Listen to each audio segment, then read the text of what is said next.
Welcome for Ryan and give him a big round of applause.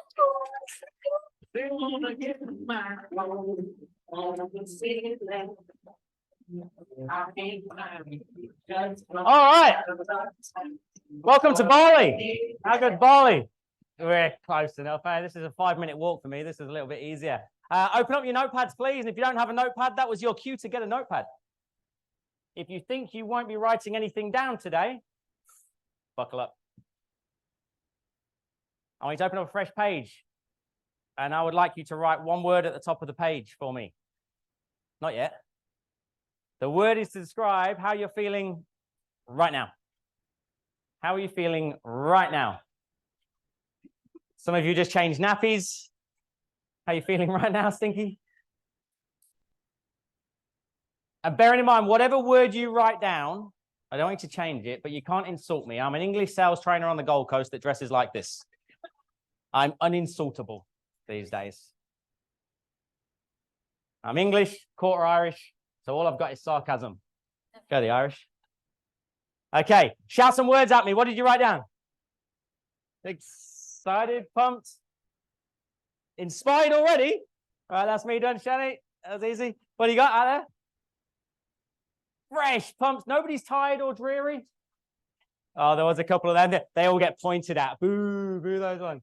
Guys, we've got a massive day today. I'm really excited to be here. Thank you, Shani, Matt, for the opportunity. You guys, as I said to you on the Zoom, was it last week? We were on Zoom. Week before, wasn't it? Yeah. You guys have great impact.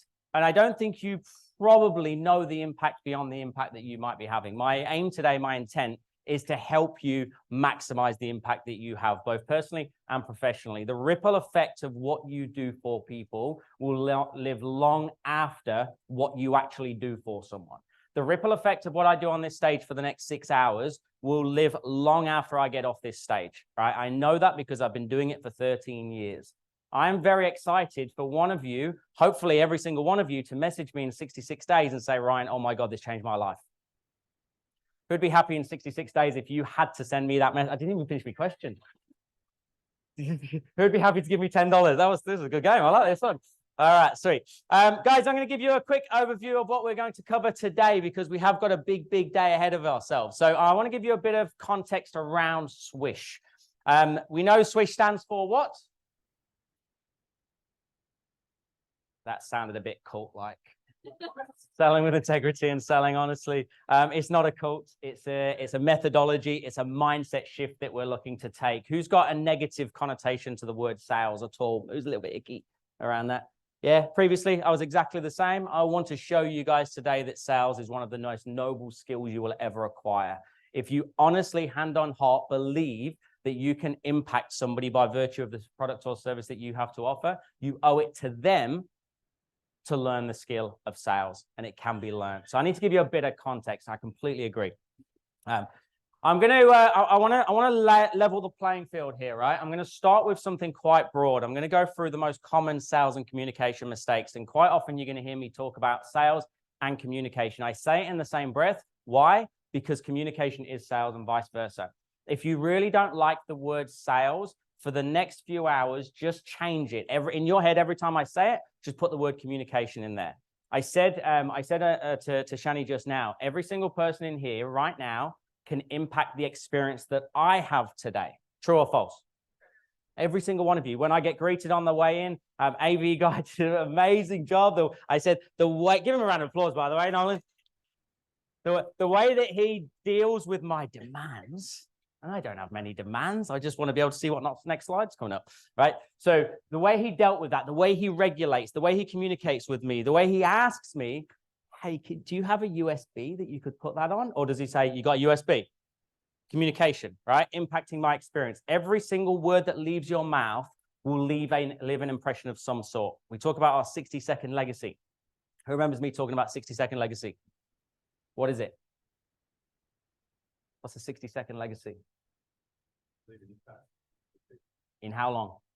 It's not rocket science, is it? What time do we finish here today? 4. By 4:01, I'll have left a legacy. Because I'll walk off this stage. We'll probably do a little close down. And what do you guys do as soon as you leave? Take a picture. What, when I'm gone? You have a yarn, you have a chat. And the first thing you'll say is, what do you think? Did you like him? Pants were a bit tight, weren't they? Really? Wore white pants? Are you serious? Like, you're going to say something. Whatever you say is my 60-second legacy. Hopefully it isn't just about the white pants. Hopefully there's some more substance to it, right? When you get in the lifts, you go downstairs, maybe. Who's going for a drink tonight? Who had a drink last night? One that's tired. Right, you're going to be talking. You're going to be saying something. That is my 60-second legacy. Well, guess what? You guys all have a legacy upon me as well. When I walk out of here, I'm going, it was my birthday on Wednesday. No, please don't sing it. Don't. So we're going for drinks this afternoon with my team. What's the first thing my team are going to ask me when I get back to them? How did it go? What did you think? Was the energy good? Were they receptive? Do you think that they actually genuinely care about their consumers, or do they just want to push a product?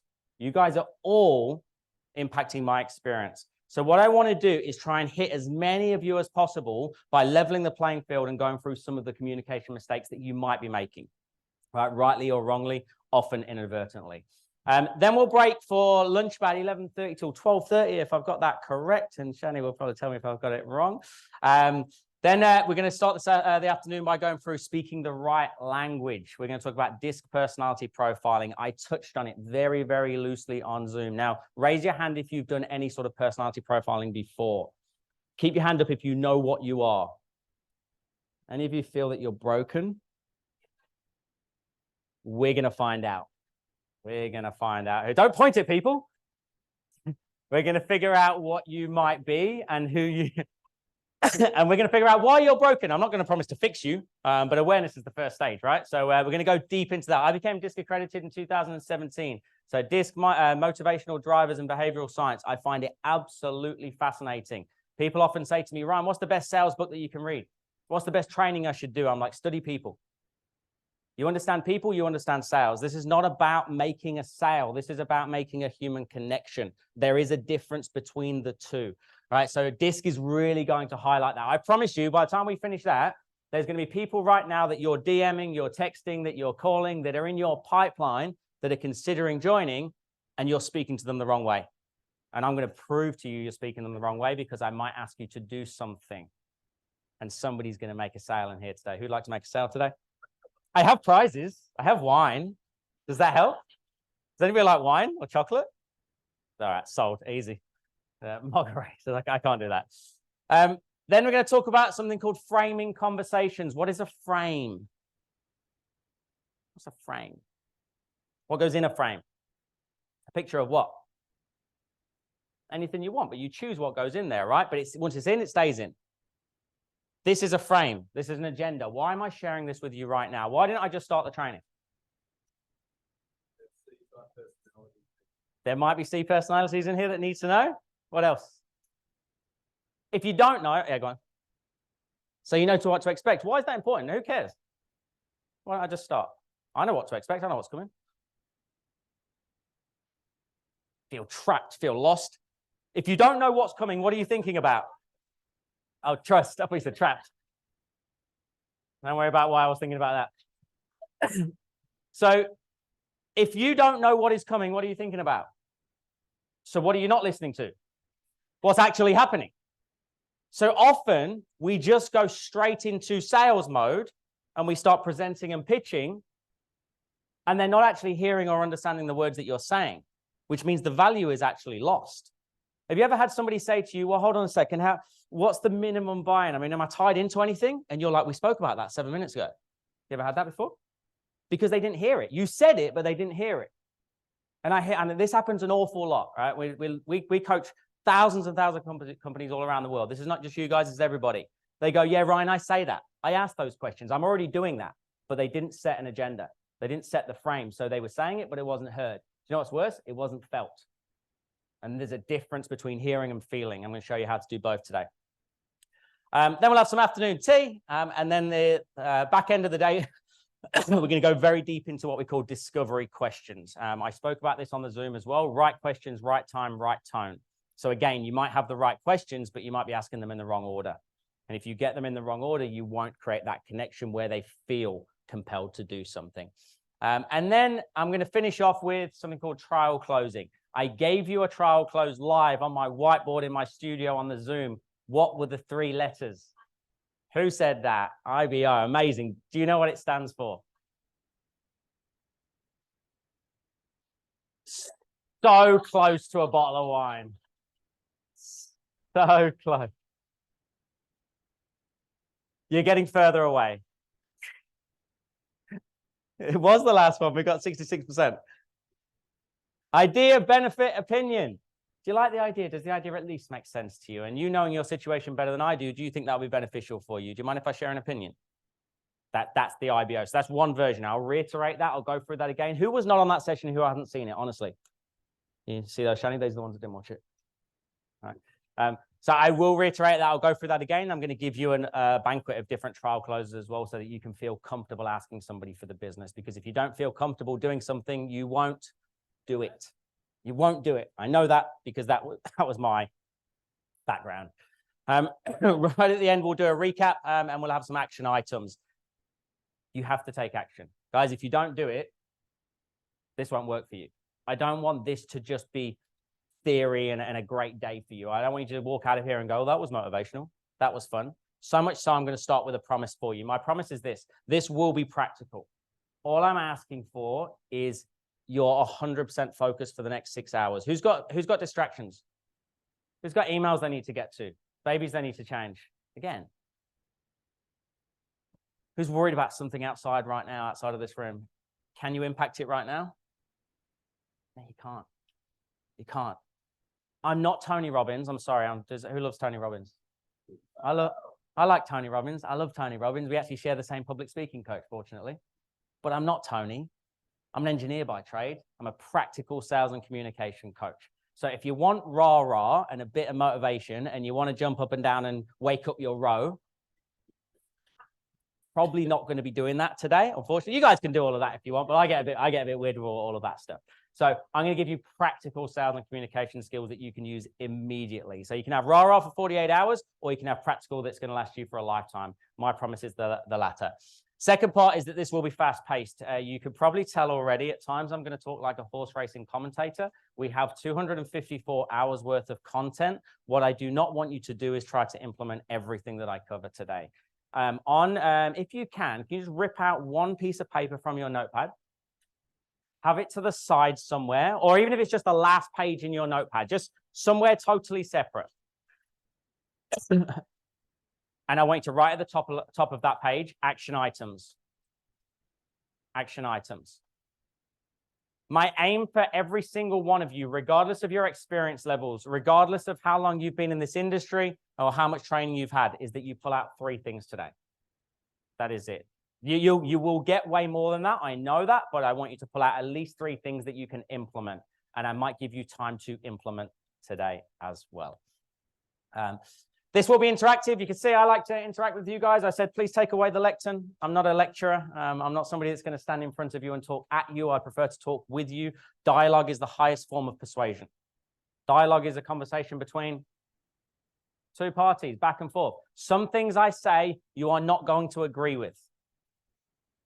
I have never sold what you sell. I have never worked in your industry. I've also never sold cars, and I'm the coach for Mercedes-Benz. I've also never sold Portaloos, but I'm a coach for a company called On-Site Portaloo Rentals. It doesn't matter. Human connection, right? So what I want to make sure is that if I ask a question, you give me a what?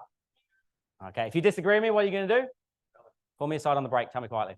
No, you can shout it out. I'd like this to be fun. This should be enjoyable. Sales should be enjoyable. Communication should be enjoyable. You shouldn't be feeling icky when you're talking to people. You shouldn't be feeling bad about messaging somebody about an amazing opportunity that could potentially change their life.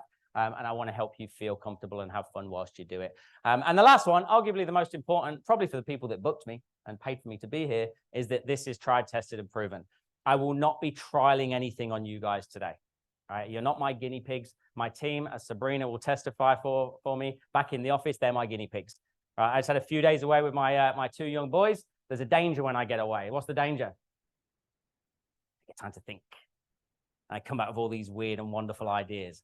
Last year, I had the idea that if we're going to be fully transparent when we're cold calling, why don't we tell people it's a cold call? Anybody done any cold calling before? Did you ever tell them it was a cold call? We did it for 6 months not last year, the year before. 6-month trial in our office. We increased our cut through by 21% in 6 months. Why? Because they knew what to expect. But what they didn't expect is that you tell them it's a cold call. Break the mold. Do what they least expect you to do.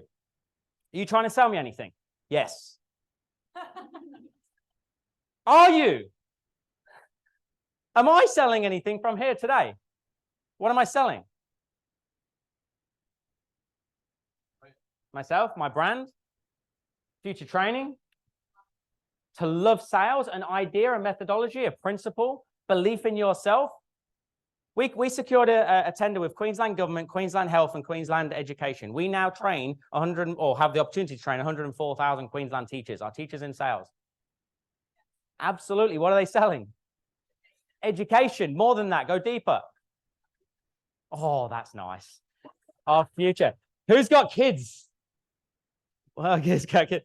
Who would like their kids to have a great life? Of course. So do you think having a teacher that can communicate a message better so that it's actually heard in a way that a child at 5 years old, like my boys are nearly 5 and nearly 3, they've both got the introvert tendencies that I had. Do you think them being able to hear and understand and feel a message is important? Okay, teachers need sales training then, right? That's why we secured that. So for me, I want to make sure that I'm selling a belief in you guys. You guys can do more, you can be more. All right, this company I know supports you. I know there's some sort of announcement tomorrow, maybe. I don't know how much I'm allowed to say. And they're going to incentivize you, not just to make money, to make impact. You're not going to do it until you believe in yourself, right? And you will not believe in yourself until you've done it. You've got to see it to believe it. You heard that before, right? 100%. That's why I've got to show you today some quick wins. All right, please write this down for me. Knowledge is not power. Who's heard that phrase before? Is it on the wristband you got? Everybody got a wristband? You got action is power. Oh, there you go. Knowledge is not power. Knowledge is only potential power. Hi to the guys on Zoom, by the way. I don't know where you are. You look great. Knowledge is not power. Knowledge is only potential power. Adam, what is power? Action is power.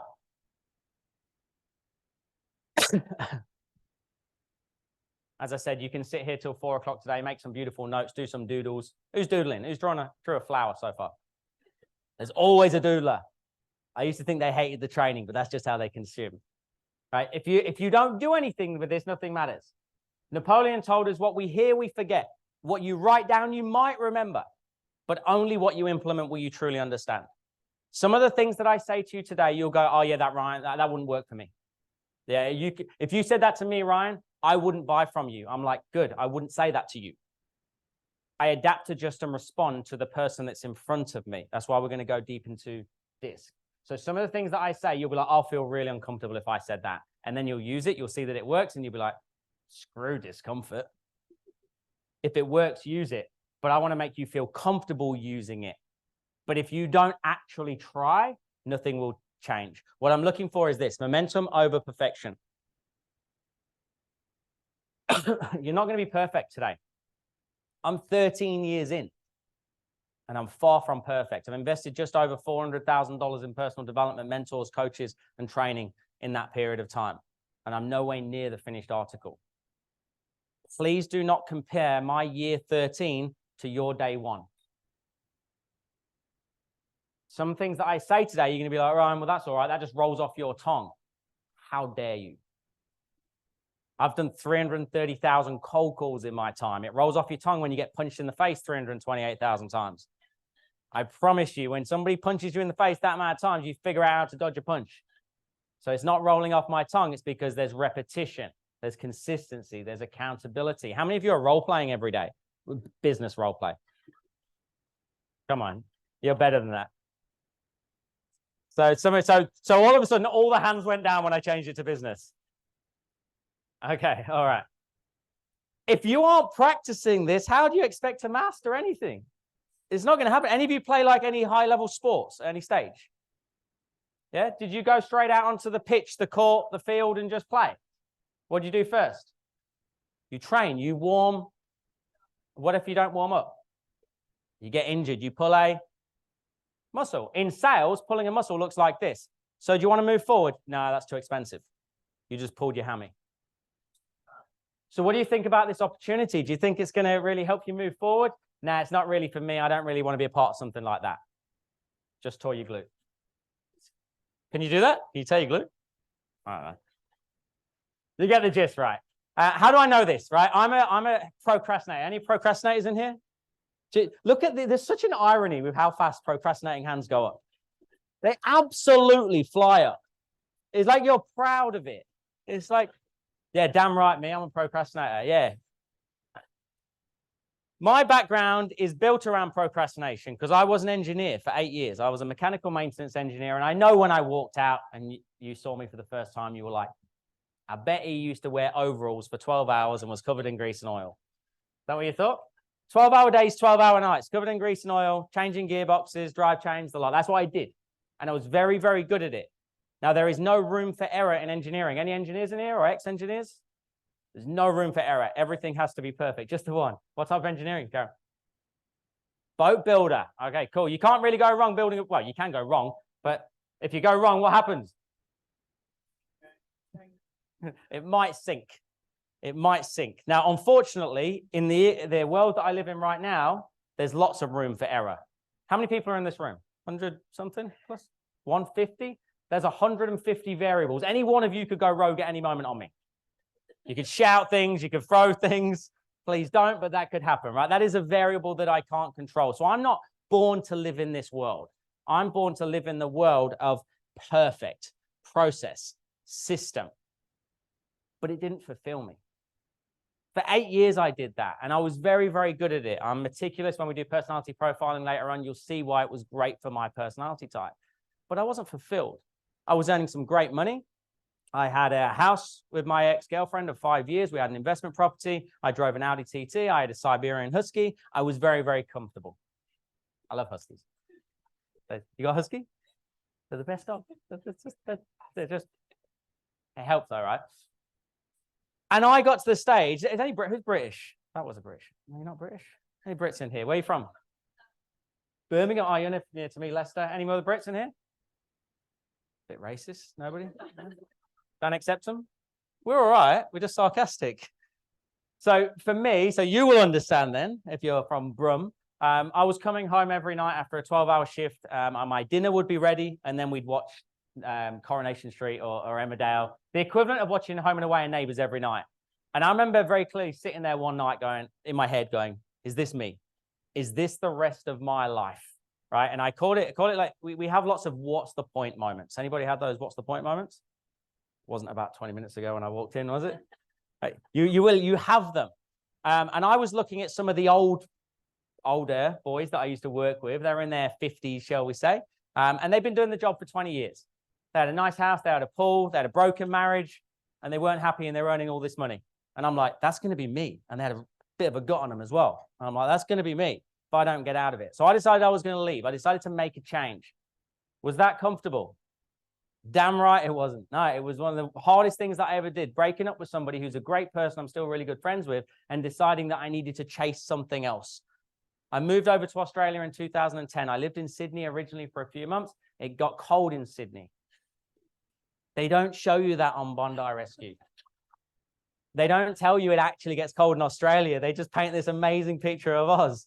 So I'm like, nah, I'm done. So I flew up to Cairns, traveled down the East Coast, had a little bit of fun. And then I got to the Gold Coast in late 2010. My issue was, as a backpacker, you can only work for one company for 6 months. I'm not sure if you guys are aware of that. I found myself struggling to find work, and I found myself in a call center.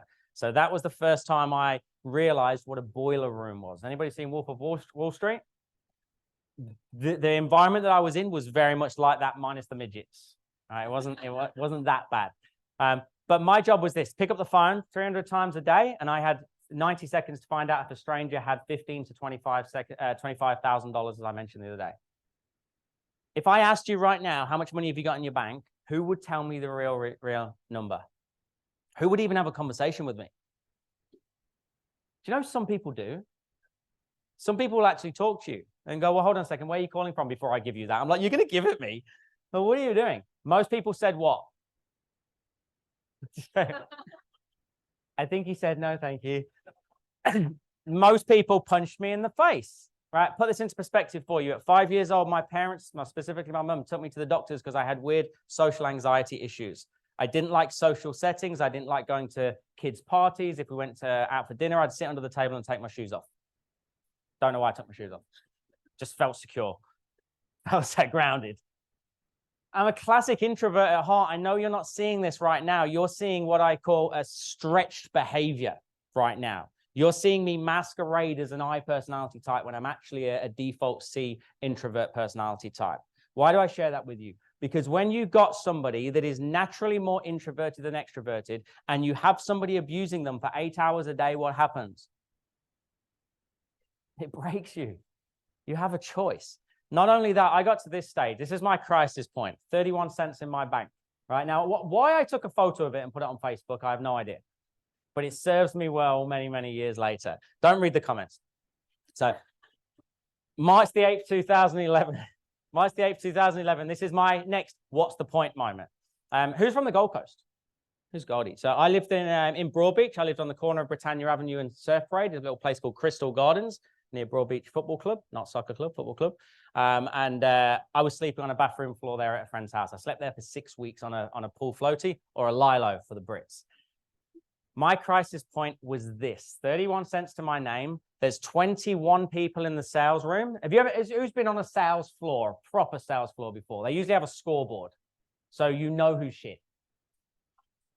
All right, so they highlight it. So it said Ryan there, 21. You got all these people. So if you came in day one, you're like, who's Ryan? It's just me just rocking in the corner, just absolutely broken, just getting punched in the face. 21st out of 21 people, sleeping on a bathroom floor. I've got this much money in the bank. And then one night, it was a Tuesday night, I'm sleeping in this windowless box of a room, and all of a sudden the pool floaty goes. And I sink to the floor. I'm laying on the tiles. What's the point? What is the point? What do you do when you get to that moment, guys? Cried. I don't think I cried. I maybe internally cried. I do have an ability to cry, but I don't think I did. What did he say? Get drunk just by myself. I could afford to get drunk. I'm going to sniff petrol. Don't do that. I haven't done that. I'm not that Irish. Sorry. Who's Irish? Any Irish? So I didn't get drunk. I didn't cry. What do? You either quit or you dig your heels in. What did I do? No, I didn't. That's too hard. Quitting is way easier. How many of you have thought about quitting this opportunity before? That was very quick. And both hands as well, like you're on a roller coaster. Like that was very, very quick. How many people have you seen come and go in this industry? How many of them have left and you've gone, oh, you had so much potential, and it actually hurt you, right? How painful is it? Because they didn't dig their heels in. But there's digging your heels in and keep on making the same mistakes over and over and over again. I went into the office the day after that pool floaty popped on me, and I pulled my sales manager aside, Jack, and I said, mate, I'm done. I can't do this. I spoke to my girlfriend at the time, Alicia, who ended up becoming my wife. And I said, I'm done. I can't do this anymore. I'm not cut out for sales. I'm not an extrovert. I don't have the gift of the gab. I certainly don't have an ability to let everything wash over my head. What Jack said to me next changed the whole trajectory of my life. And it's why I'm so passionate about words and communication, because one conversation, one statement from somebody else that believes in you more than you believe in yourself can change the whole trajectory of your life. Jack said to me, I'm not letting you quit. I'm not letting you quit. He didn't say don't quit. He said, I'm not letting you quit because you haven't even tried. You haven't truly tried to understand the art and craft of sales and communication. And he said to me, let me prove it to you. Give me 60 days. I've since found out it takes the average Westerner 66 days to form new habits and behaviors. Anybody heard that before? 66 days. Somebody in here work out 66 days from today. I don't know what it is. Somebody can work that out. What? No way did you do that instantly. Oh, hey, seriously. I was like Rain Man. That's pretty amazing. But we heard you. What is it? 11th of December, my Christmas present to you. is that if you commit for the next 66 days, write that down, 11th of December, to using those, just the 3 things that you take away from today, you will move the needle in some way, shape, or form. It might be personally, it might be professionally. I don't know where it will go for you individually and where you're at in your life. This might change the way you speak to your partner, your loved ones, your kids. I've had so many people say, hey, this saved my marriage. Ironically, I separated in February. Maybe we need to do some of my own training. The reality is, I don't know how this is going to impact you because I'm not speaking to you all one-on-one. But if you commit for the next 66 days, something will change. Have any of you ever done the 75 hard thing? Have you? Fair play to you. Who's tried it and got to just reading it and then gone, nah. Got to like day 1. I said, yeah, no, like that's mental. So consider this your SWISH 66 hard, right? 66 days till the 11th of December, commit to it and something will change. How do I know that? Because we've coached over 11,300 people and I always set people this challenge and I've seen it across the board with people from all walks of life in different cultures and different countries. My journey went like this. Jack said, if you commit for the next 60 days, I'm going to say 66, that's 60 days, and you don't go from 21st to 20th, you just got to go up 1 rung of the ladder. I'll pay for you and Alicia to fly wherever you want in the world, but leave here with your head held high, knowing you gave this a really good go. What did I think? Free flights. I didn't want it to work. Anybody self-sabotage? That internal horrible. Has anybody read, what's it called? I read it, listened to it the other day. Unfuck me, unfuckable. Unfuck me. Talk amongst yourself for a second because I feel like I should get this right. I promise you it's along those lines. Unfuck yourself. It is, yes. So you all go, okay. All right, unfuck yourself. Have you listened to it? How good is it? How good is that book? I'm twice in a week and I still can't remember the name of it, but get out of your own head. I was in my own head. I was actually trying to self-sabotage because if the training worked, what did it mean? I had to say, but I wanted to stay deep down. That I can do it, go deeper. Who said that? That's right there, right? I was the problem. If it worked, it meant that I was wrong. Anybody prefer to be right and not get what you want as opposed to wrong and get what you want? That's a self-sabotage. It makes absolutely no sense. And once we understand personality types a little bit deeper later on today, you'll understand as a C personality type, I don't like being wrong. So I actually wanted it to fail. But I got all of these resources, Jim Rohn, Tom Hopkins, Brian Tracy, Zig Ziglar, dare I say Jordan Belfort. Say what you want with Jordan. I've worked with him. I was his MC in Sydney in 2020 for 2 days straight. His dick. Didn't speak to me off stage once. But he was the first person that showed me that sales is a process, that there is an order of which you can communicate with other human beings that will massively impact the way they receive your message. I went from 21st to 1st in 5 weeks. It didn't take 60 days. Everything in my life changed.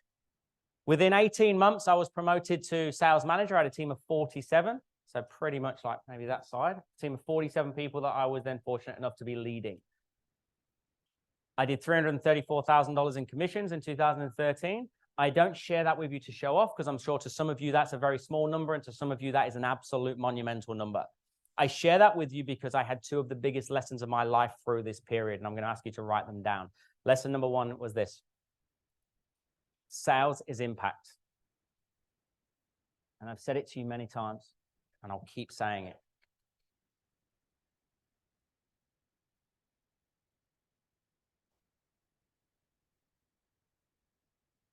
How old's Bub? I think it's my youngest. 13 was the youngest prior. That just beats it. 5 months. Sales is impact. Impact is different for all of you, right? And if you can just channel where you want that impact to go for a second, think personally, professionally, think about family members, think about kids, whatever it may be. For me at the time, some of you might know this already, but my dad in 2001, he's still with us. He got stage 4 esophagus cancer.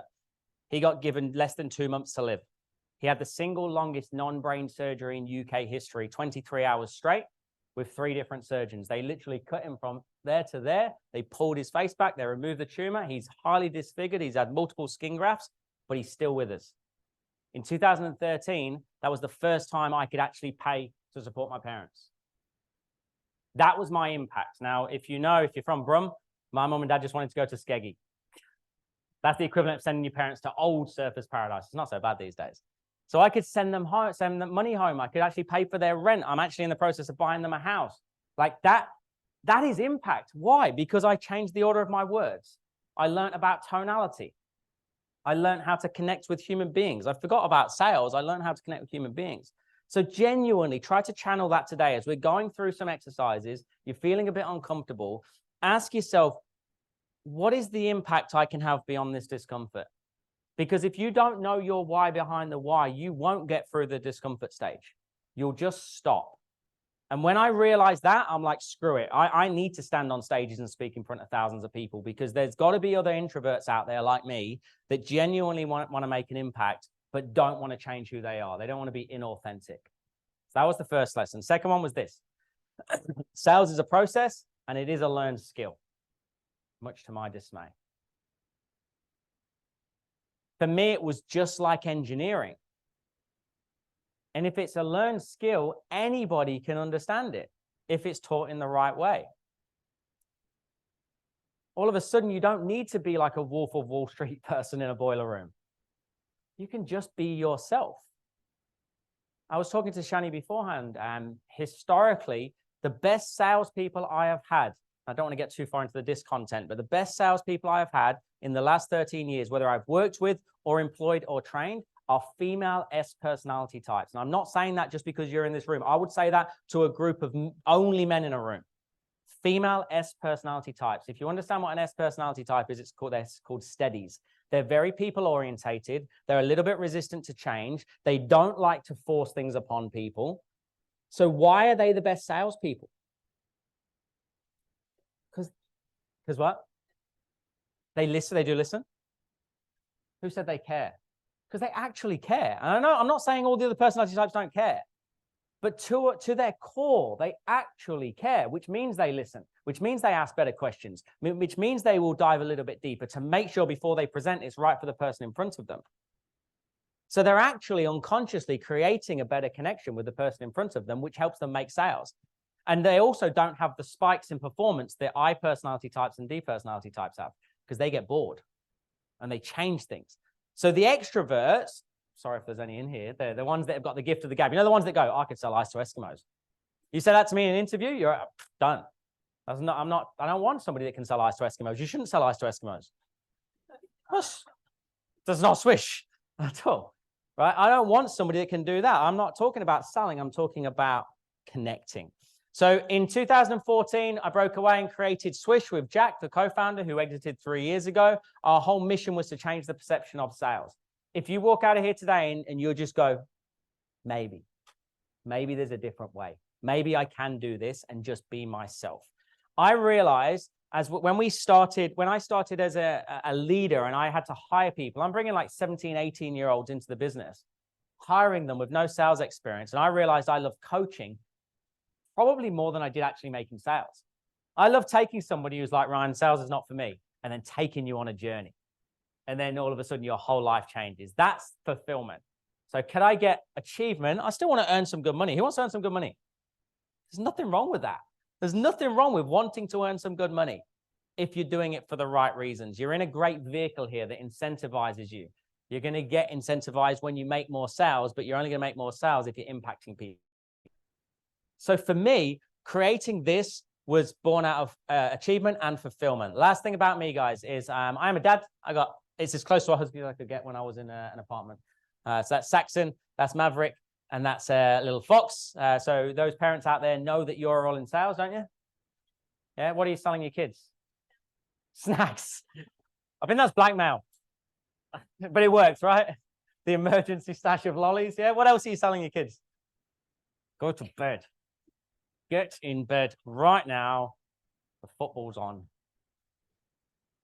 The problem is we knock negotiation skills out of our kids. Kids are the best negotiators. If I do this, can I have this? Can I have 2 right now and then I won't have 1 tomorrow? I'm like, Maverick, you're not even 5. Good. Yeah, good. It makes total sense. Of course you can.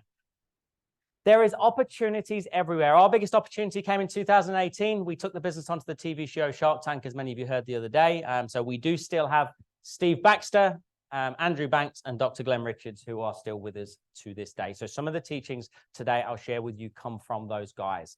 I won't try to jazz it up. I won't tell you I created it. I'll just say, hey, this is what these guys taught me. They charge 25 grand an hour. I think I was a bit cheaper than that. Just thing to note, guys, it doesn't matter what industry you're in. Do you speak to human beings? I know sometimes it feels like you don't. Does every one of you speak to a human being? Yes. Okay. This will work for you. If you speak to a human being at any stage, this will work for you. All right. Don't worry about that. Let's go straight into this. Open a fresh page for me. Fresh page. This is going to be the foundation for everything now.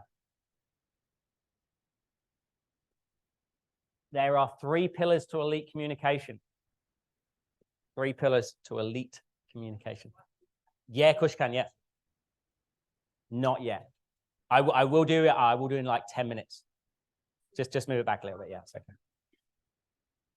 Is it blocking that corner? Oh, yeah, sweet.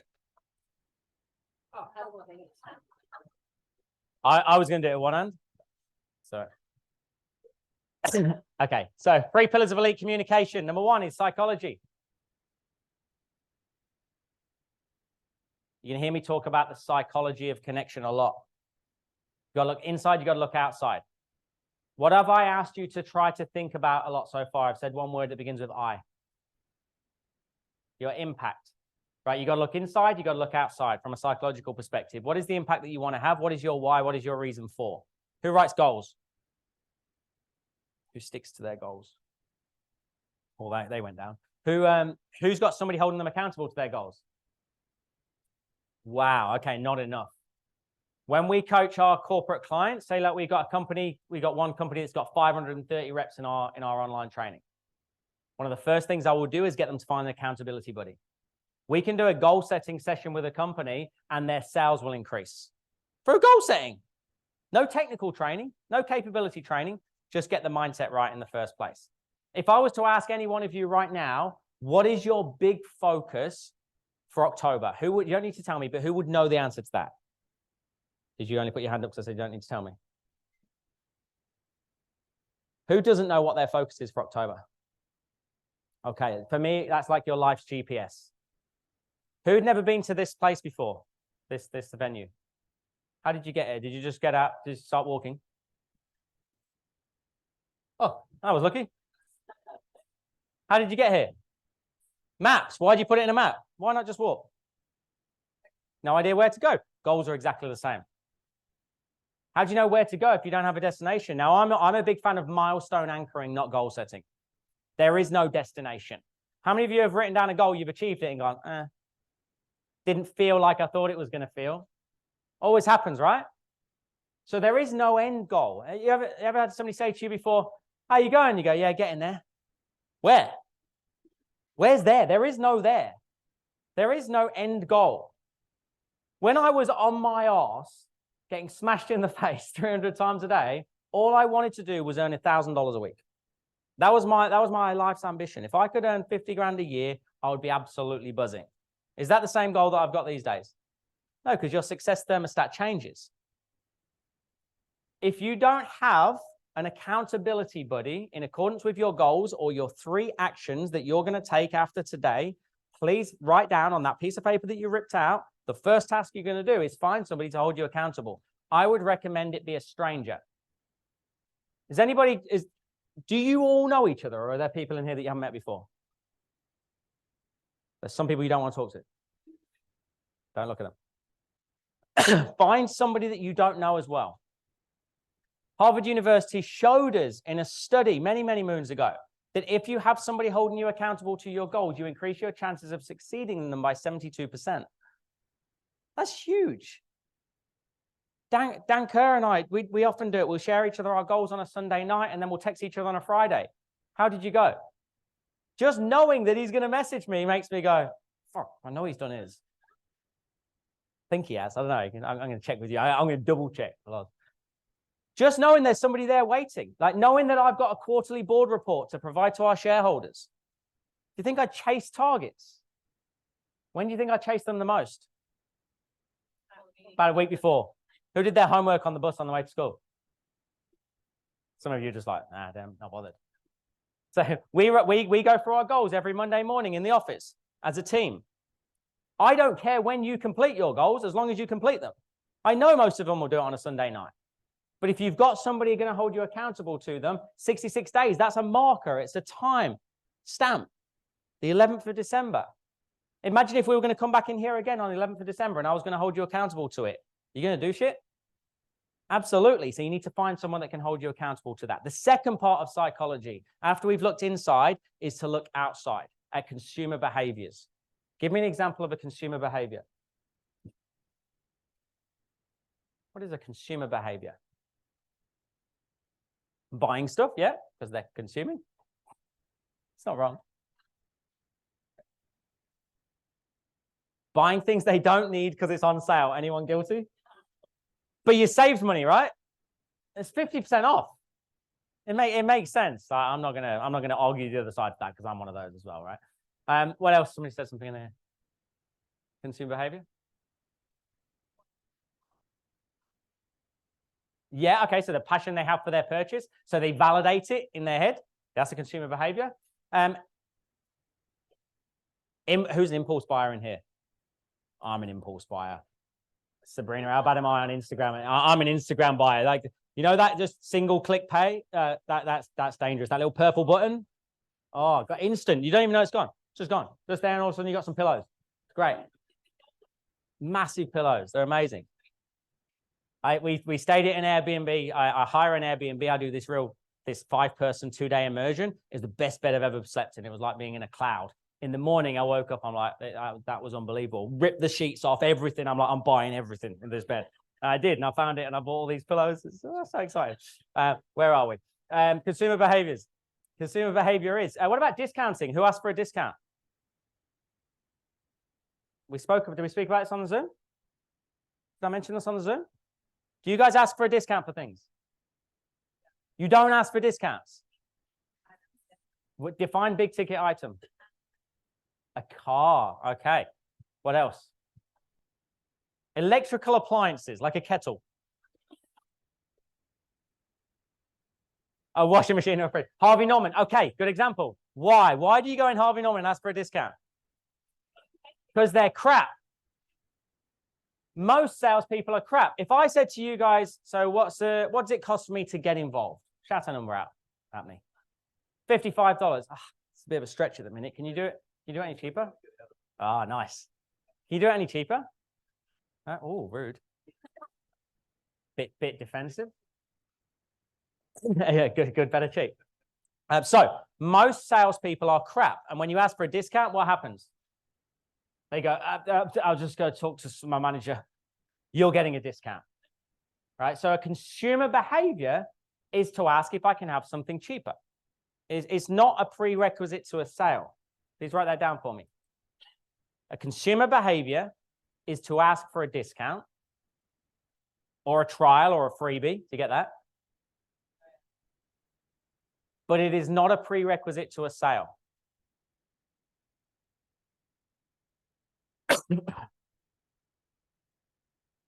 Yeah, of course I can, yeah. So asking for a discount is a consumer behavior, not a prerequisite to a sale. Yeah, always.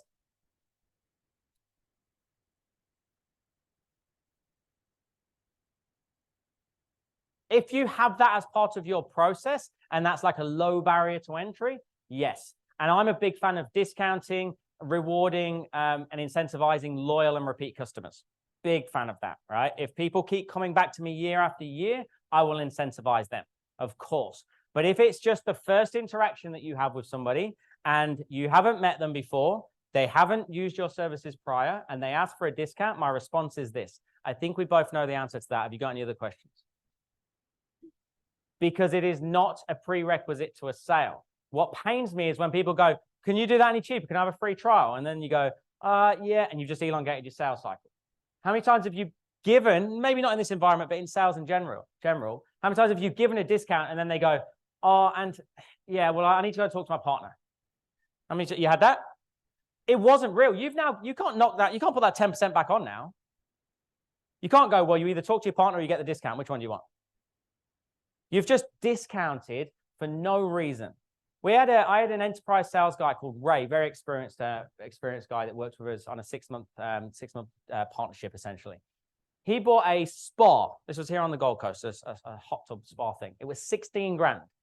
It was the last one, and it was on the display. So he said to the guy, can you do that any cheaper for me? Because obviously it's been on display. The guy said, young fella, so you always pick out the young ones as well. And he goes, oh, I'll have to go and talk to a manager. He came back, he did it for 8 grand. Ray was going to pay 16. He was more than happy to pay 16 grand. And he got it for half price. Now, if you own the business and you're paying for the marketing, the lead generation, everything, the advertising, all subscriptions that you've got, I promise you won't chop deals up. I promise you won't. Because you're just eating into your margin, eating into your commissions. You don't need to. Don't entertain it, right? I think we both know the answer to that. Have you got any other questions, right? If they start going deeper into it, we can start to deal with it, and I can show you how to deal with that. But I will never deal with can you discount it? Can you do it any cheaper? Can you offer me a free trial at the first question? Does that make sense? But it's a consumer behavior, not a prerequisite to a sale. How many of you have asked for a discount and they've said no and you bought anyway? It's not a prerequisite for a sale. All right, number 2 is process. I've already touched on this.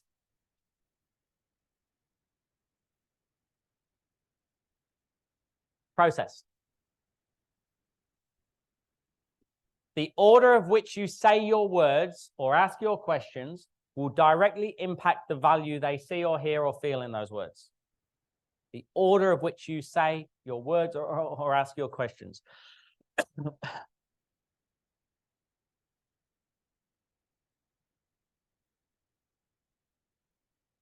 The order of which you say your words or ask your questions will directly impact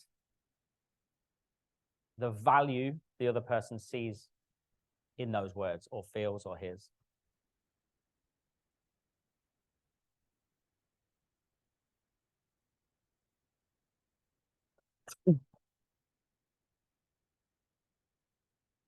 Anybody ever heard of the 300% rule of value?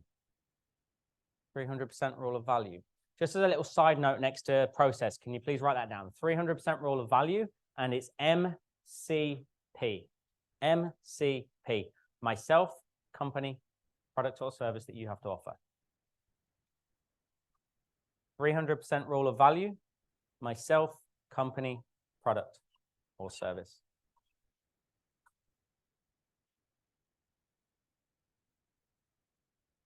So when we talk about process and order of which we're communicating, we are always selling across 3 verticals: myself, company, or the product or service that you have to offer. What is important? What's the most important thing about those 3 things, do you reckon? Myself? Anybody agree or disagree? You all agree that you're the most important part? I'll tell you this. All 3 are equally important. What is important is the order of which you communicate them. What's the first thing I shared with you guys? My background, my story, MCLP. I told you we went onto a TV show called MCLP. C, company. So I've gone MC, now we're in the training. What's this? Product. The order of which I communicate with you will directly impact you see, feel, or hear those words. Now, do you care? You be honest. Do you care about my background? Honestly, some of you do. Some of you do. Some of you couldn't care less, and we'll find out who later on. Some of you are like, who cares if you had a husky? I don't care. Why are you showing me pictures of your kids? Get on with the training, English guy. Like, you don't care. Now, this is what's really interesting when you study psychology and human behavior. You might not care, but you need to hear it.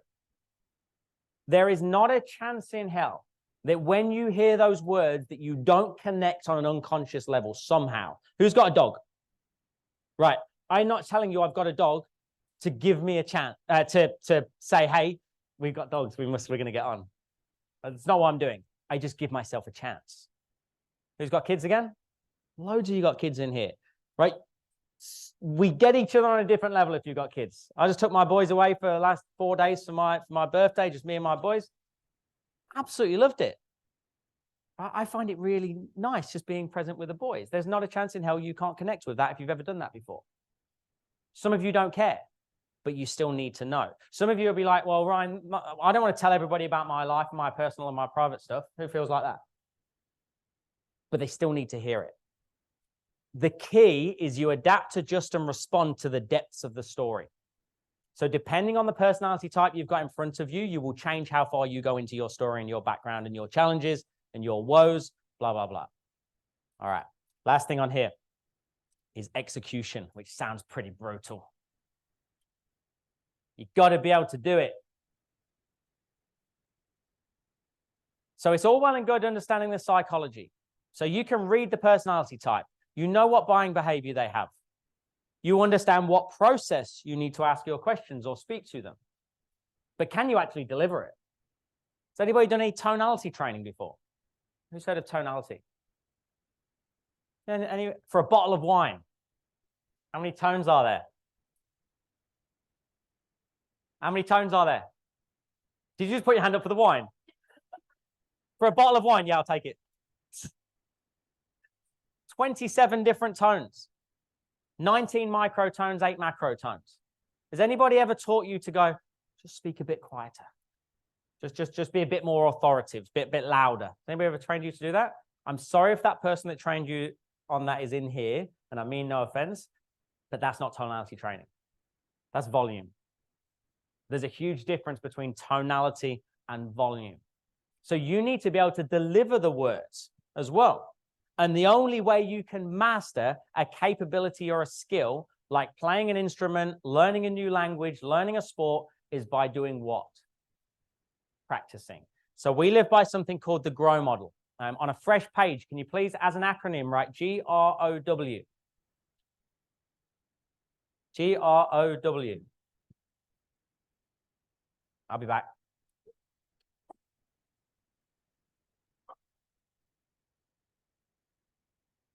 How many of you wanted me to drop that? I thought you were all nice. Is that all right? You can see that there? Yeah. All right. Grow.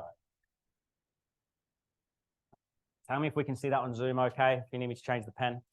Okay. So to master anything, including sales and including communication, there's 4 elements to it.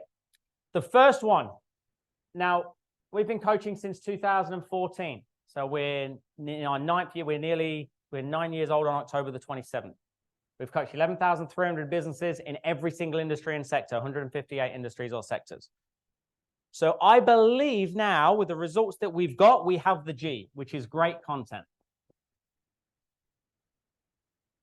Pants. Nah, just these ones. Yeah. Oh, they're all skinny ones. They just give me a bit of leverage. Nah. I will shout it all out to you. Oh, that's a bit thicker. Great content. Great content. A little bit better. Okay.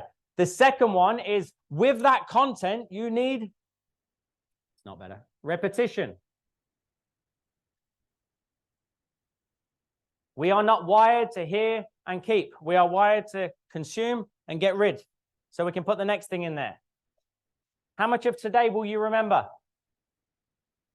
Depends how big the night is.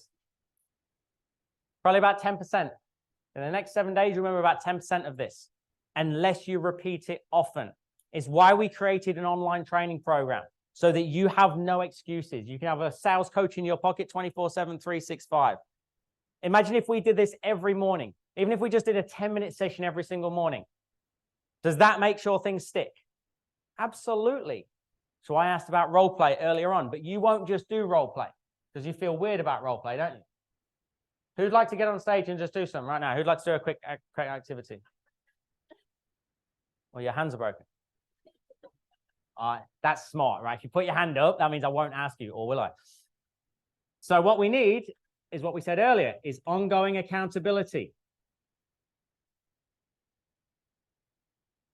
Ongoing accountability. You need somebody kicking your ass. Otherwise, you won't do it. So you know what you've got to consume. You've got to repeat it. And then you need somebody holding you accountable. And within that, you need weekly practice. I would prefer it says daily practice, but GROD is not a word. So weekly practice, minimum. We role play, for context, 4 times a day in our office. 4 times a day. How long does role play go for? What did you say? Sorry, I don't even know if I want to know. I am intrigued. 1 to 2 minutes. What's your name, sir? Charmaine. Pick up the phone, Charmaine. Say hello. Oh, that was a nice hi. Charmaine, Ryan, Swish Sales Coaching. How you been? I'm fantastic, actually. Thanks so much for asking. Now it's your turn. That's role play. That's as long as it needs to go. Charmaine, I'm going to pick up the phone. Hello? I'm going well, thank you. Who is it, sorry? How can I help you? Who's in control? Who should be in control? Hey, what's the difference? Pick up the phone. How did you know it was me? That was really amazing. Where are you? Just go, hello. Charmaine? Ryan, Swish Sales Coaching. How you been? What am I asking her? How's she? What does that suggest? We spoke before, right? Familiar, past tense question. Not how you going, not how's your day going, not how are you. I'm not even saying, hi, is that Charmaine? Because if I say, hi, is that Charmaine, what have I just admitted? I don't know her. There's a great quote by a guy called Zig Ziglar. He said that if people like you, they'll listen to you. If they trust you, they'll do business with you. If they like, they'll listen. If they trust, they'll do business with you. I reverse engineered that. How do I get somebody to trust me, knowing that you've got 4.5 to 7 seconds to do so over the phone? Familiarity. The law of familiarity. If I sound like somebody you know, you're going to give me 30 seconds. You ever bumped into somebody in the street and you've gone, Charmaine? And Charmaine's like, you remember my name, don't want to be rude. And you go, yeah, how are you? And you just hope in the next 30 seconds you figure it out. Don't you? And you just carry on. Unless you're like my ex-partner who would be like, sorry, have we met before? And I'm just there like, oh my God, I can't. It's just pretend. Who's got a little code between partners where like, if you don't know the other person, you do, yeah. That's real, isn't it? It's real, isn't it? And you go, have you met my partner? And you're like, ask them their name, do it now. And then they don't ask, and you're like, you're driving back, and you're like, oh, we said, if you didn't know, that's role play. How many of you have gone to buy a car before? And when you're driving to the dealership or wherever you're going, what are you discussing with your partner? Who's going to be haggling? So you're driving to the dealership, go, Charmaine, so right, we're going to spend 30 grand, okay? If they ask you a question, you say you don't care. Okay, I want you to say you don't care. When we go on a test drive, they're going to probably look in the back, or you might drive and they're going to go, what do you think? You say, look, I'm not fussed about cars. That's what I want you to say. What are we doing right now? We're role-playing as a consumer. Do you not think that your consumer is role-playing? They're 2 steps ahead of you, so you've got to be 3 steps ahead of them. You've got to prepare for every scenario. There we go. Now we're spending. Thank you. So, Charmaine, let's do it again. I'm going to pick up the phone, and you're going to, in return, you're just going to use a familiar tone. Ryan, just go, Ryan. And then you're going to ask me, how have I been? Step, okay. Hello? I'm doing well, thanks. Yourself? So it's over the moon to be speaking to me. If we did that every single day for 2 minutes, does she get better? There's not a chance in hell she doesn't. It's impossible. You can't keep doing the same thing and get worse unless you're being trained the wrong way. You ever heard the blind leading the blind? And that's what often happens. I go, yeah, I'm training every single day. I'm like, yeah, but you're doing the wrong training. Right? It doesn't make any sense. So I really want you to take this as read, right? From moving forward, is this valuable so far, by the way, guys? Who's learned one thing so far today? right? I'm not even in the top 10 mistakes yet. That was a big hand at the back. I appreciate it, right? So the content I know works. I know it's tight. I need you to repeat it and to repeat it often. You need to find somebody who's going to hold you accountable, and you need to buffer in time for role play. Nobody explains it better than one of our senior coaches. He doesn't do much live training anymore, but Bruce Lee. He said that I fear not the man who practiced 10,000 kicks once, but I fear the man who has practiced one kick 10,000 times. Who gets bored doing the same thing over and over and over again? Would you get bored if you were earning 500,000 a year? You're stupid if you do. I looked at all these high-performing sales guys that were like 100% one week, the next week they're at 10%, then 100%, then 10%. I'm just like 80%. I'll just keep saying the same words. I'll just keep doing the same thing. And that's why I was never technically the best salesperson, but I had consistency. If it ain't broke, don't fix it. Some of us don't even know it's broken. We're just doing the same things. We've got to open our mind to it initially.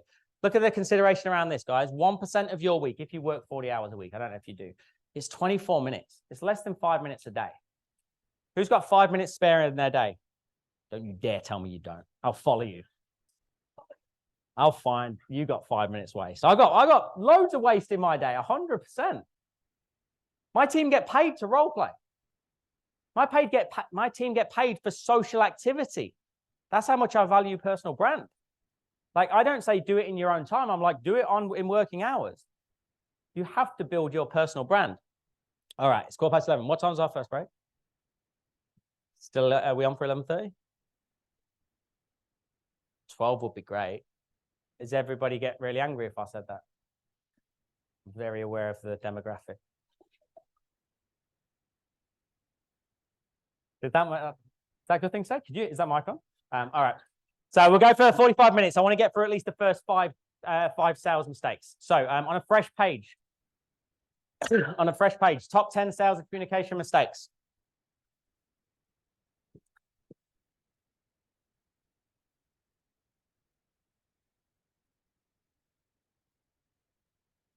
Okay.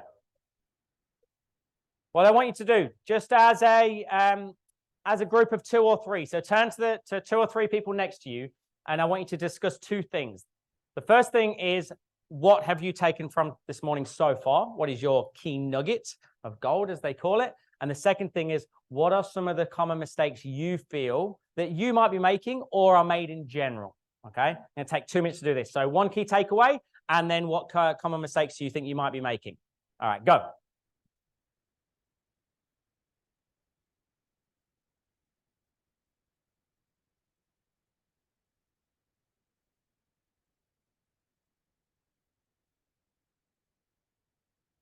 Can I rob this chair?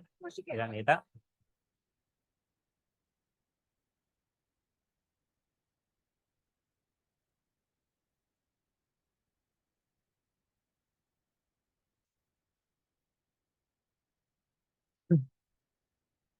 If you're on Zoom and you can pop it in the chat, type in your takeaway.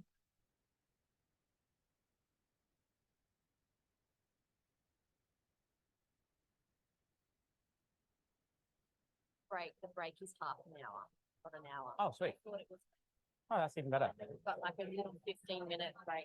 Have they got food or anything? Is there? No, so it's just 12 till 12:30? Yeah. Yeah, okay, Yeah. that's awesome. Downstairs. Yeah. It's like one more thing downstairs. Yeah, okay, cool.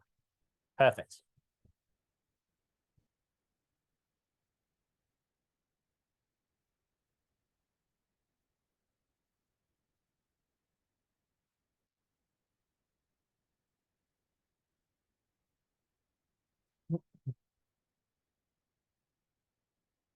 Last 30 seconds.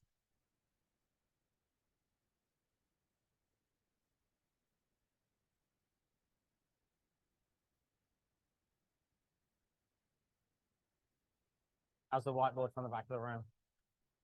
All good? You can see, can you see it? Okay, good. As long as you can see it, I know. Can't see me undies. Last 15 seconds.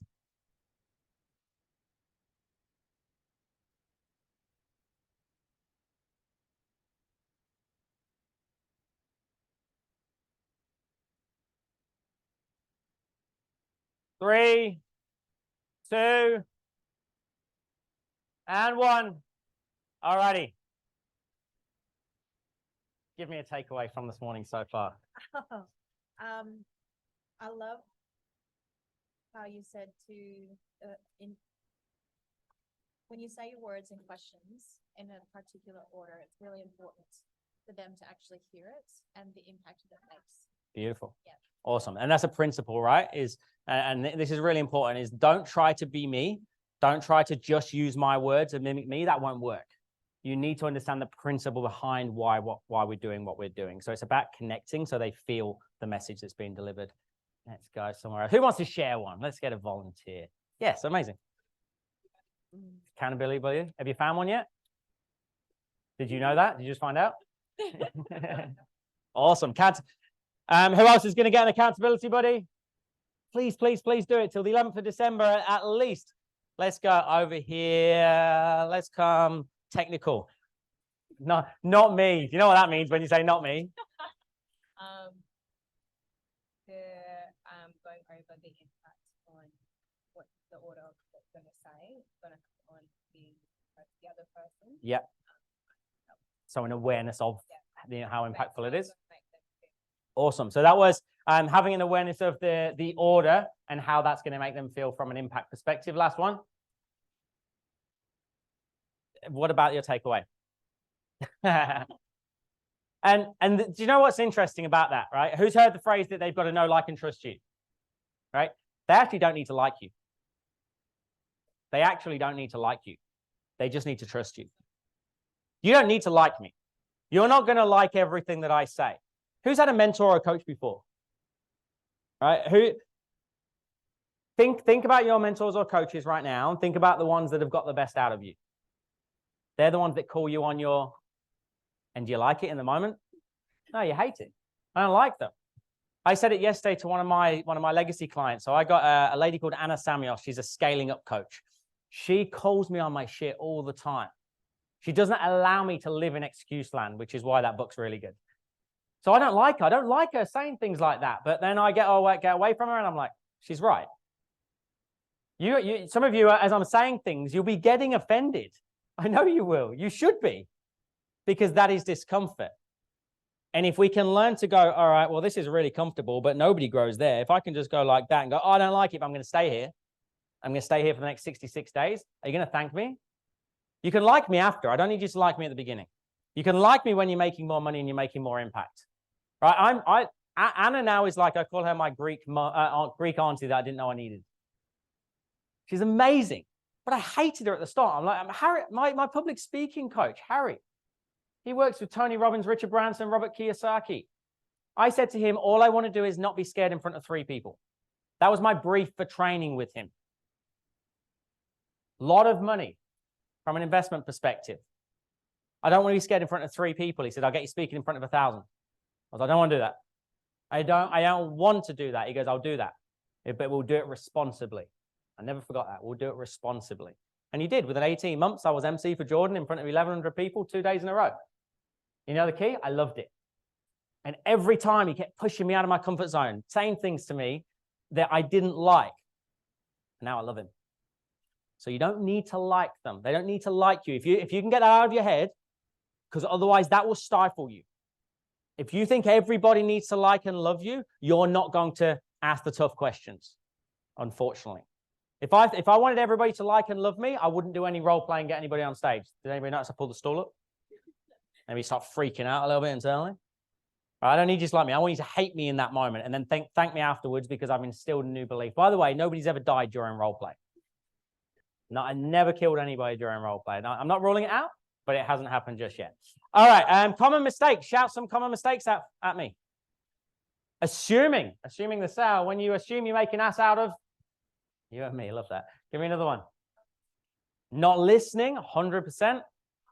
Word vomiting, over talking. Who's guilty of that? How many of you have talked yourself out of a sale? It happens, don't it?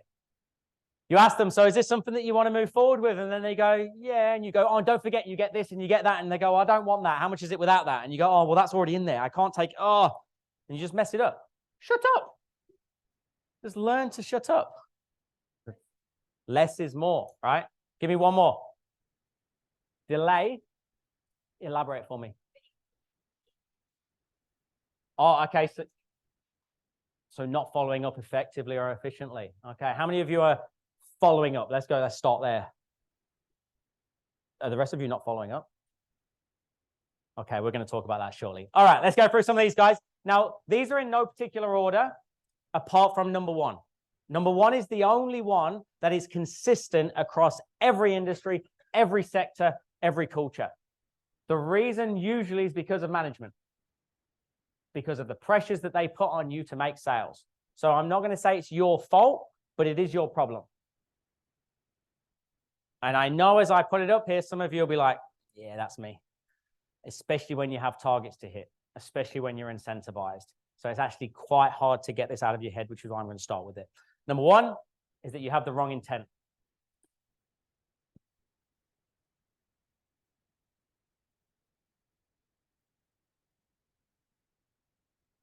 And I'll go as far as this. Your job is not to make a sale. Anybody think I'd be saying that today? Didn't get booked to tell you that. Your job is not to make a sale. Next to it, can you please write down? My job is to find out if a sale should be made.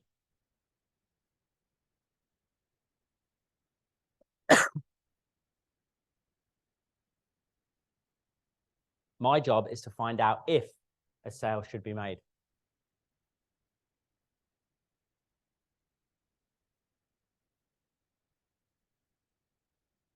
By the way, guys, I don't mind if you take photos or videos and put stuff up. It's weirder when I see like one of these. And I'm like, is that are you keeping that for yourself, or is that what's that like this? Just take it. It's cool. Honestly, it's weird. So your job is not to make a sale. Your job is to find out if a sale should be made. We are made up of how much water? We are made up of 75% water. What about our brain?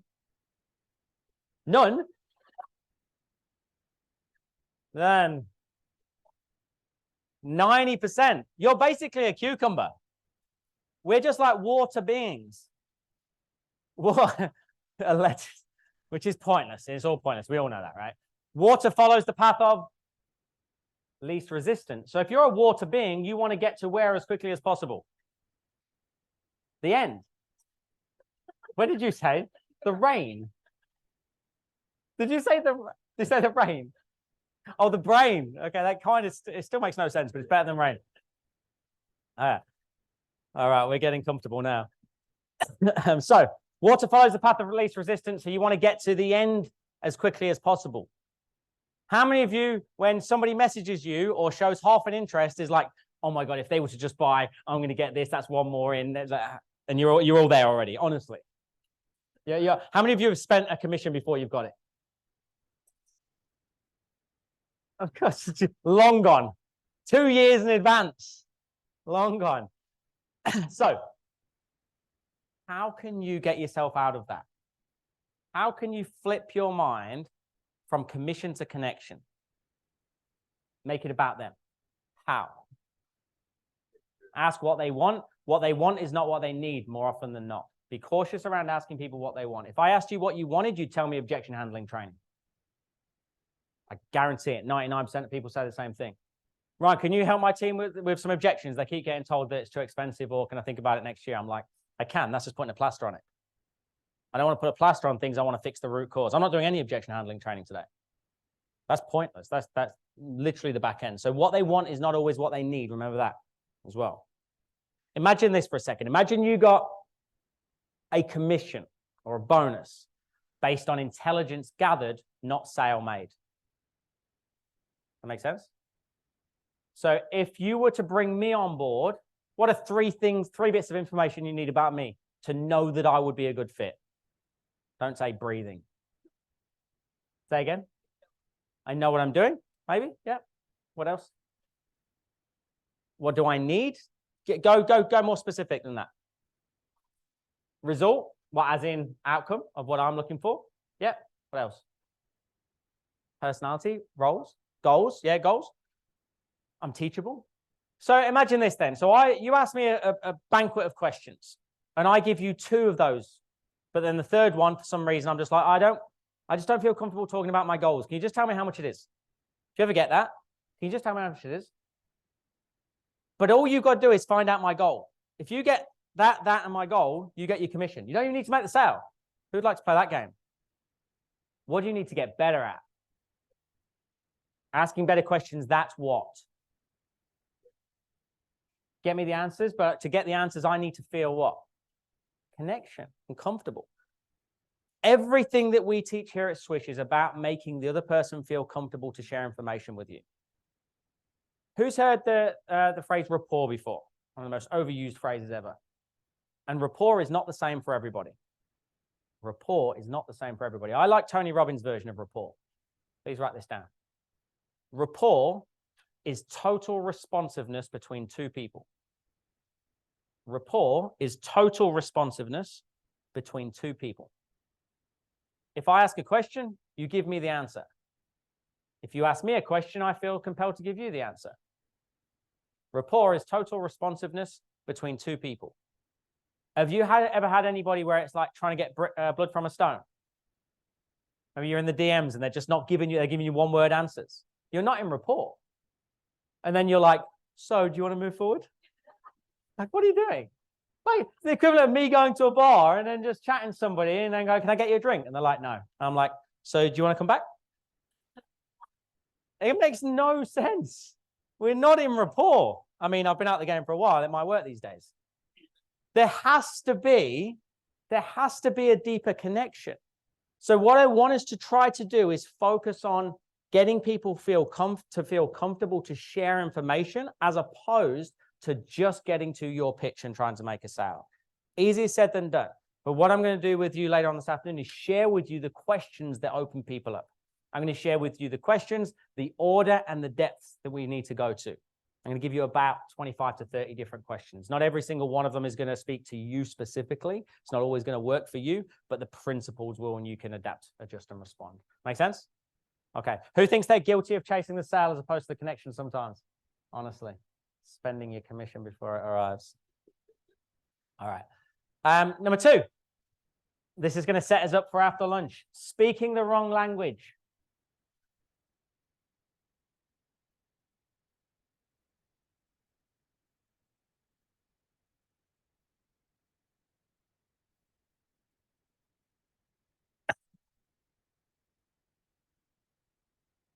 Not communicating your value in a way that your prospect perceives value. Value to one is not value to another. Same as rapport.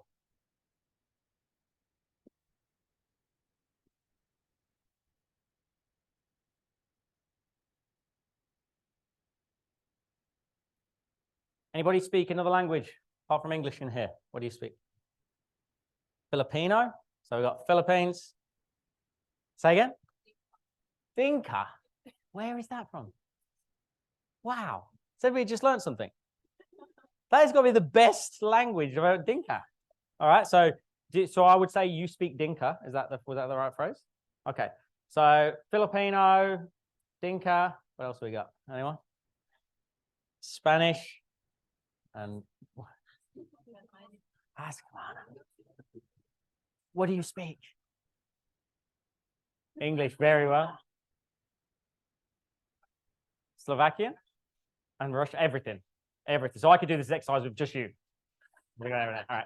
So imagine, I want to use Dinka, all right, because it just sounds cool. I've never said that sentence before in my life. So imagine we've got, what's your name, sorry? D. You're making it easy for me. So what is your actual name? Let me try. D, right? So we've got D who's speaking to me in Dinka. We've got, what was your name, sir? Nicole speaking to me in Filipino. We've got, was it Alana? Ivana speaking to me in everything, Slovakian. And then we've got Charmaine speaking to me in English, right? Now, let's go, Nicole. She could be the best salesperson out of the Philippines for the last 10 years straight. She's presenting to me in Filipino. can I buy from her? If what? If I need to understand. If I understand Filipino. If I don't, it doesn't matter how good she is. I could have with respect, sorry, Charmaine, you seem quite friendly, so I'm gonna risk it. Charmaine could be the worst salesperson in the world that speaks English. That's called a frame, by the way, so you get away with stuff. The worst salesperson that speaks English, but I'm going to buy from her because she at least speaks the same language. Sales and communication is the same, but the difference is we have personality types. And people don't adapt, to adjust, and respond. So if I give you a quick example of this, we've got D, I, and I'm setting this up for this afternoon. I'm not going to go too far into it. D, I, S, and C. They stand for what? D? Dominant. Please write that down if you didn't know that. Dominant. I. Influencer or influential. Influencer. So you got dominant, influencer. S is steady, safe. Yep. Safe's a good word for it as well. And C? Conscientious / compliant. 4 different personality types. Dominant, influencer, steady, conscientious / compliant. Okay. There's a company called Gong.io. Who's heard of Gong.io? Anybody? Gong.io. It's a bit of AI. It's an AI software. It sits on your phones. It sits on your Zooms. It listens to your calls. It tells you who's doing most of the talking, what words are being used, what words are not being used. And it will tell me that Ivana spoke for 82% of the call and I spoke for 18% of the call. It might tell me that Ivana smiled 16 times and these are the moments she smiled on the Zoom. How cool is that? It will literally send me my takeaways at the end. They did a study in 2019, 10,000 sales calls. This was in America. 10,000 inbound inquiries. Out of 10,000 calls, what percentage do you think were closed? 1% that actually became a client. So their sale was made. It was 28%. That feel quite high? I thought it was quite high. 28% of people said yes. Now, this was across a range of industries, a range of sectors, 10,000 people. They summarized that we close about 1 in 4. About 1 in 4 of an inbound inquiries. This is a warm / hot lead. Okay, you got to take that part. It's important. Then they wanted to look at this. They gone, okay, well, if we got 28% of people that have purchased, is there a dominant buying persona? Is it dominant, influencer, steady, or conscientious? Now, before we get into it this afternoon, dominant people are direct, sometimes quite abrupt. They're straight to the point and they're results orientated, fast paced. Everyone knows somebody like that? Yeah, maybe they can come across as a little bit rude sometimes. They're usually proud of it. The I personality types, they're fast-paced, they're people-orientated. Maybe they don't have the greatest attention to detail. They're very social, they're the life and soul of the party. Everyone knows someone like that? They're in here. The S personality types, they're steady, they're slower, they're a little bit resistant to change, but they do genuinely care about people, right? They want the best outcome for the person. And then the conscientious people like me, we're slow and reserved, a bit slower to make decisions. We're very process-orientated and systematic and task-focused. Which of those 4 do you think bought the most? S? Shout it out. Come on, be brave. All right. Oh, analytical thinking, 2 steps ahead or behind. Maybe it was reverse.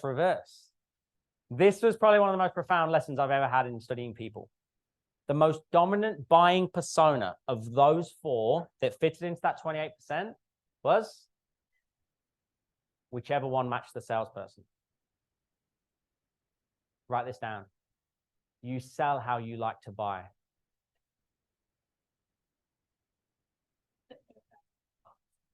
So if you're a C personality type, I would connect with C personality types because I didn't have to change.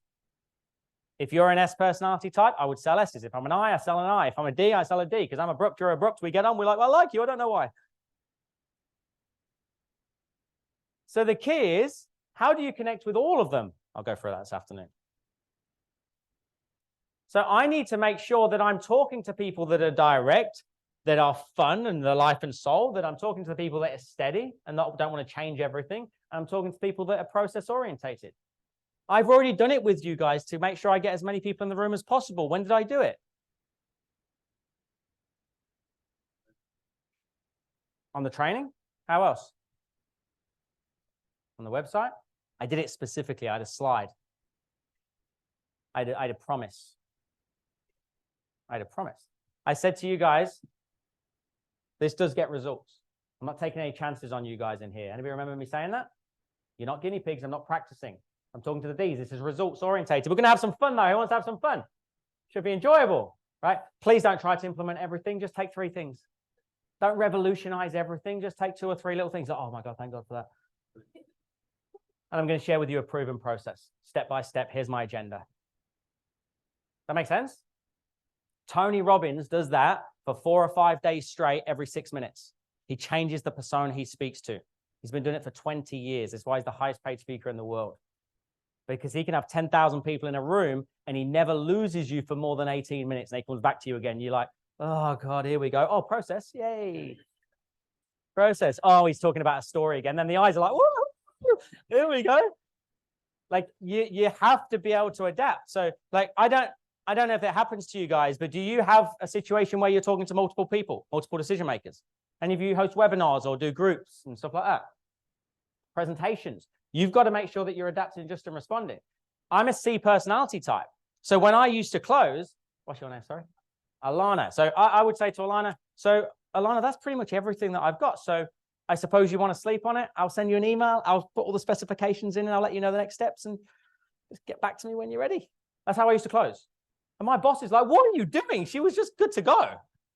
I was elongating my sales cycle because I was selling how I like to buy. Make sense? Got to get out of your own way. Anybody think that they're doing that right now? You're selling to make you feel comfortable, not to have impact. You got to get uncomfortable.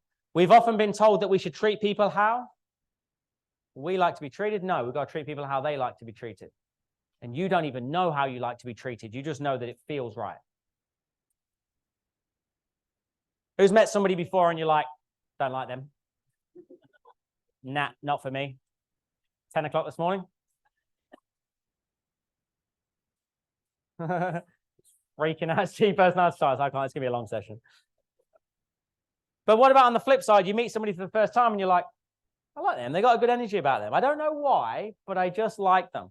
I could watch that interaction. I'll tell you exactly why you like them.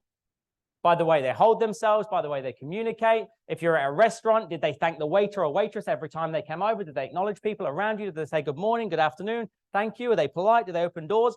All of those things are an indication of character. The fact that some of you are writing instead of writing, like you're typing into a laptop instead of writing. The fact that some of you put your hand up before you ask me a question, as opposed to some of you just shouting, is an indication of character. Have you got your sales goggles on? That's my question. Are you aware, are you even thinking about it? And we're going to go deep into that this afternoon. Number 3, right questions, wrong time.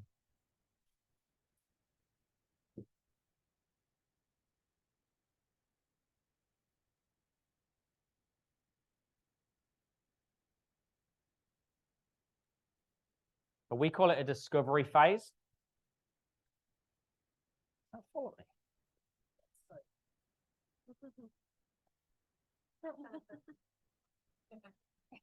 Wait till she sees that edit. Your discovery. This is where your sale has won or lost. Your discovery will make or break your sale and reduce your or increase friction points / objections. Somewhere around there. Can you please write down? You overcome objections. You overcome objections with your questions, not your answers. You overcome objections with your questions, not your answers. Does that make sense? This is my biggest skill as a sales professional. My ability to remove objections so they don't even come up, I believe is second to none. Why? Why has that skill been adapted so much in me over the years? Practice, yes. I don't have all the answers. Because I am a systems guy, yeah. What else though? Because I don't want resistance. I don't like it. Does anybody else not like conflict? I don't like conflict. I don't like friction. I don't like arguing with people. I don't want to have to wrestle somebody into a deal. It's much easier when you get all the way to the end and they go, so what do we do from here? That's nice. Who'd like to have a nice conversation? And not feel, have you ever done that where you get to the end of the day and you just feel drained? You've just been battling people all day. That's not fun, especially if it doesn't go your way. So I'm like, okay, well, what are the common things that keep coming up? You guys would have a theme. There'll be certain things that come up every time, true or false? Yeah, you know what they are. But do your questions remove that before it arises, or are you still making the same mistakes? Do you have third-party stories? Do you have testimonials? Do you have anecdotes that can actually remove a limiting belief before we even get started? I've been doing it all day so far. Talking about S personality types, telling you real stories, talking about all the industries that we've worked with. Every single one of those statements is designed to lower your sales defenses before I increase your buyer's acceptance. Difference between the two. I got to lower sales defenses first before I raise your buyer's acceptance. You won't even hear and consume until I've lowered your defenses. Was anybody a little bit apprehensive coming here today? Honestly, sales training session with an English guy. Like that's normal. Like you should, especially if you don't want to be in sales, you don't want to get told to use all these tactics that don't make you feel comfortable, or you got to change who you are. So I know that happens in most of the training that we do. So I've got to remove them periodically throughout. So I'm going to give you some questions to be able to do that. All right, number 4, presenting without logic. Presenting without logic. Sorry for the cough on Zoom. That would be horrendous. Wouldn't it? I realize. Bit better than I was on the Zoom though. Still lingering. Anybody help me with that? No? Presenting without logic. You need statements such as, based on the fact that you said, or the reason I said that is because, moments.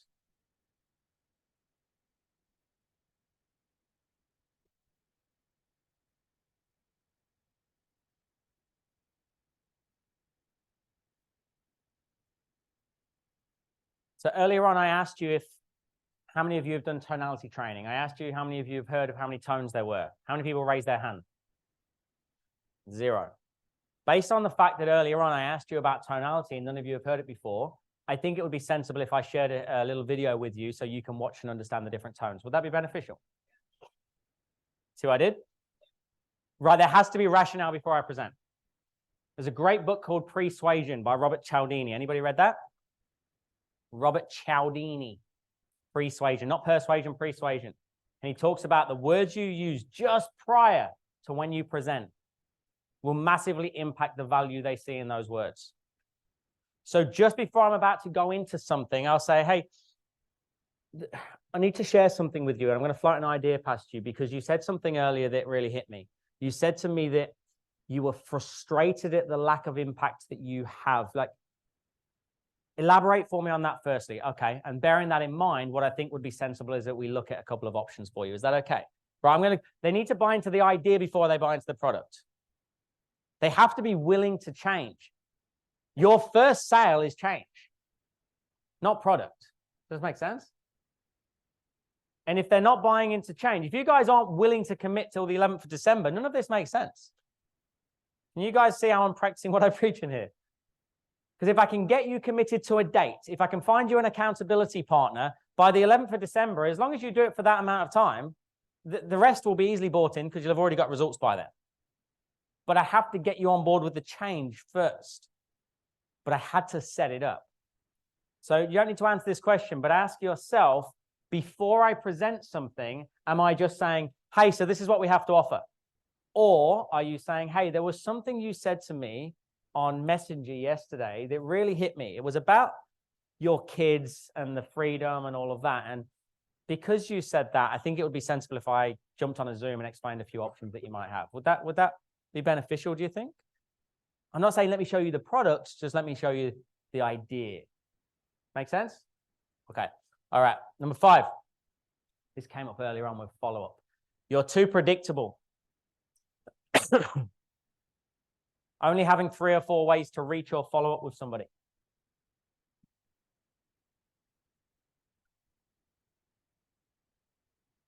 Or worst, you're not following up.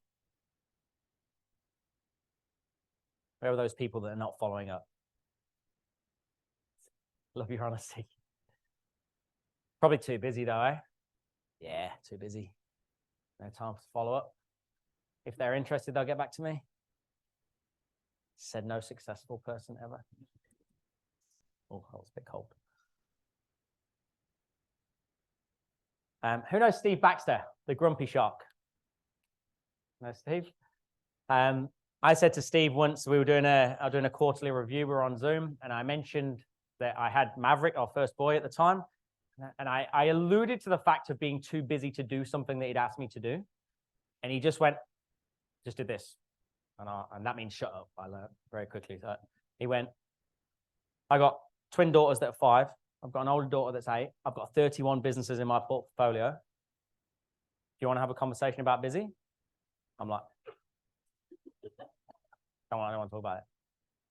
We all got the same amount of time in our day. It's what we do with it that separates the great from the good from the average. Genuinely, right? I know that's really cliche, but it's very, very true. Is anybody egotistical enough to think that people are thinking about you after you've spoke to them? You know, how many people say to you, let me think about it? Yeah? Do you get that? Do you get let me think about it? Nobody gets that in here. So everyone just buys on the spot or says no. All right, so you're liars as well. So you get let me think about it. Now, I've got kids. A lot of you in here have got kids. Is that challenging? Has its moments, doesn't it? Easy, absolute breeze. For any of you that don't have kids, it's easy.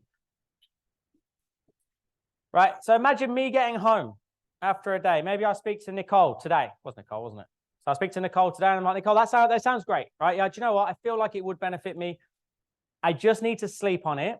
I'll have a think about it tonight because I'm a C personality type, and that's what I do. Probably wouldn't say that to you, but I'm going to go and think about it tonight. I then get home. I go home. I walk through the door. Alicia's like, take them. You ever done that one? Take them and take the dog too. Right. So now I've got 2 kids.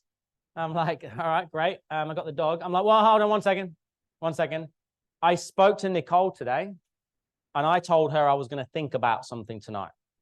So to have the kids back, have the dog, I'm going to go and sit and think about this opportunity for 5 minutes. Has anybody got a partner that's brave enough to do that? What an idiot. They ain't thinking about you. It is not their responsibility to think about you. It is your responsibility to elegantly remind them that that opportunity is there. How do you do that? What are you doing right now? How are you following up?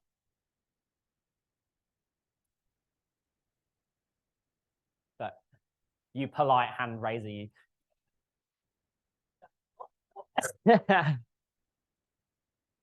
A voice message as a messenger or something. Yep. Voice message, great. Yeah. What else? Interactive professional stalking. That's like one of those. But I don't know. That's what it is. Yeah, who's doing that? We know what you're doing. I know what you're doing. Isn't it? Like that. It's just like that. But it is. And that's called the law of familiarity. The law of familiarity. People do business with businesses or people that are most recent, frequent, front of mind, and adding value. And the last part is what is often missed. Does that add value? Not really. Does a love heart add value? Not really. Take that to another level.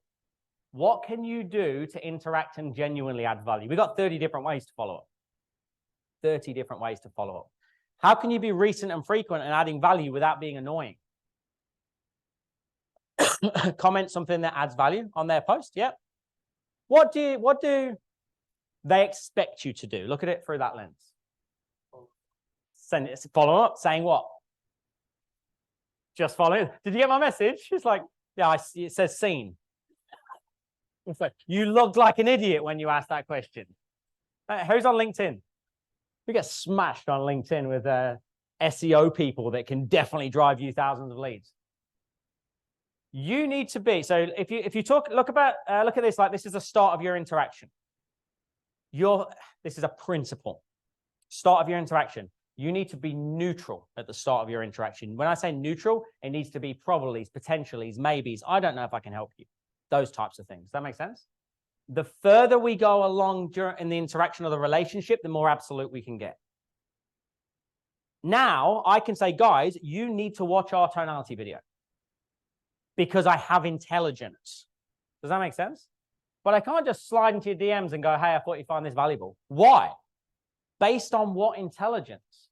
So we have to start with neutrality. We have to break the mold from what they expect. Now, Gong.io, and I'll reference Gong quite a lot because a lot of their research is very science-backed and data-driven, and that's the way my mind works. Using the words following up, touching base, circling back round like a shark, they are proven to lower your chances of conversion. Proven. How many of you, if you were to go into your messages, have just lowered your chance of converting by saying, hey, I'm just following up? Yeah. You're delete. We're going to start again. Anybody else got to delete their inbox?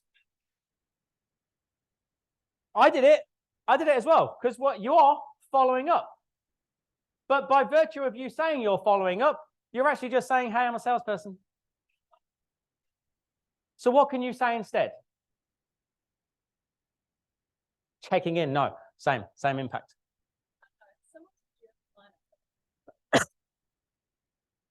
You can do that at the right time. If it's done at the wrong time, that won't work. So I'll go here first.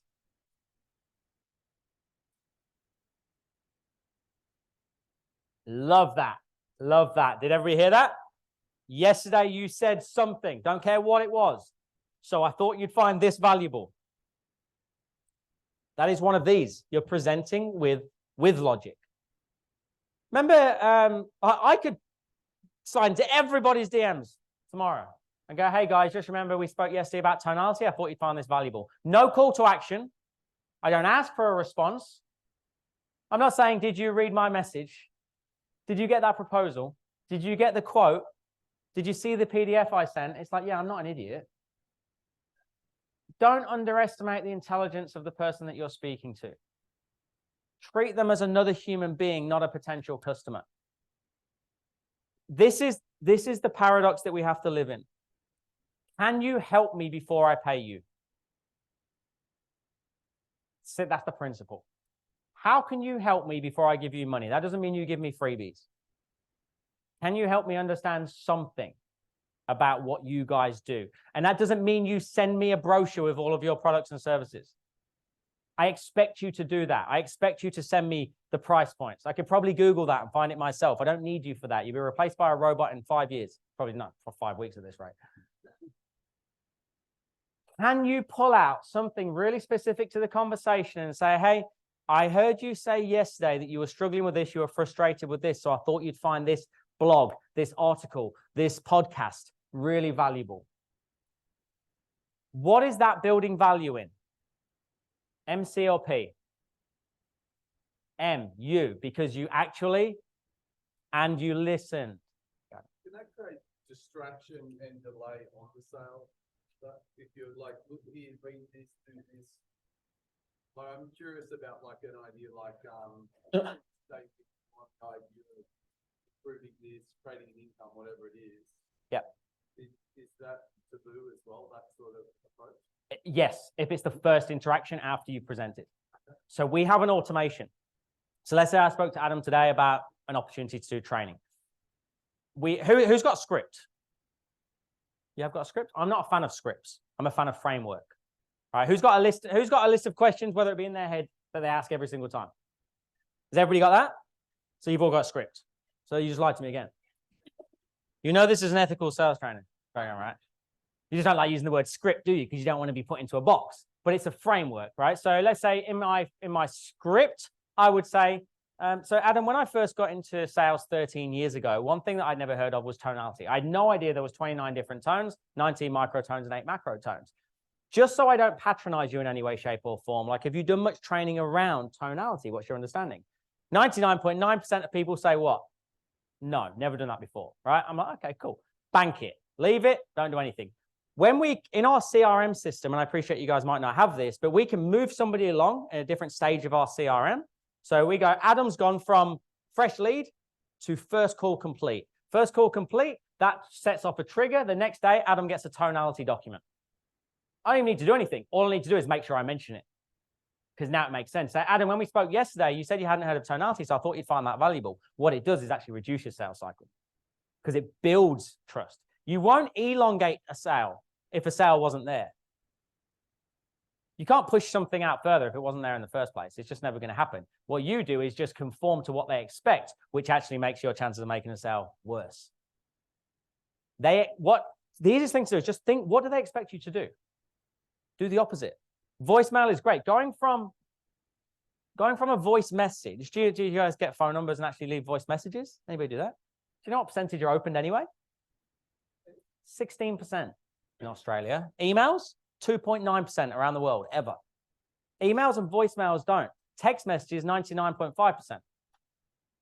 So if I can go from there to there, you just press a little microphone, that's obviously a game changer, because you get to impart tone. You got another question? Sorry. Yeah. So in terms of our business, when you say, yesterday you said you were wanting to set home digital, for example. So I thought you'd find this, is that where we would then send maybe an event, or you'd find this event helpful around that was? Yeah, something like that, yeah. So what you, and this might be a task like from top down, is to create a banquet of content. We call them COVs, contents of value. So we've got this, what Sabrina's creating here, she's filming a lot of content today. This will be chopped up, there'll be loads of little videos, and like all of these, each one of these is a content of value that could be sent over to somebody. Does that make sense? So you could say that I was listening to a podcast yesterday on parenting, and there was one line that really stood out for me. Now, does that happen a lot, that people want to spend more time with their kids? So you just have a document that's ready to go. You don't need to go creating stuff, but you might need to spend an afternoon creating 3 or 4. You know what's going to happen in the conversation. You know what objections you're going to get. So you build them out and they're just ready to go. But you need to make sure that it goes to the right person based on the conversation. What it does is increase your credibility. Depending on how cheeky you want to get, like how I'm cheeky in sales, right? I get away with it because of the connection I get on the front end. We on the last day of the financial year, we were $50,000 or $60,000 away from breaking a company record. Literally on the last day of the financial year, I had one company that owed us, that had an invoice out for $49,000. I just sent the CEO, I sent him a message saying, "Hey Chris, we're 50 or 60,000, I can't remember what it was, 60,000, I think it was, $60,000 away from breaking our company record. You guys are the talk of the office." He paid his bill that night, 49 grand. I didn't say pay your bill. Do you get the principle? Right? So it depends what your relationship's like with somebody, and what you're going to send. But if you don't have things to send, then what you do is you default into the just following up, just touching base. Just wanted to circle back around on this opportunity. Are you still interested in changing your life and doing all of this? And you focus on that instead of them. Make sense? So now you're in product instead of person. And it will be the connection that gets you the sale. But the product's great. Do you believe in the product? Yeah, right? But that's fine. They can Google all of that. They need to know that you actually care about them. And by virtue of you doing what they least expect, you're actually adding to that. Imagine if I was to, I don't know, I'm going to stereotype now, D in Dinka language. That's something kind of right? So maybe I find a South Sudanese podcast and I'm like, hey, this is so random, I came across this. I just felt like I had to send it to you. Is that personal? Damn right it's bloody personal. So that's why I always say I have my sales goggles on all the time. I'm always looking for opportunity. I'm always looking to connect people in some way, shape, or form. But you can only do that if you get intelligence in the first place. If this is wrong, the only thing that you focus on is product, because you don't. How does it play out?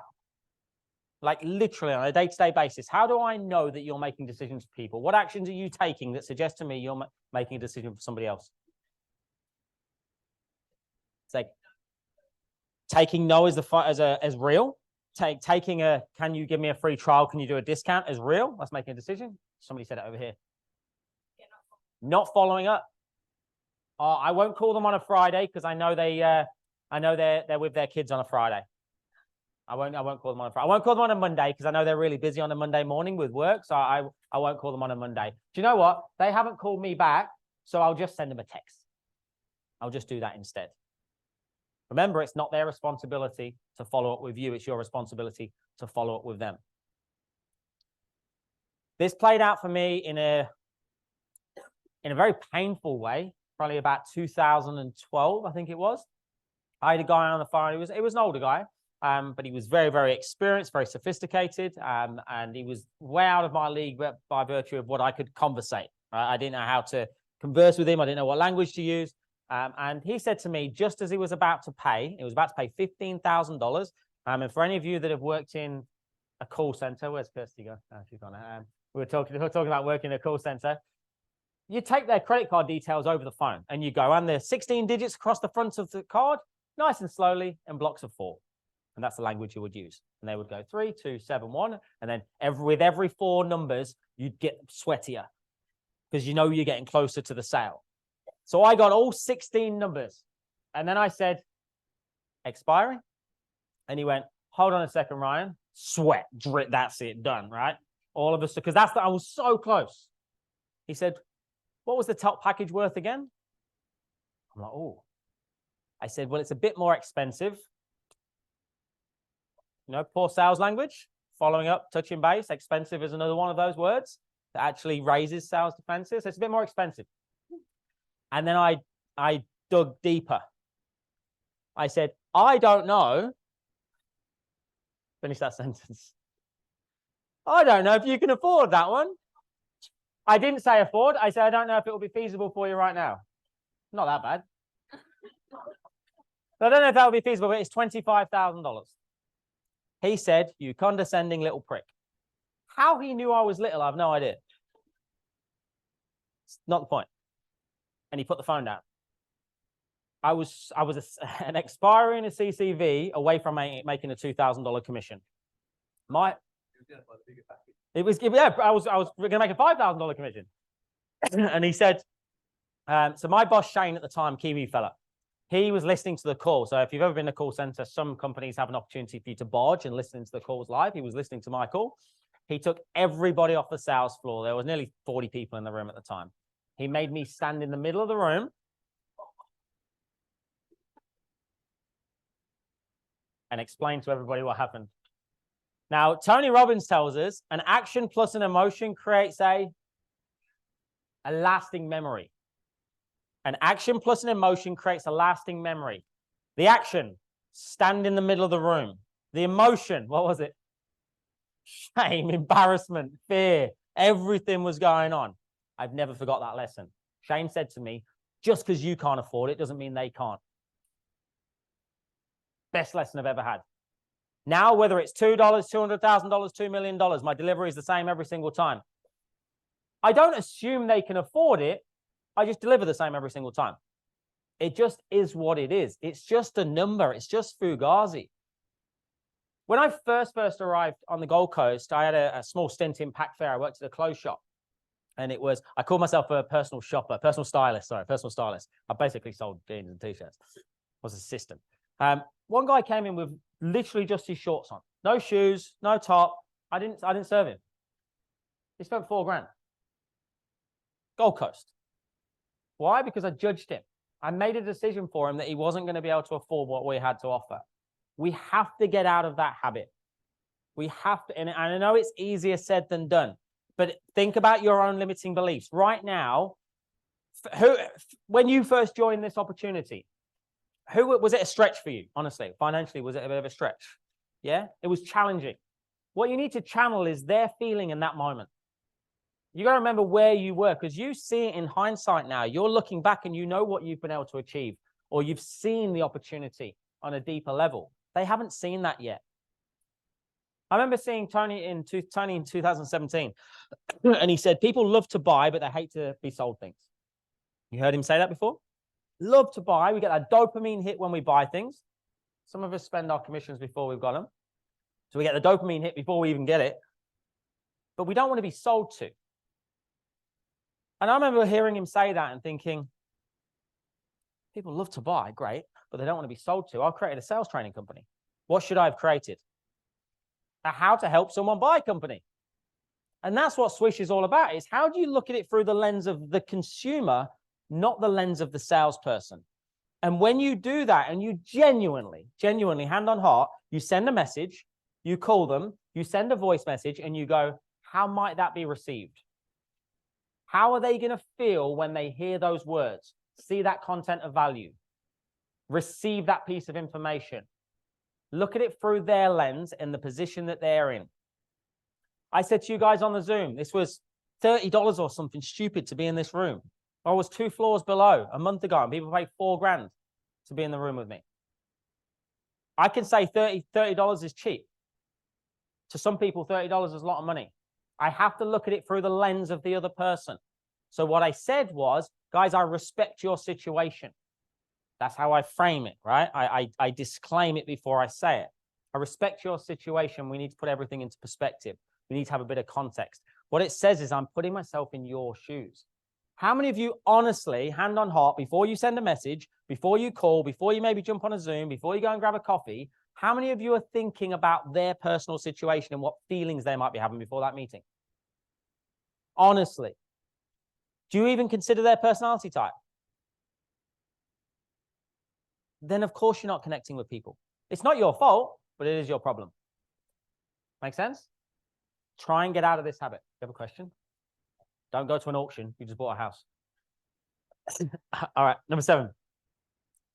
Not showing a genuine interest. Actually caring. Can you believe it? That's a strategy. Anybody heard of Gary Vaynerchuk? Gary V. I love it when he said that. What's your strategy? He goes, care. Just actually care. If I come back to Gong.io again, in this same research here, those 28% of sales, over 80% of the 28%, the salesperson, for want of a better phrase, was speaking less than 30% of the time. Interesting? How much are you speaking during an interaction? Who's doing all of the talking?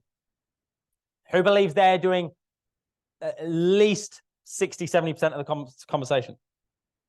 Okay, it needs to be on its head. That needs to be switched. If you're just talking at them, that's not the highest form of dialogue. It has to be disproportionately in their direction. I'm not going to ask if any of you have been to a psychologist or a counselor, because I can tell a few of you have. Too soon? What happens when you go to a psychologist? You sit on their chair, you lay down, they ask you some questions about your childhood, and before you know, you're crying about when you fell off your skateboard at 4 years old. Apparently. Apparently that's what happens. But you do all the talking. They do something called motivational interviewing. Anybody heard of that? Motivational interviewing, great tactic in a way. It's designed to get you to open up. And all they do is say things like this. How so? Elaborate on that for me. When you said that, what did you mean? And you're like, oh, Mum and Dad. And my little dog Rocky, just it wasn't his fault. And then you walk out an hour later, you're like, you are amazing. And they're not even doing anything. But they speak very little because they have the best questions. They don't need to pitch products. And you're like, I'm going to come back again. I'm going to spend another $150, another $200. I'm going to keep coming back because they made you feel like what? Heard, understood. You care. This is the same for us in what we're doing. It's exactly the same. No one likes to be sold to, but they do like to buy. They want what you have. They want the freedom that it can create for them, but they don't want to be fair. They don't want to feel like they're being sold to. Now, without having the technology to assess, are you speaking 30% of the time? Just have that as a mental note for yourself. Like, do you feel it's disproportionate? Now, when you're, let's say you're messaging somebody, who does majority of their conversation through DMs? Right? And I'm talking like 80, 90%. How many of you are on the phone? How many of you actually pick up the phone and speak to another human? That's scary. Zoom. Okay. So this will work both ways, right? How many of you that it is honestly like trying to get blood from a stone? They're giving you nothing. And they're just giving you those one-word answers. So in that situation, we use what we call reciprocity questions. What's a reciprocity question? Not quite open-ended. They have to give you something back. Why? What have I given them? Just something about me. So if I was to say, guys, I know when I first got into sales, I really struggled with getting punched in the face 300 times a day. Like, anybody find that hard initially when they first got into this, getting told no? It's easy for you to answer me if I've given you something first. Does that make sense? So you might say to somebody, so what are you looking for? What do you want to achieve in life? Or you might say, when I first found this opportunity 4 years ago, what I didn't realize was that it was going to create this in my life. But what I really want to understand is, what do you want? Does that make sense? It's a reciprocity question. I give something before I try to take something. It will increase their feeling of comfort to open up back to you. And if you've got limiting beliefs or potential objections or friction points that you can remove by virtue of that story, please make sure it's real, then you're going to remove them with your questions. When I first got into sales, I had no idea that female S personality types were going to be the best salespeople for me, because they actually care. What do you think is going to show up when we do a little disc assessment in a minute? What do you think the majority of this room is going to be? That'd be lucky, wouldn't it? It's not magic. It's just understanding a demographic, understanding a room, but you've got to tell the truth. Please write this down for me. Sales is telling your truth better. Sales is telling your truth better. You have a truth already. You have a reason that you got into this. You will also have fears and apprehensions of when you got into this. Are you comfortable enough to be vulnerable and to share it first so you can extract more information? To reciprocate is to make somebody feel indebted to you. That's the dictionary definition. To make someone feel indebted to you. So I'm going to give you if you give me. All right. Number 8.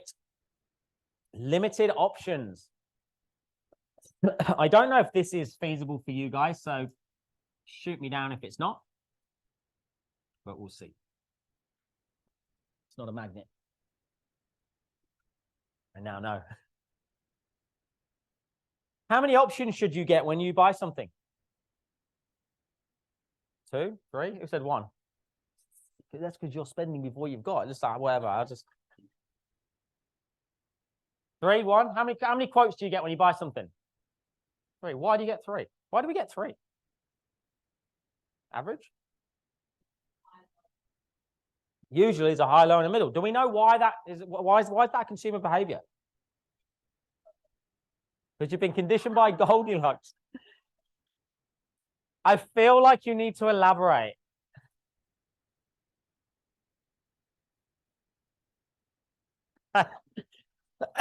It's true, right? So from bedtime stories, we've been conditioned to get 3 quotes. How much would be, I'm not going to tell you the answer to this out of respect to people that have paid for this session, but how much do you, yeah, I think you kind of know. How much would 6 hours of training with me be? $4,000. That's for 3 days, actually, in a group setting. So let's say $4,000. Is $4,000 for sales training expensive or cheap? You're saying cheap now after what we've bloody done? Cheap? Reasonable? Depends on the person. The fact is, you don't know. How many of you have paid for sales training before out of your own pocket? Honestly. So for those of you that haven't, and you heard, say, let's say $4,000 for an hour's worth of training, the only way you can know that is good or bad is by what? Getting a comparison. So what have I forced you to do? Go back into the market. I don't want you to go back into the market. I want to keep you in my ecosystem. So what we need to do, if possible, is create 3 options. Who's seen the wine bottle study in the restaurant? Anybody seen this in the US? It's quite famous one. You seen it? 3 bottles of wine. Put it into a restaurant over a weekend. One was $35. One was $45. And one was $125 US dollars. All expensive in my eyes. Which one did most people buy? 45? Somebody say 65? Yeah, it's the lighting. Yeah. 85% of people chose the middle one. They chose the $45. Do you know what was interesting? Out of the people that chose the $125 bottle of wine, what event were they on? What type of event? Oh, no. No. First date. Charmaine knows. I'll take that one, please. $35. Married 10 years. Or just, oh, BYO, just cork it. Just go. Lucky if you're going out. All right. So this is where it got interesting. So the following weekend, they took the same bottles of wine. They put a $125 tag on the $35 bottle. They put a $35 tag on the $125 bottle. Which one did most people buy? It actually went to 87%. So basically, it didn't change. That's what they're saying. Their summary was this: we don't buy on price. We don't even buy on value. We have an illness as a consumer. It's called middle offering syndrome. Middle offering syndrome. It works for 3 or 5. If you show me more than that, I get annoyed, like a restaurant with too many things on the menu. It has to be middle, because I need to be able to find a central spot. Because then I feel comfortable that I've made the decision. You give me one lozenge, I've been coerced into that. I even said to Nicole, I was like, what's in this? Take it anyway. Anything could happen this afternoon. If you give me 3 options, I'm in control. See the difference? But look at the pricing here, guys. This is really important. 35 to 45. You're almost stupid to not go for that one. But then we have this. We have a divide between that and that. Why? Say again? It is a bigger jump, but it's called comparison theory. We need to create what's called comparison theory. Right? I take 5 people every 6 months for one-on-one mentoring and coaching. $36,000 for 6 months worth of mentoring. You get 1 hour a month with me. You get access to some of our other online stuff as well. I don't have scope to take anybody else until 2025. So I'm not selling you that. But now you have an anchor. So when I say we have an online training program for 2495, 2495 might have been high, but it's better than 36, right? I create what's called comparison theory. So we need to show what is possible, even if it's not going to be something that we're going to move forward with. Obviously, we need to make sure all 3 can help them. But if maybe I'm talking to, what was your name?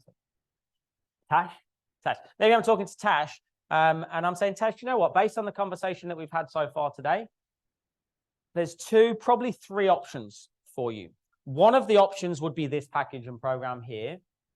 But bearing in mind, this is the first time we're interacting, I don't think we should start there. So I give it and I throw it away. And I might say, that's $500. And then I might have a 300 and a 200. That makes sense? Because I need to give something to anchor against so that they can see that it's good value. Otherwise, everything is expensive. If I do that, if I just show one, that's called the halo effect, where I don't see anything else now. I've just gone 45. Is that good or bad? I don't know. I'll go back into the market and I'll find something else. Now, I don't know if you guys can do that. I don't know if that is your option. It sounds like you might have 4. Yeah. Yeah. No, I'm just curious. Yeah, I was playing something with a couple of our bundles and presenting. So I always had in my mind 5 too many. Yeah. But 3 not enough with what we offer. But 4 is like, well, if they think they're the upper class or the lower class. So if you're going to do the 4, make the 4 your comparison, the 4th your comparison, and that's your throwaway one. Yeah, if like for us to qualify for my one-on-one legacy program, like you need to have done prerequisite content beforehand. So I don't know if it works for you guys. Is there certain things that you would need to have done before? It's like how you guys work your way up, right? There's an ascension model. You can't get there without starting there. So I'm still showing you what's possible, but we're not starting there. So it's almost like I'm showing you, taking it away. We did this with Mercedes. Mercedes-Benz, they have a C200, a C300, and AMG. And I'm like, well, ask the question in your discovery, what is the ultimate? Where do you really want to go? If you could choose any car, what would you want? The AMG. I want the top of the range model. Okay, well, Can they afford it? No, show them anyway. Show them anyway. I got a marketing company, a guy based in Toowoomba. He does Facebook ads for roofers in America. Very, very niche. When I first met him, he was one of my one-on-one clients. He did $3,000 per month retainer, right? As a management fee. And he had a close rate of 32%. Created 3 options. His first option became 3,000. His what happened there? What is this? Guys, have some of these. These are great. His second option, say he went from 3 to 5 to 10. So now he's not presenting one option at $3,000 a month. He's presenting 3 options. His conversion rate went from 32% to 60%, and over 80% of them went for the middle option. So he increased his average transaction by $2,000 and he's doubled his conversion rate because the customer is now in control. But who's actually in control? You're in control. That makes sense? Okay. Always. You offer 5, but we have so many bundles. It's if there's in the small print other bundles down the bottom, does that create distraction? You just keep it out. It could and do. open up the conversation later. Yeah. Because if you've done your discovery right, what you're essentially doing is funneling somebody into an option, right? Otherwise, you're coercing me. I mean, we've got loads of different programs and training that you could do, and I can't say, yes, you need to do this. I need to ask questions first. So can you get it down to 3 or 5? Yeah, and then, yeah, remove any other distractions from there. And when you're presenting them, this is the way I would present it, kind of going off track a little bit. Once I've gone through the 3 bundles, or 4, whatever we decide to do, my question is this: which one of those are you leaning towards? Not which one is right for you. All I'm asking is for them to lean towards something first. Yes. Okay, so let's say we've got like 7 bundles to choose from, and you funnel them down to what you believe is the best that they can choose from. Do you think then it would be a better option instead of presenting them like a visual with all bundles and the prices, just your 3 recommended and tell them the price? 100%. Yeah, remove distraction. Yeah, it's just confusion. So people don't buy in a state of confusion. So who's been to a restaurant where there's so many things on the menu and you get angry, and then the person that you're at the restaurant with, their food comes and you just look over there like that, and you're angry at them for ordering it, and you're like, can I just have a, no, you ordered that. It's like, yeah, but there's too much. You get annoyed with the restaurant whilst I'm at it. Let's have a round. Anybody work in hospitality? Oh God, this could go wrong. Any of you take orders without writing things down? We hate you. You're doing it because it's only fueling your own ego. What you're doing is ruining my experience, because you walk away from the table, you stand there like that, all arrogant. Yeah, no worries. Yeah, drink. Yeah, and yourself and you. And you're like, are they going to remember it? All I'm thinking about now until my food arrives is, are you going to remember it? And I don't care if you get it right. You ruin the last 20 minutes. I'm like, just pretend to write something down. Everything you do can impact the experience of the consumer. I have no idea how I got there, but anyway. Can I ask one question about that? Yes. So I think about our ideal customer. They either come that they're looking to lose weight, energy. Could you get an idea of them and create the bundles are in there depending on who they are. So you create options for a weight loss person, a health person. So then they're like, what about all the other bundles? They're like, well, it's catered for, these are the weight loss options, and then there's 3 to 5 options. Yeah, for sure. Yeah, because then you don't want to have to be jumping in and creating brochures and stuff left, right, and center. Now, we have like corporate training, we have training for individuals, we have training for small businesses. So they're all kind of ready to go. But my questions are going to dictate, well, I'm not going to show that one. That one's not going to be right. I'm going to come down to here, and they're the 3 that are in part of that package. Yeah. Like Mercedes, right? You're looking at a C, yeah, like what? Yeah, what model do you want? What, like, do you want brand new? Do you want X demo? Like, you just, it's your questions that allow you to present.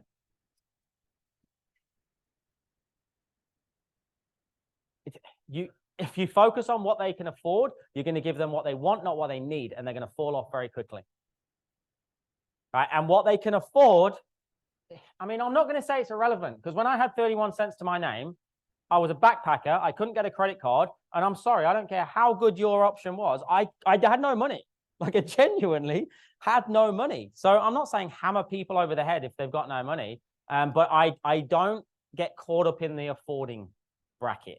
Like what I do is I'm more focused on, this is a bit old school, but where are they now? Where do they want to be? What is that gap? The gap will create affordability. If you don't ask the right questions, if you don't find the right pain points, then there's no gap. If it's just like, oh yeah, I'm all right. I mean, I've got a half decent job. Yeah, I mean, it's not really hurting me too much. $500. Now, my gap's like that, right? They need to realize how far away they are from where they actually want to be. And we'll figure that out when we go for our discovery questions shortly. Love the questions, by the way, guys.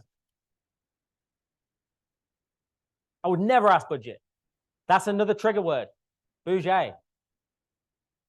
If I said to you right now, guys, so who thinks, I'll do it for you live, right? Who thinks that having me in your pocket on your phone, 24/7, 365, having language patterns ready to rattle off, you think that'd be beneficial? Right? You can have that practice every single day. Okay. How much can you afford for training? What went through your head when I asked that question? Lie. Who's going to tell me the truth? Who would go, hold on a second, I'll have a look exactly what I've got in my bank. So what I've just done, if I ask you what your budget is, I'm going to induce you to lie to me. I don't want to start a relationship with a lie. So what I will still bring it to the table. I might say, hey, I've been doing this now for the last 4 years. I've been fortunate enough to help over 200 people come into this opportunity, change their life, create financial freedom, and spend more time with their kids. But one thing I have learned is that if I ask you your budget, you're going to lie to me. And I don't want to start this relationship with a lie. What will happen is they will laugh. And when they laugh, you go, I told you. Because they were going to lie. But what I won't do is be patronizing or condescending. So put me in the right stratosphere. Give me a ballpark. Like what sort of funds or finances have you put aside to get yourself out of this position? Do they have a budget for this? Who has a budget for this? Who's got a sales training budget? Who's got a spreadsheet and at the bottom it says sales training, $2,000 a year? Nobody. The companies don't.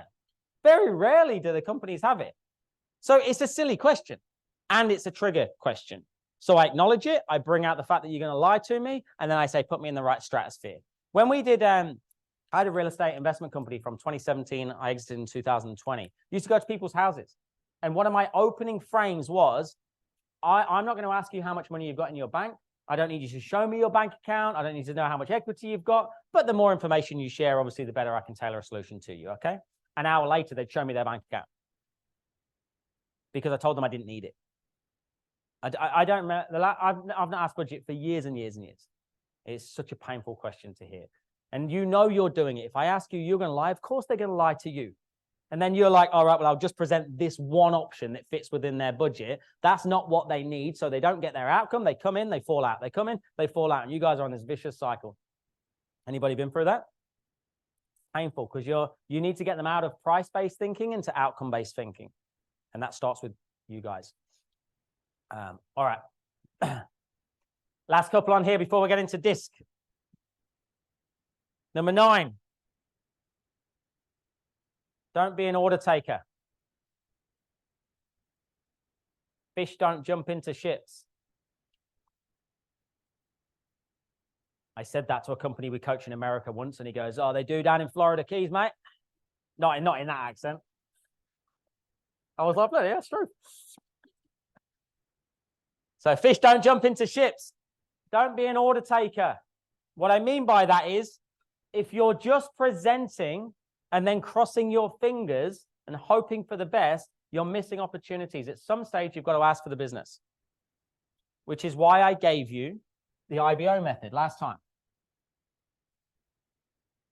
Can I have a volunteer on stage, please? By the time I turn around, there should be somebody on this stage. I'll keep, this whiteboard's going to get worn away. Oh, you bought yourself some more time? Come here. Nico! Do you like wine? I do love wine. You just want a bottle of wine. There you go. But you've also now got to sit on this stool. Okay. So, IBO, what does it stand for? If you haven't heard this before, please write down IBO down the side of your page. Idea, benefit, opinion.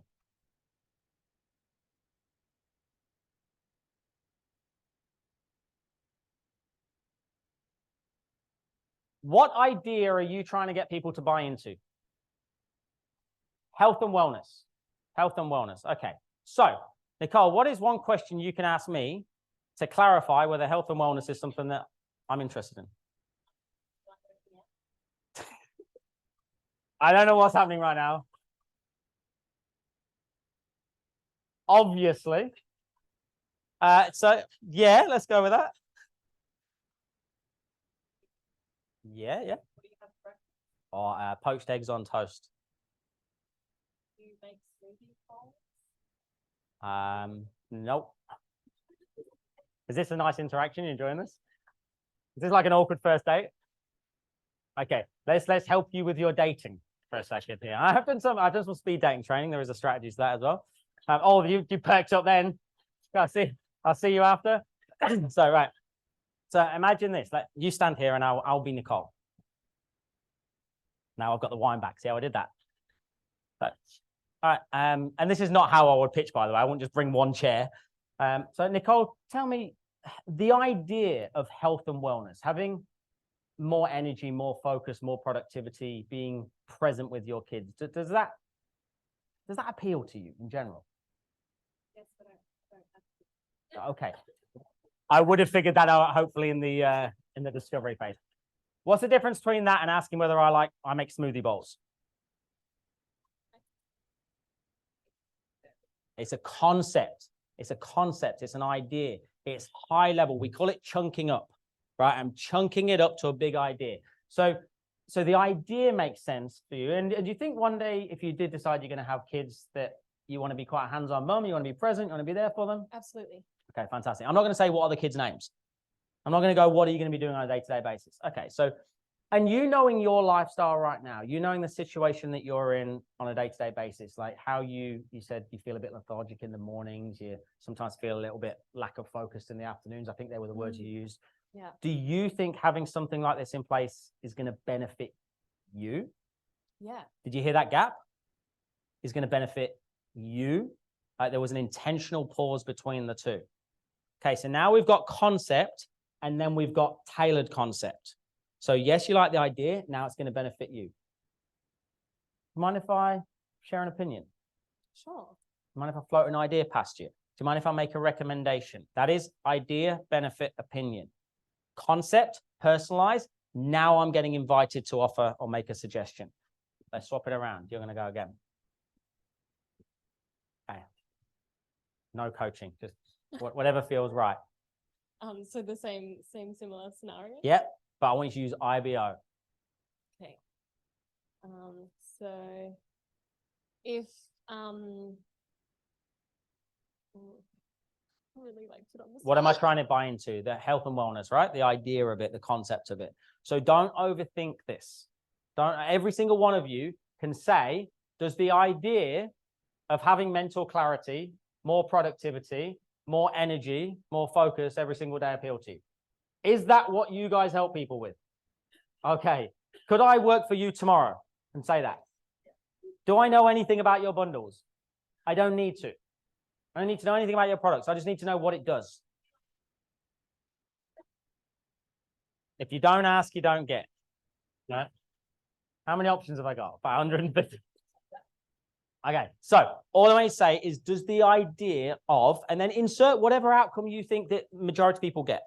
Okay, so the key is you got an anchor of idea. Okay, all right. Does the idea of spending more time with your two boys interest you? Interests me. Okay, all right, cool. Yeah, it does. Yeah, I just want to not necessarily spend more time with them, but when I am with them, just be present, just be focused and not feel lethargic. Like I stopped playing football in 2018 because I knew when I had my kids, I wanted to be able to play football with them. I wanted to have more energy. I didn't want to be that old dad that was limping around the soccer field, you know? So if I could offer you. What are you offering me? She's gone. She's gone tailored. She has mentioned the kids, which was great. But now where's she gone? She's selling. Now she's in pitch mode straight away. She's got one little buy-in and she's like, tie him up, get him done. Right, lock him down. Visa or MasterCard. If anything, the more they come in, the more you want to repel. And I know this goes against everything that you've been trained to do, but it's not what I expect you to do. In fact, when somebody says to me, yes, Ryan, this sounds great, what's my response? Why? Are you sure? Don't just say that to please me. I want to make sure this is something that you're comfortable with. Because they don't expect you to do it. Do what they least expect you to do. So yes, the idea makes sense. B, benefit. Give me a benefit. So if there could be an opportunity for you to spend more time with your kids by offering you something that gives you more time, would you be open to hearing about that? Okay, you're getting closer, right? You're getting a little bit closer. You still got the word offer in there. Okay, we've got to remove the word offer. Offer is what? It's a sales word, right? Flip this around. Let's do one more time. Is this beneficial to see? Yeah, okay. This is what we do every single morning, right? There's no way she doesn't get better if we keep doing this. So you're Ryan, right? Hi, You got Ryan. 2 kids. Okay. So Ryan, what I'm hearing is that being present for the kids is important to you, but the idea of changing, the idea of actually doing something that you've never done before to get a different outcome from a health and wellness perspective, so you have the focus and you are present for the kids. Does that make sense to you? Do you like the idea itself? Yes. Okay. And you knowing you better than I do, always transition with that statement. You knowing you better than I do. What have I just done? I've taken the attention off me and I've put the attention on them at the most important part of the conversation. Do they know themselves better than you do? Do they want to be told what to do? No. So I'm asking them, you knowing your situation better than I do,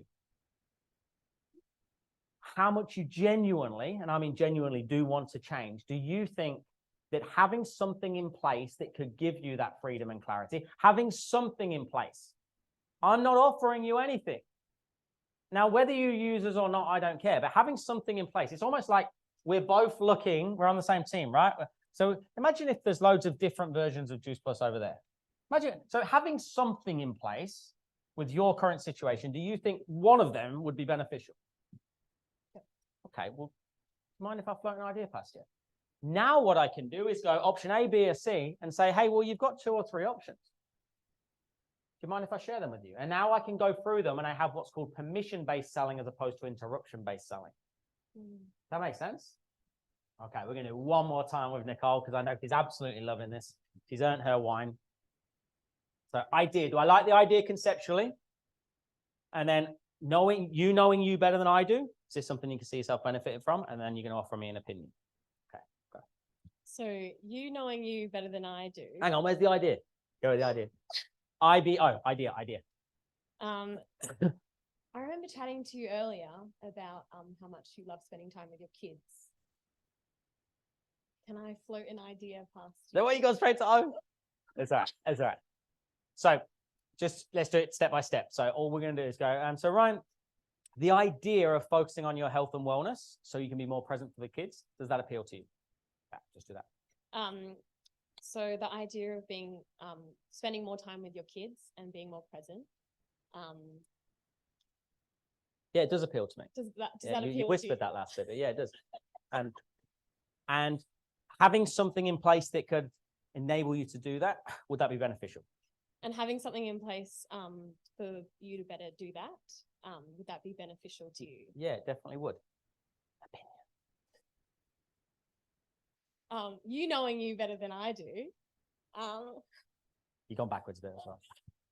Give her a round of applause. She's doing bloody good, eh? All right. Well done. Well done. Yes, she hates me. Who's just over the moon that they were down there and Nicole was up there? Anybody die? A little bit inside? Okay. Can you see though, guys, if we did it every day, you find an accountability buddy, jump on Zoom and just do IBO back and forth, 2-3 minutes. Right? I can break it down into each section. We can do it with all the questions. We can do it with objection handling. We can do it with framing. We can do it with whatever we want. But you have to get used to doing that. And I really, really respect anybody that's prepared to jump up here and do that. I would never have done that 10, 12 years ago. That would have made me feel literally sick. I probably would have been sick at the thought of doing that. So thank you. All right, the last one before we get into disc, because we're running a bit over, is naivety or ignorance. Naivety or ignorance. Trying to figure it out yourself, or a reluctance to investing time into mastering your craft.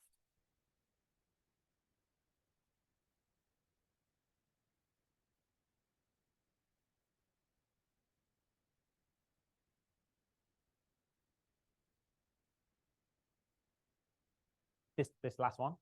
Yeah.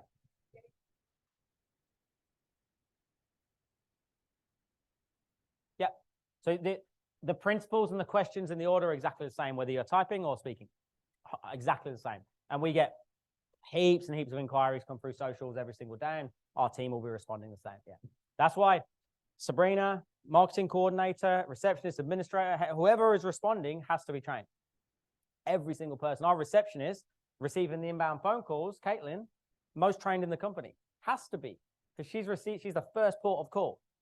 So when I go through framing in a second, I'll talk to you about our receptionist frame. So how do they set up the next person in line? I know you guys are probably not doing that. Does that ever happen? Do you have to put, no, not really. But you've got to build up the next person. You sell the person, not the product. Makes sense. Great question. So this last one here, number 10, is really aimed at me to make sure I never become complacent, because I didn't believe that sales was a learned skill, and I certainly wasn't dedicating enough time. Only because I got set a challenge of 60 days that it proved to me that it works. After those 60 days, my mantra became, always go to bed more educated than you woke. That is it. Every single day. Did I learn something today? Not just once. Yes, that's a good answer.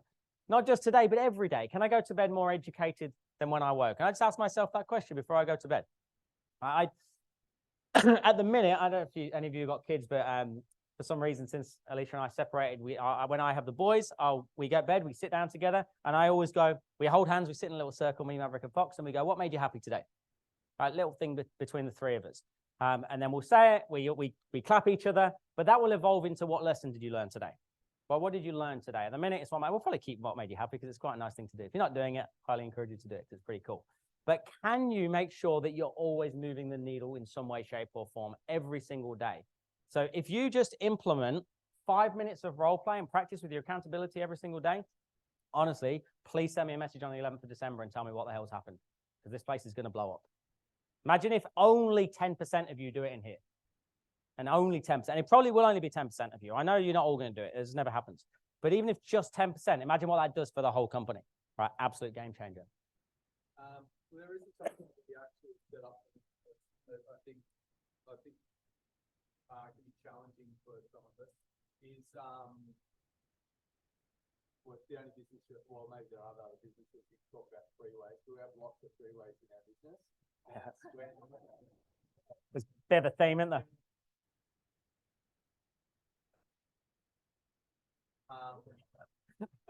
But if let's say somebody might have met a prospect, they're going to put them in front of their upline and then be involved in the call. Yes. Can you give us how you would? I'll do that when we get to framing. Okay. Yeah, 100%. It's a perfect example. So when we get to framing, remind me, because I will do that for you. Alrighty, guys. What I want you to do, just before we finish off this little section, I want you to look back through those 10 mistakes. I want you to circle, highlight, bold, underline the one that really stuck out for you. Which one hit you? Was a refresher? Was a trigger? Which one stuck out for you the most?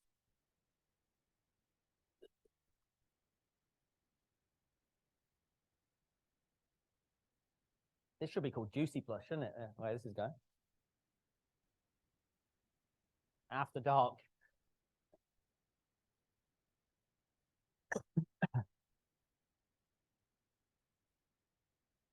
Are enjoying it? Oh, no, we've gone younger. We had 5 months, now we've got 5 weeks. That's the youngest now. Alrighty, guys, totally fresh page for me. Totally fresh page. It is not lunch.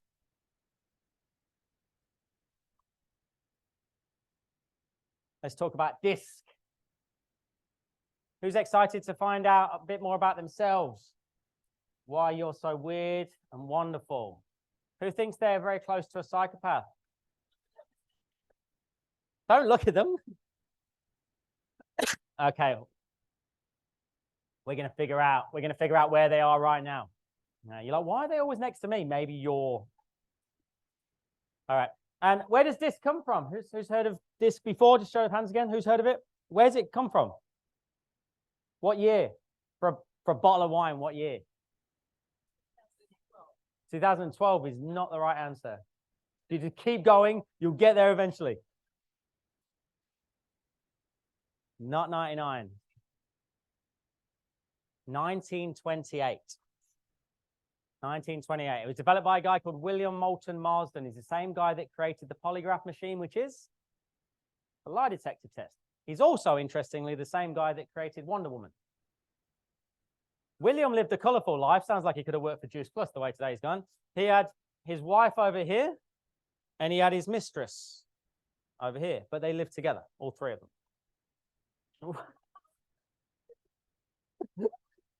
What a legend was that?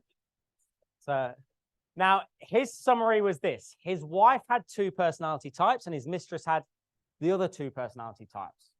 He put them together. He created the ultimate woman, Wonder Woman. I can't think of anything worse. They're all 4, right? Now, if you do decide to dig a little bit deeper, this is what the Lothario looks like. You'll see that his studies were all validated at Harvard University, and it was in 1940 that a guy called Walter Clark took his findings of DISC and turned it into the assessment that you guys use today. It is a very sophisticated algorithm.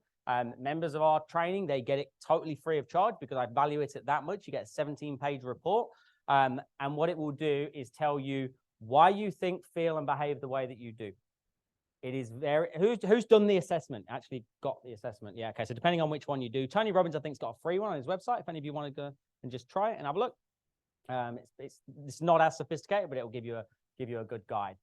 If you do a little bit of research in the C personality types, you'll find that Wonder Woman wore a lot of red or lycra, rubber, latex, and she also had a weapon. What was her weapon? A lasso, the lasso of truth. Polygraph machine, lasso of truth, right? All kind of comes together. So that'll give you an indication of his personal life. Has nothing to do with the training, but I just find that quite interesting. A couple of things to be aware of. This is designed to show us some of the ways that you guys are different. Please write down at the top of your page, different is different, but different is okay. Different is different, but different is okay. I need to share that with you right now before I upset you. Different is different, but different is okay. It's also going to help us highlight our strengths and our limitations. You don't need to write all this down. So I'm a C personality type. So that means I'm very process-driven, very systematic. What do you think is a limitation of knowing that? Moving forward, why? I overanalyze everything. Everything has to be perfect. So from a decision-making perspective, fast or slow? Miss opportunities? Left, right, and center. So I actually had a decision-making coach many years ago to help me make more effective and efficient decisions. So once I knew the limitations, I was able to train around it. It doesn't change who I am. I still have that as a default. But knowing your default is like a good alcoholic. Knowing you're an alcoholic is the start. Right? I knew that I was a procrastinator. I knew that I didn't make effective and efficient decisions. So what do? I find somebody that can help me make decisions in a way that works for me. So this is going to help you with that. What it doesn't do is measure any of these things: intelligence, values, skills, education, or your ability or willingness to change. We're not going to find out who the smartest person in the room here is. It doesn't matter. Different is different, but different is okay. It simply shows you behaviors and emotions. Why you behave the way you do and why you feel the way you do. How can some people send out 100 DMs a day, get 100 replies saying, leave me alone, not interested, and then just go and have an evening of fun, and it doesn't bother them? How can somebody else send 100 DMs a day, get 100 DMs back saying, leave me alone, never call me again, and you cry into your bed? It's not your fault, but it is your problem. Because once you know about it, we can do something about it. 3 things that I like to note. It's observable. I can see it. Just by virtue of how much you're writing. Are you writing? Are you not writing? The questions you're asking, your body language, your eye contact, the way you interact with each other on the breaks. the way you interacted with me on the breaks. They're all indications of persona. It's universal. What does that mean? Doesn't matter. It crosses cultures. And it's neutral. What does that mean? There's no right or wrong. It doesn't matter which one you are. Which one's the greatest salesperson? DIS or C? That's just my experience. There is no data to suggest any of them are better than others. Every single one of us has an ability to be elite. Doesn't matter which personality type you are. It's just how much are you prepared to adapt, adjust, and respond to the person in front of you. So please draw this up on a fresh piece of paper, X and Y axis. Let's figure out where you are.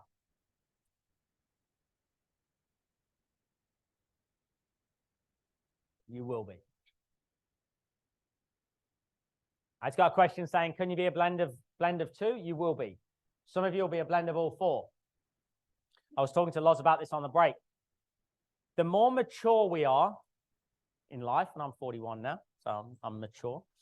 When I turned 40, I started to feel like I could say things like the youth of today. Like something changes, isn't it? That generation, I don't know what's wrong with them. They've got no work ethic. But you can say things like that now. So the older we get, the more emotionally intelligent we become. Now, there's a difference between EQ, emotional quotient or emotional intelligence, and DISC, personality profiling. So as we go through these, you will go, hold on a second, Ryan, I think I've got a little bit of each of those in me. You will. We have stretched behavior and we have environmental and situational behaviors, but you will have a default. You will have a default. All right. We're going to figure it out, and I'm going to show you how to read somebody in 60, probably 45 to 60 seconds. You can do this with one question on a DM as well. Okay. Why are you getting so nervous? I get exciting, yeah. Okay. And I'll do the exercise with you first, and then I'll show you how I did it at the end. So at the top, can you write down fast and direct?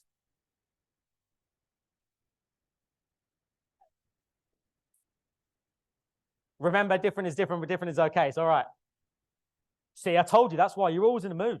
Don't do that later. That's not where this is supposed to go. Don't go breaking up with anybody tonight. And you leave it at least a week so it's not so obvious that it happened after today. Fast and direct. At the bottom, slow and reserved.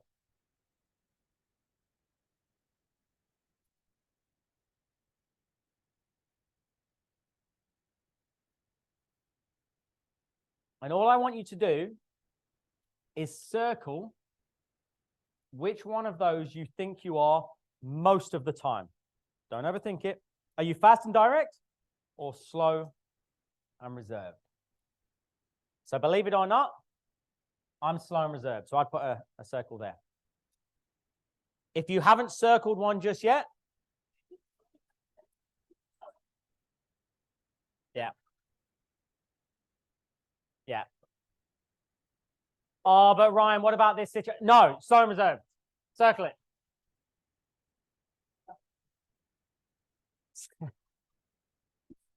He said, I'm still working out. I didn't pay attention. Is that what he said?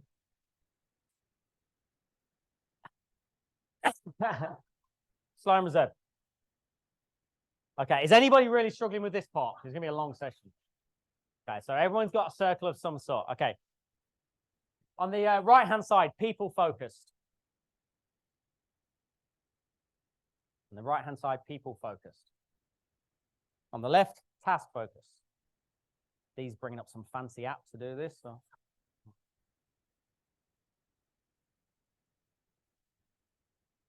People on the right, task on the left. Same exercise. Circle which one you are most of the time. Are you more people-orientated or are you more task-orientated? Now, remember, no right, no wrong. I'm task-orientated. That doesn't mean I don't like people. Doesn't mean I don't like people. My default is to get the job done. When I get in after a weekend to the office, my default is to say, what's your name, sorry? Angela. Angela, did you send that email on Friday? That's my default. Because I'm task-focused. Some people go, so how was your weekend? And I have to go, yeah, it was good. How was yours? And they go, oh, it was good. So I knocked off Friday. I'm like, I know when a weekend starts. I get it. God, it was raining, wasn't it, on the way home? I'm like, just tell me, what did you do on the weekend? And they go into this big elaborate story, and then I have to go, did you send the email on Friday? So you know who they are, right? Or even just by this, you know who they are, right? So what you've just done now is put yourself in a quadrant. So my name is going to go in this bottom left-hand corner because I'm slow and task-orientated. Please write your name in the quadrant that you now sit.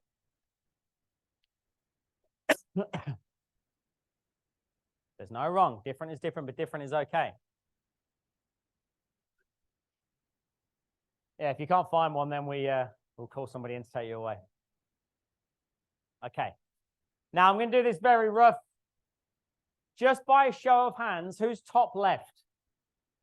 Top left. Let me try and do a real quick. 1, 2, 3, 4, 5, 6, 7, 8, 9, 10, 11, 12. Oh, if they go up late, that's odd. 14, 15, 16, 17, 18, 19, 20, 22. Call it 25. Now you got to go out. We'll leave you in there for a second. So you're in there. Look, so you're in here, and she found it hilarious that I got it wrong. She was like, we're not even in there. We're over there. How funny is that? These guys are really pissed off. Like, get out of our box. You ain't in there. This is not about having fun. Who's the eyes? Who's top right? Okay. Where the party's at? 1, 2, 3, 4, 5, 6, 7, 8, 9, 10, 11, 12, 13, 14, 15, 16, 17, 18, 19. About 20, but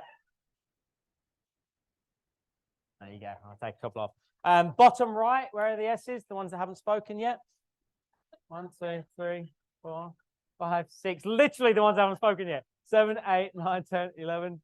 Didn't even know you were here. 8, 9, 10, 11, 12, 13, 14, 15, 16, 17, 18, 19, 20, 1, 2, 3, 4, 5, 6, 27, 28, 29, 30, 31, 32, 33, 34, 35. About 35. You're confused? All right. Can we still see baby brain? Are you still allowed to say it? 34. Okay, who's in the who loves Excel spreadsheets?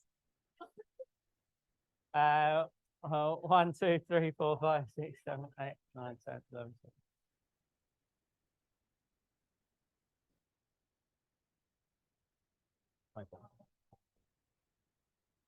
All right. That is somewhere close, but definitely not exact, which really hurts my C personality type. Okay. So what can we learn from that split?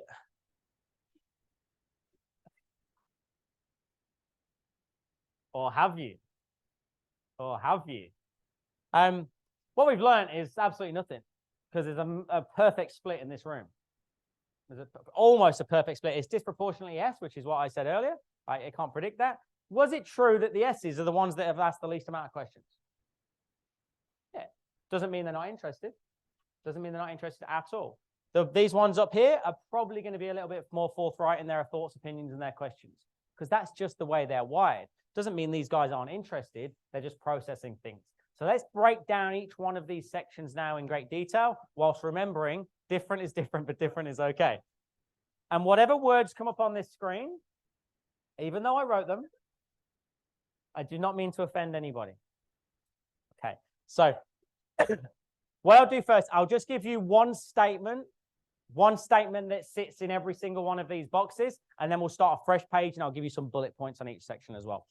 Okay, so if you haven't figured out or remembered just yet, please write this up first. Dominant, influencer, steady, conscientious.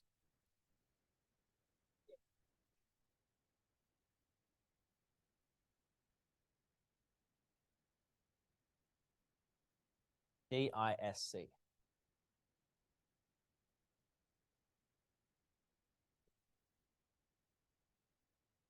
I do a little, you do like a ding on my, like, you know, she's genius.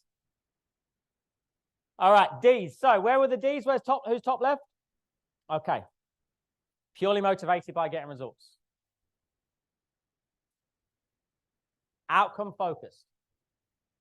How much can I earn? Those types of questions. Who gets annoyed by these people? They're just like, how much is it?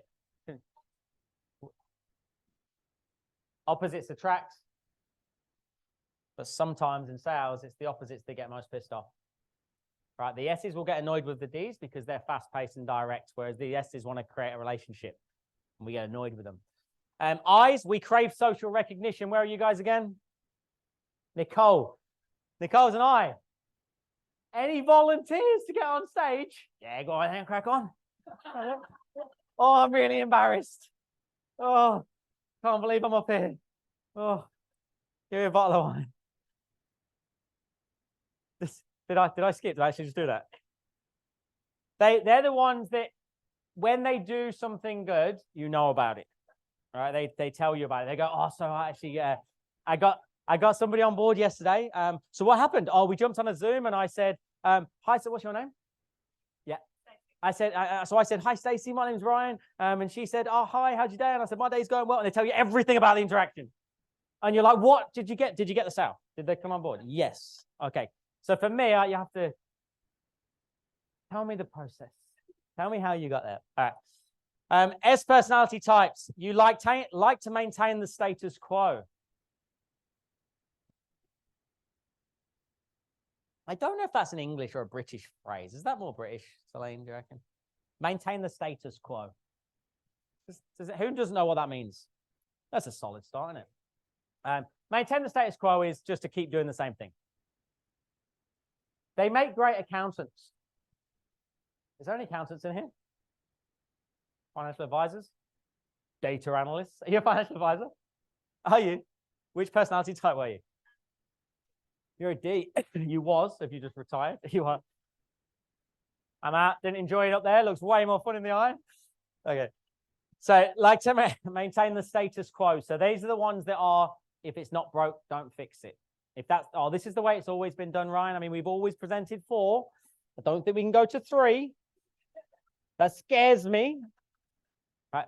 And so they will come along as long as you can show them that it's for the benefit of the person.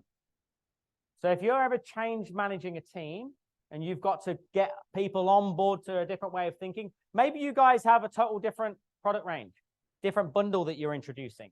I need to introduce it to you with the people in mind. But if I've got somebody over here, maybe I'm talking about the potential money you can make. My message changes to get action. Does that make sense?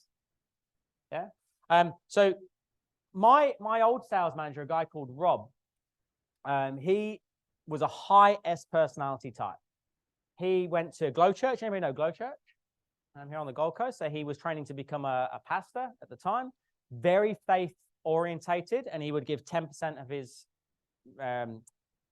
salary to the church, right? Tithe. I couldn't motivate him by money. Didn't care less about the commissions.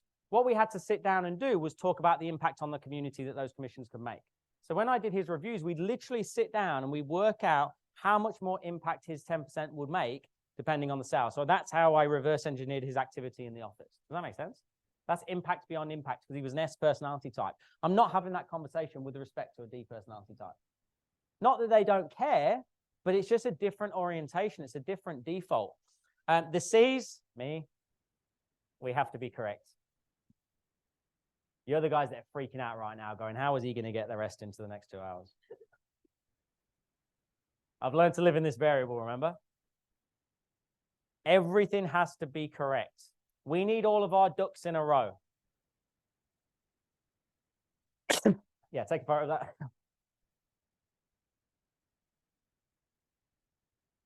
Can you recognize those people in this room already?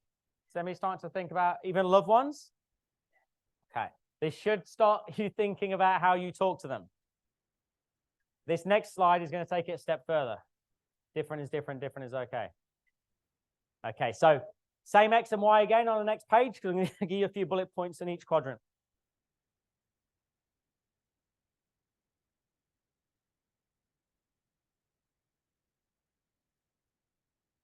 All right. So let's start with our dominant. D people. They like to take charge. They like to lead. They're competitive. They can come across a bit pushy or arrogant. And sometimes even cold-hearted and blunt. D personality types. Do you agree or disagree with that? Yeah. They're usually really proud about it. Makes sense. Makes sense, mate. Move on. Get to the next slide.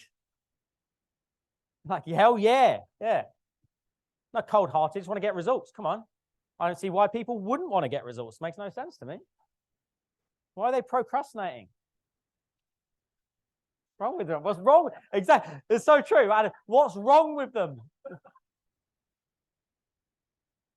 And then other people might be looking at them going, what's wrong with them? Why don't they care? They do care. They want to impact more people by doing the actions. Eyes.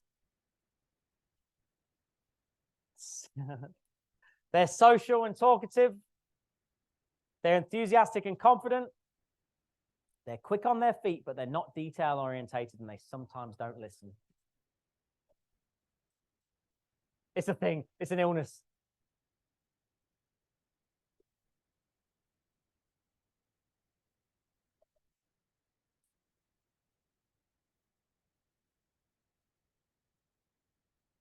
As we're going through these, think about people that are in your pipeline. Think about people that you're chatting to right now. Have you been communicating with them in the right way? I'll give you an example at the end of this, how I basically saved a $748,000 sale by swapping the person that was dealing with the decision maker because they were speaking to them the wrong way. My steady eddies, my favorites. I'm not supposed to have favorites, but just like kids. Nah, we don't. Obviously, they're all equal. My steadies are patient. They're team players. They're loyal. They're great listeners. They do follow systems well, but they're a little bit resistant to change. So they love a system, but not a new one. Oh, Ryan, this is a lot of information today. Don't want to see how the eyes are. This is good. Just keep it going. Just keep going. I think it's so funny that some people are going to be overwhelmed at the end of today.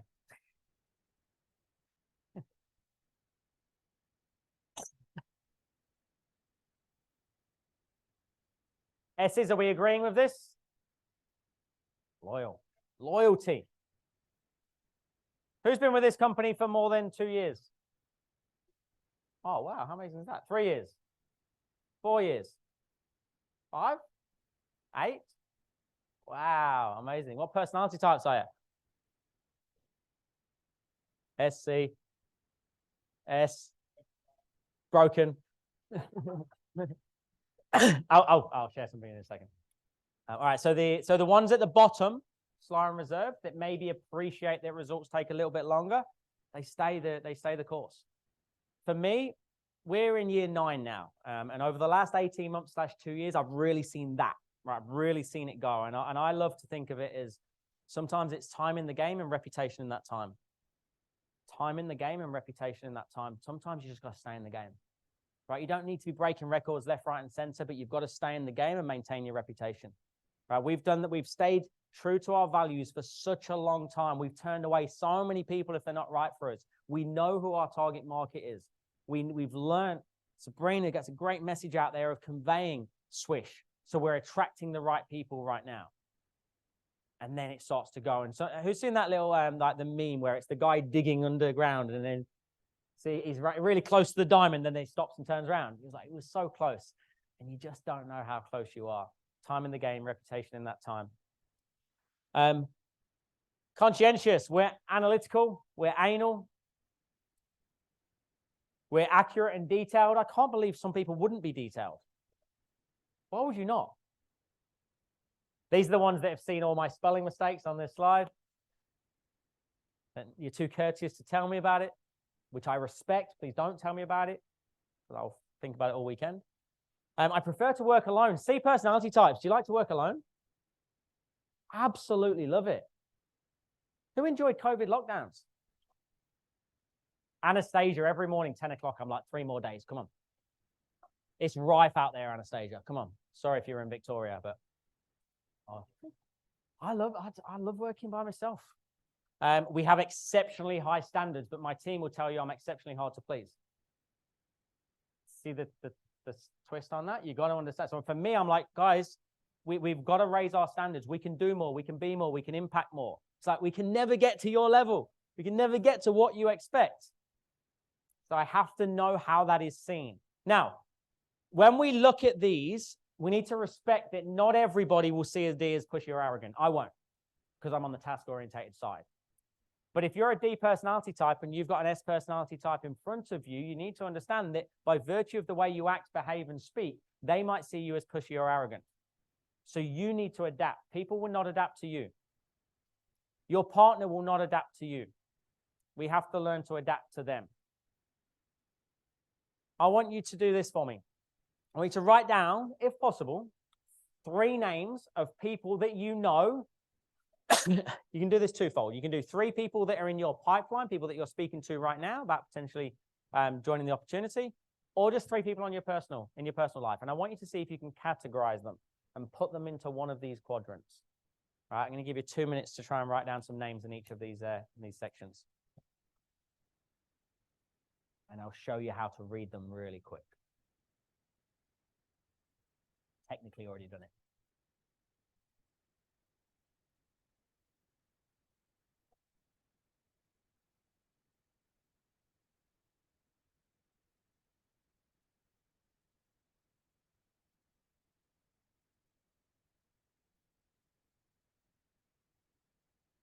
And then what I would like you to do tonight or over the weekend, when you revisit this training and you read your notes, look in your DMs, look for those people and ask yourself, have I been speaking the right language? Am I focused on getting them to move forward as opposed to asking them about their family? Am I focused on joining this amazing community and having fun when they're a C personality type that really wants to know the process of how I can grow within the organization? Does that make sense?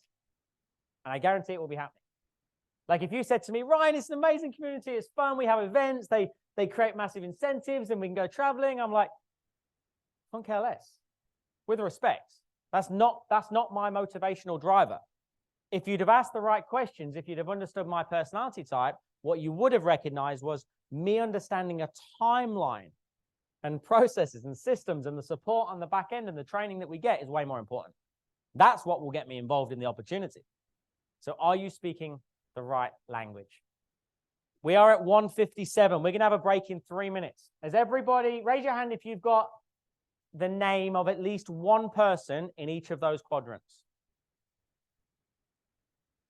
Okay, take 60 seconds, find another name. One name in each of those quadrants. 60 seconds, find another name.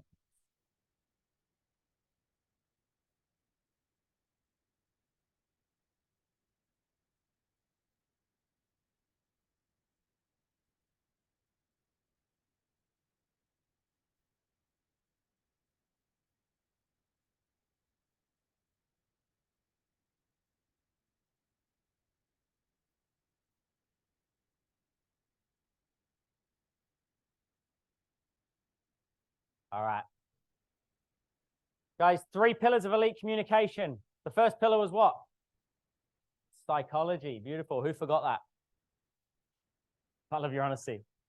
It takes 2.5 hours to get informational decay. That was more than 2.5 hours ago. So the chances are you've already forgotten. Grow. Great content, repetition, ongoing accountability, weekly practice. First pillar, psychology. Second pillar. Third pillar. Pull out your phones for me. Don't tell me you haven't got a phone. Not playing that game. Not having it. Get out your phones. Find one person in your chat that is part of the quadrant where you just wrote down a name. Find that person's chat.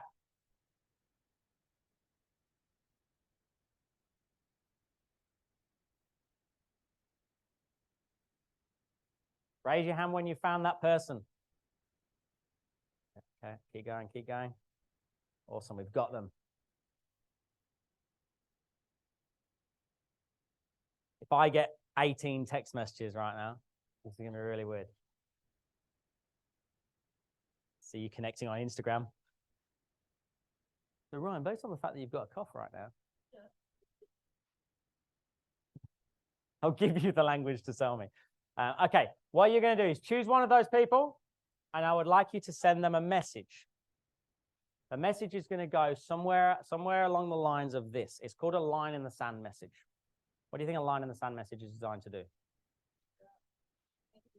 Right, make a decision. Figure out whether they're genuinely interested or not. So if that person is brand new, be very cautious with doing this. If they've been somebody that's been messing around with you for a while, anybody got a few of those ghosting people? Yeah. If it's one of those people, this is perfect, right? If not, be very elegant with how we do that. The message is going to go something along the lines of this. Hi, name. Hi, name. Start typing. Some of you are freaking out right now. Has anybody seen Michael McIntyre's The Big Show before? Where he just send to all? He gets a celebrity's phone, he puts it on screen, he just starts texting to every single person in his phone. I should do that. I should grab phones. So it's hi, name. Now think about what personality type they are. Think about what personality type. Who's got a D personality type? Okay. D personality type. So if this is not D, this is not for you. D personality type message is going to be this. We've been speaking now for X amount of time. Insert how much time you've been speaking. We've been speaking now for 3 weeks about this opportunity.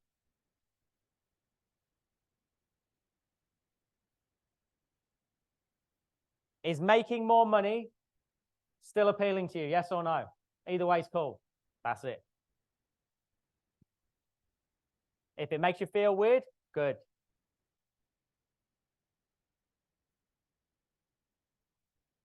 Either way is cool. So is making more money or taking advantage of this opportunity, if you want to soften it, depending on the relationship, is that still appealing to you? Is this something, basically you're saying, is this something you want to do, yes or no? And you say yes or no, either way is cool. I just don't want to keep hassling you on something you've got zero interest in. It's called a line in the sand message. What I'm doing right now, we do this every single boot camp. We do a power hour of activity. On the last one, we did $21 million in revenue from this activity. I was with 250 people. This is designed for you to remove the procrastinating buyers and to draw out your buyers. So D personality types, it's going to be outcome focused. Is this something you would like to take advantage of? Because the last thing I want to do is keep chasing you or hassling you on something you've got zero interest in. Either way is cool. Just let me know. If they say no, forget about them. Take them out your headspace. Focus on what you need to focus on, the right opportunities. Okay, make sense? I personality types. When are we going to have some fun and you join our community? Yes.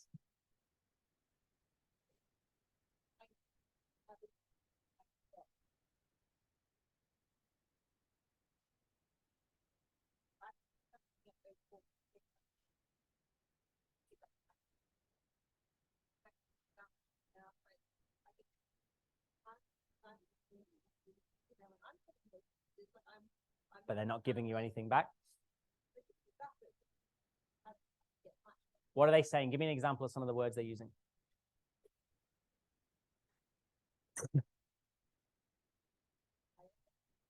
Okay, think about that word. What word? Inspired.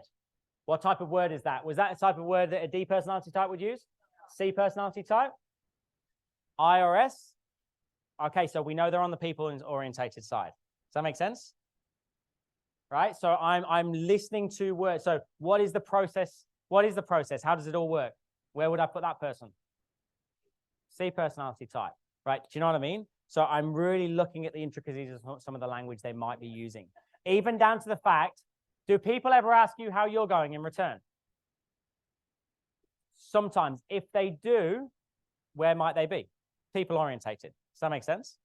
So if you haven't, this is why it's really important. If it's very early on and you don't have the intelligence to really position them just yet, be cautious sending this. Let me ask you a question.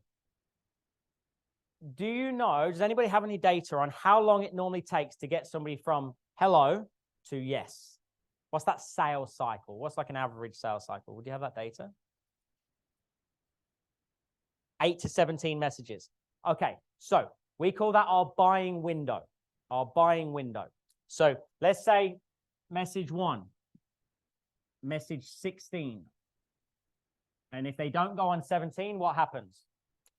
Chance of them going over the line is diminished. So for us, we know that for a corporate client, anywhere up to $100,000, I appreciate that's totally different, but it takes 8.3 weeks. So on week 7 for you, message 16, if you get to 15, 16 messages and they're not at decision, they're about to fall out of your average buying window. That is where I would send this message. Does that make sense? Because you're just flogging a dead horse. You know that one? Does that help? Yeah, so we look at our buying window and it might be different. Like, so for us, we've got tier 1, tier 2, tier 3. So we've got 100,000 plus up to 100,000, under 10,000. You might have $50, $100, $300, and $300 decisions might take more than 17 messages. But you've got to understand what that looks like for you. And then when you get to towards the end of it or just before the end of it, we send what we call the line in the sand message. Yep. Yep.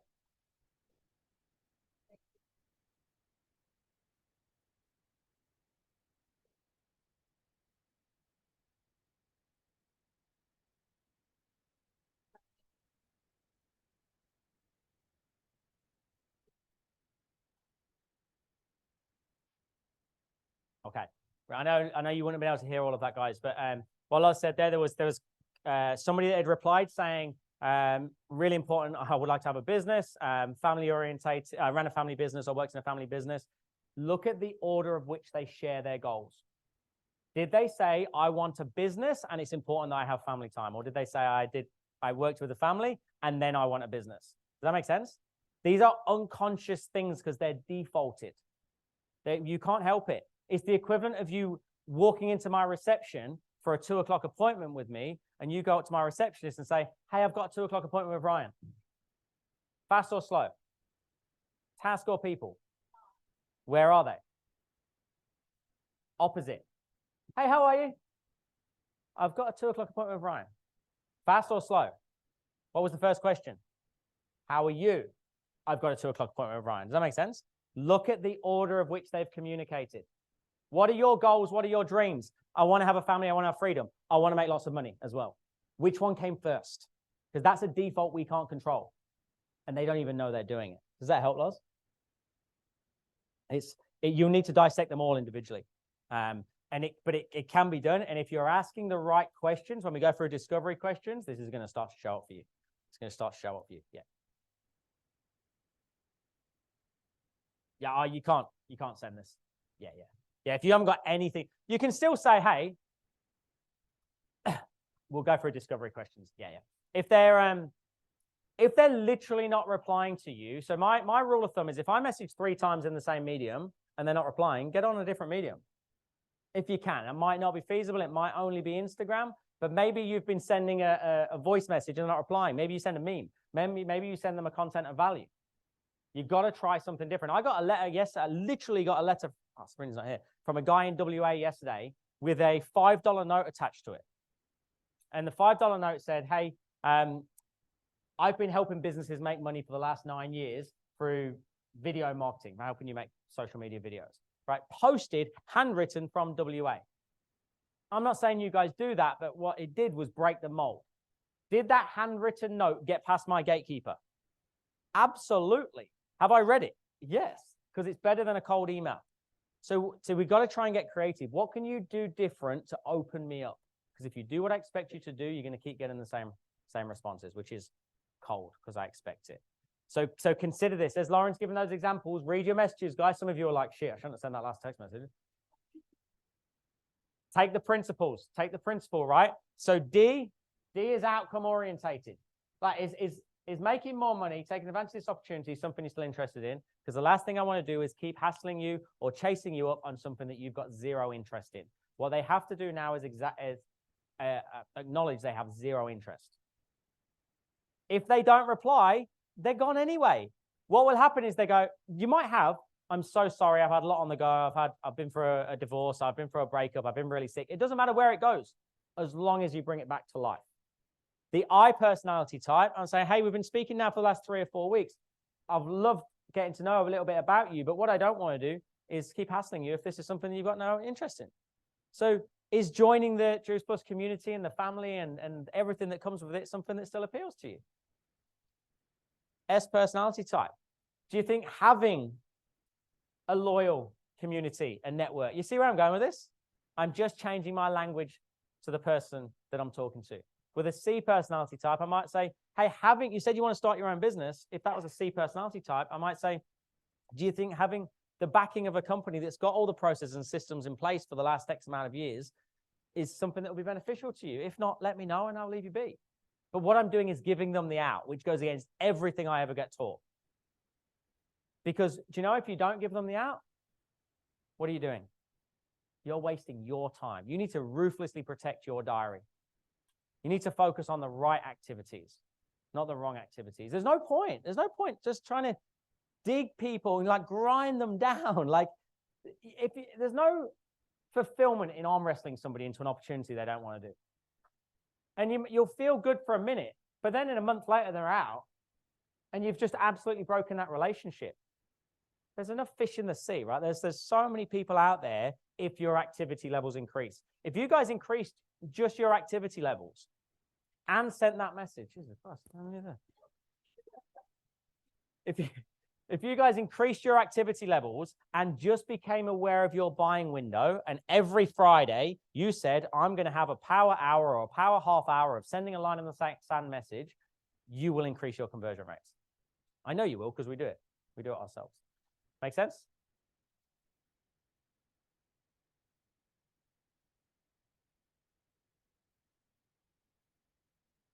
That I sold them on.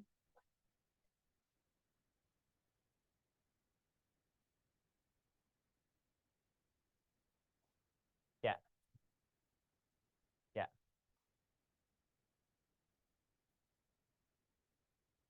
Oh, you just have to adapt. We have to learn to become more emotionally intelligent. Like, so I had a lady, I won't say her name. I had a lady that used to work for me, and she was a high I personality type, and her office was next to our boardroom. So if I was going in for a meeting in the boardroom, I'd be ready, right? Document ready, computer arm, focused, task in hand. So I'd walk to the boardroom and I'd go straight to the meeting. I'd meet the people that I was in a meeting with. And then if I didn't look into her office and acknowledge her, I'd get a text message in the evening saying, are we okay? So what I had to learn to do, she's a high I personality. Yeah, like, yeah, we all right? Did I do something to upset you? Like, so I had to learn to do this. I don't want to do it. And I mean that with respect. So, and this is why it's hard. This is why it's hard, because you have to live outside your comfort zone because they're not going to come into yours. No one's going to adapt to you. No one's going to adapt to you. Steve Baxter, one of our investors, he's a high D personality type. If you've ever seen the show, you'll know straight away. We did our first event in 2018 with him at the Novotel, wherever it is, in Surfers Paradise. We had about 100 people there. He spoke on stage for about an hour, got amazing feedback. I sent a big, long-winded message saying, thank you so much. Can't believe we're partners. This is bloody amazing. You're the best, blah, blah, blah. He sent a message saying, thanks, SB. And I went, this guy hates me. I swear to God, I thought he hated me. Now, I'll just say, call 11 o'clock, and he'll just reply like that. And he'll pick up the phone and go, yeah. I'll go, quarterly report, did this, did that. He'll go, great work, proud of you. I'm like, are you proud of me, Jesus? Like, I've learned to live in his world because he won't live in mine. So the answer is, we have to just keep adapting. It's not easy. If it was easy, then I'd do this session once and you guys would just keep doing it. What's hard is to constantly stay here when it's not your natural desire. Like, I want nothing more than to outline all the processes for you guys, but I can't. I've got to learn to tell stories and anecdotes and make it fun for all the I personalities whilst not freaking out the S's by bringing in too much new shit. And then I've got to focus on money and revenue and incentives and all those things for the D's and then the C person. It's hard. This is draining. This is hard. Like, I'm an introvert at heart. So when I get home at the end of the day, I cannot wait to be alone. And I love you guys, but honestly, I can't wait to just get home and be by myself. At the minute, like in my living situation, people are like, what are you doing? You getting out there? I'm like, nah, I think of anything worse. Going out and going, so what do you do for a living? Like, no, can't be bothered with that. For me and my dog, sitting there, happy. That's really sad, isn't it? But But it's not sad. It's not sad. That's me. And it's only the I people that are like, you need to get yourself out there. You need to get yourself out. I'm like, no, you don't get it. I don't like people. You get an influencer, something like that. Yeah, I guess so. Yeah. Well, look at what's her name? Beyonce. What's Beyonce's alter ego called? You know she's an introvert. She created Sasha Fierce so she could change persona when she got on stage. It's Sasha Fierce. Like, it's specifically a name that enabled her to get out of her comfort zone and learn to live there. Like, the only way it gets easier is when you live there often enough. That doesn't mean you've changed. I'm still authentically me. I'm still the same person. I still default to wanting to procrastinate over decisions, want to write everything down, want to run everything by my next door neighbor and people that don't know anything about your opportunity. It's just the way that I'm wired. But because I'm aware of it now, I can snap myself out of it a lot quicker. Does that make sense? And that's what's really important. If you're not aware of it, like, that's not your fault. You can't be sending a message to somebody and it's received wrong and you don't know that you should be doing any different and then beating yourself up because you're not getting a result. And people are like, oh, I'm no good at sales. Sales is not for me. I'm like, well, that's a terrible statement. Sales is for everybody if you learn how to adapt, adjust, and respond to the person in front of you. All righty. How are the brains going? Still with me? Just about. Okay, guys, we got about an hour and a half to go. We've still got lots of content to cover. Okay. All right, find your seat. If they're outside, grab people, tell them to come in. Has everybody been psychoanalyzing everybody you know in your life? Trying to figure out, how did this happen? Okay. A couple of great questions came up on the break.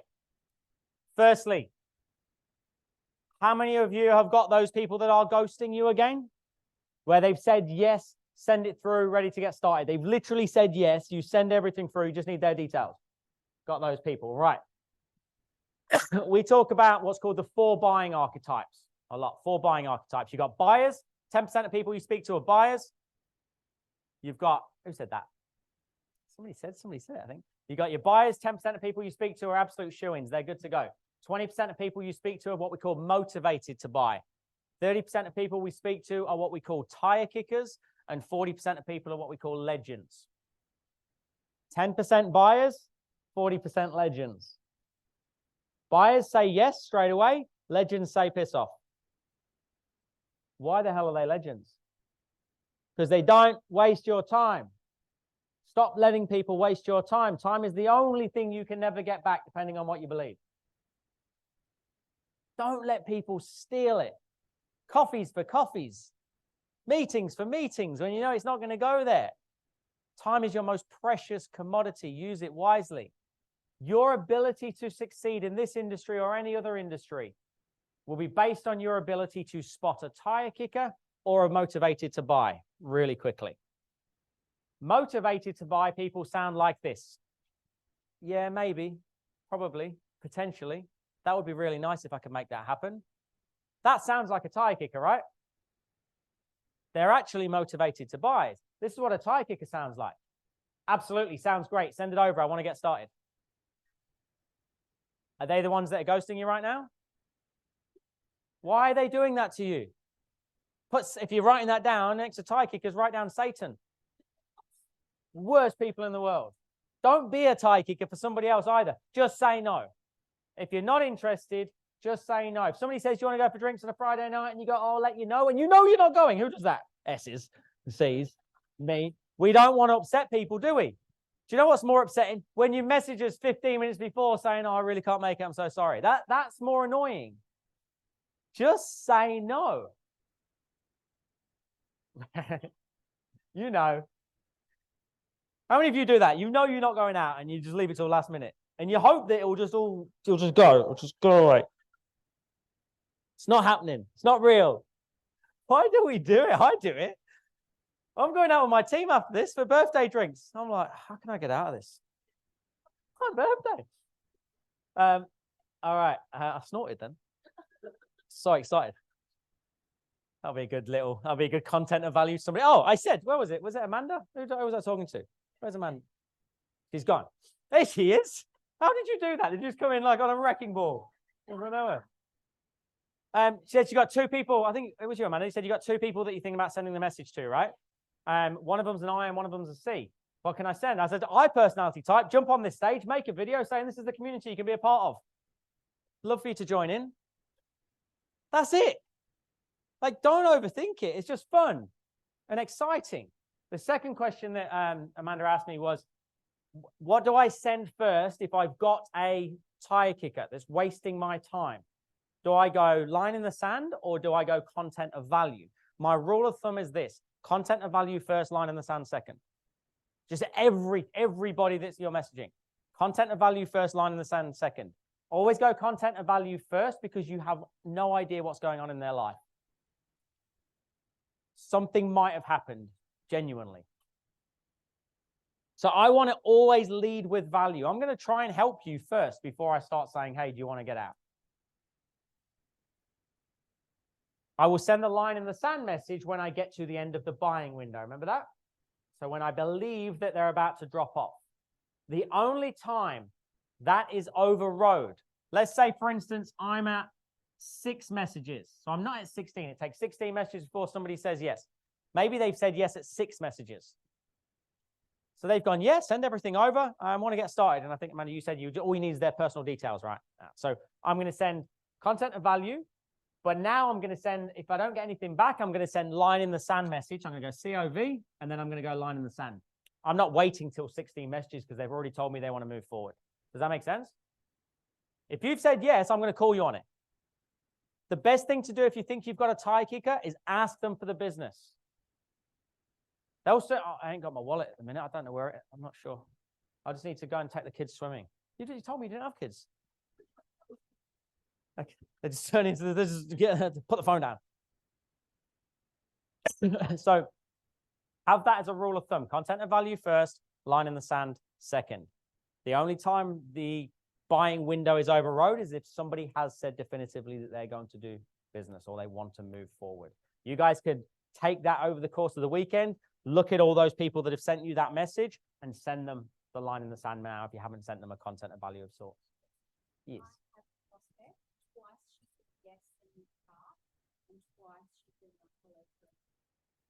How long into the interaction?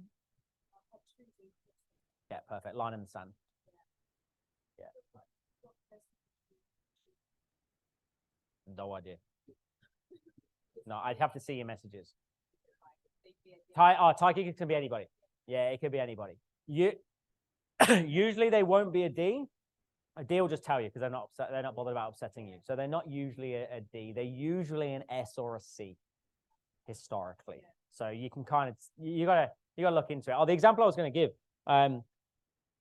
that $700,000 sale that I was talking about, right? So this is a good scenario. It wasn't a good scenario. So I coached a company called Integrate AV. They do interactive whiteboards for universities and all of that, right? For training purposes. They flew 16 of their team up to our boardroom. I did 2 days worth of live training with them. We did DISC on day 1. We did full day, 8 hours of just DISC and personality profiling. Day 2, Katrina, their sales manager, walked in. She was in tears. And I'm like, this is not how it's supposed to go. I said, what's the matter? She says, have I got a spare office that I can just use? I need to go and there's a deal that's just fell through. It was $748,000. I just need to go and deal with it. And I was like, well, hold on a second. Firstly, you need to regulate and you need to reset yourself. I said, show me the interactions that you've been having with that decision maker. Now, Katrina was an S personality type. Very people orientated. Looked at the emails back and forth. Her emails were talking about how aesthetically beautiful these TVs were going to be in the universities and the impact on the kids and the next generation and the ripple effect and all of that. The person she was speaking to was a high D personality type that was focused on how many new students would enroll in the university if they had all of these assets. Does that make sense? I was like, Katrina, you're not the right person to deal with this. Until you've been trained properly and practiced it, you're not the right person. So I got Paz, Spanish guy. He was the owner of the company. I got Paz. I wrote a little framework of a script up for him, focusing on outcome. He closed the deal on the phone in about 30 minutes, $748,000. sometimes you're not the right person to deal with it. You need to bring someone in your upline in to show somebody the greater good. They might be able to speak in a different language to you until you've had training to do so. So we have to be considerate of it, but from a tire kicker perspective or motivated to buy perspective, they can be any, but tire kickers historically are not your Ds. That'll be the one I would 90% of the time rule out. That helps. Alrighty, guys. Helpful? All right, let's get into framing conversations. Framing conversations. We've got so much left to cover.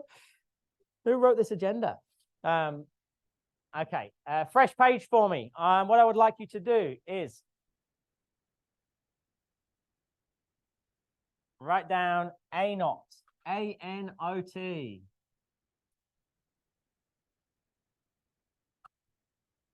How many of you guys have Zooms with people? Okay, who hates doing a Zoom? Anybody hate just seeing people?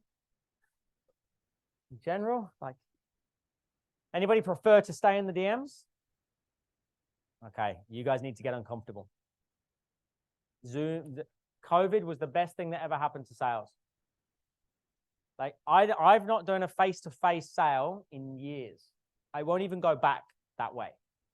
We did Motor One, 530 reps. Biggest deal we've ever done. I've never met anybody face-to-face. Everything via Zoom. Zoom is fantastic because it gives you an ability to build credibility without telling people things. Who blurs their background out on Zoom? What are you hiding? What's behind you? That's what we think, just so you know that. When you blur things, that's what we think.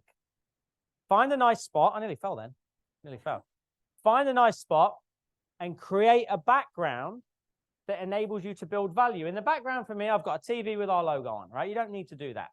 But can you have some plants or a nice lighting or something like that? That's a frame, right? That's actually a frame that they get to see. I even have an award just perfectly positioned that says top 100 young entrepreneurs in Australia. I got that before I was 40. Too old now.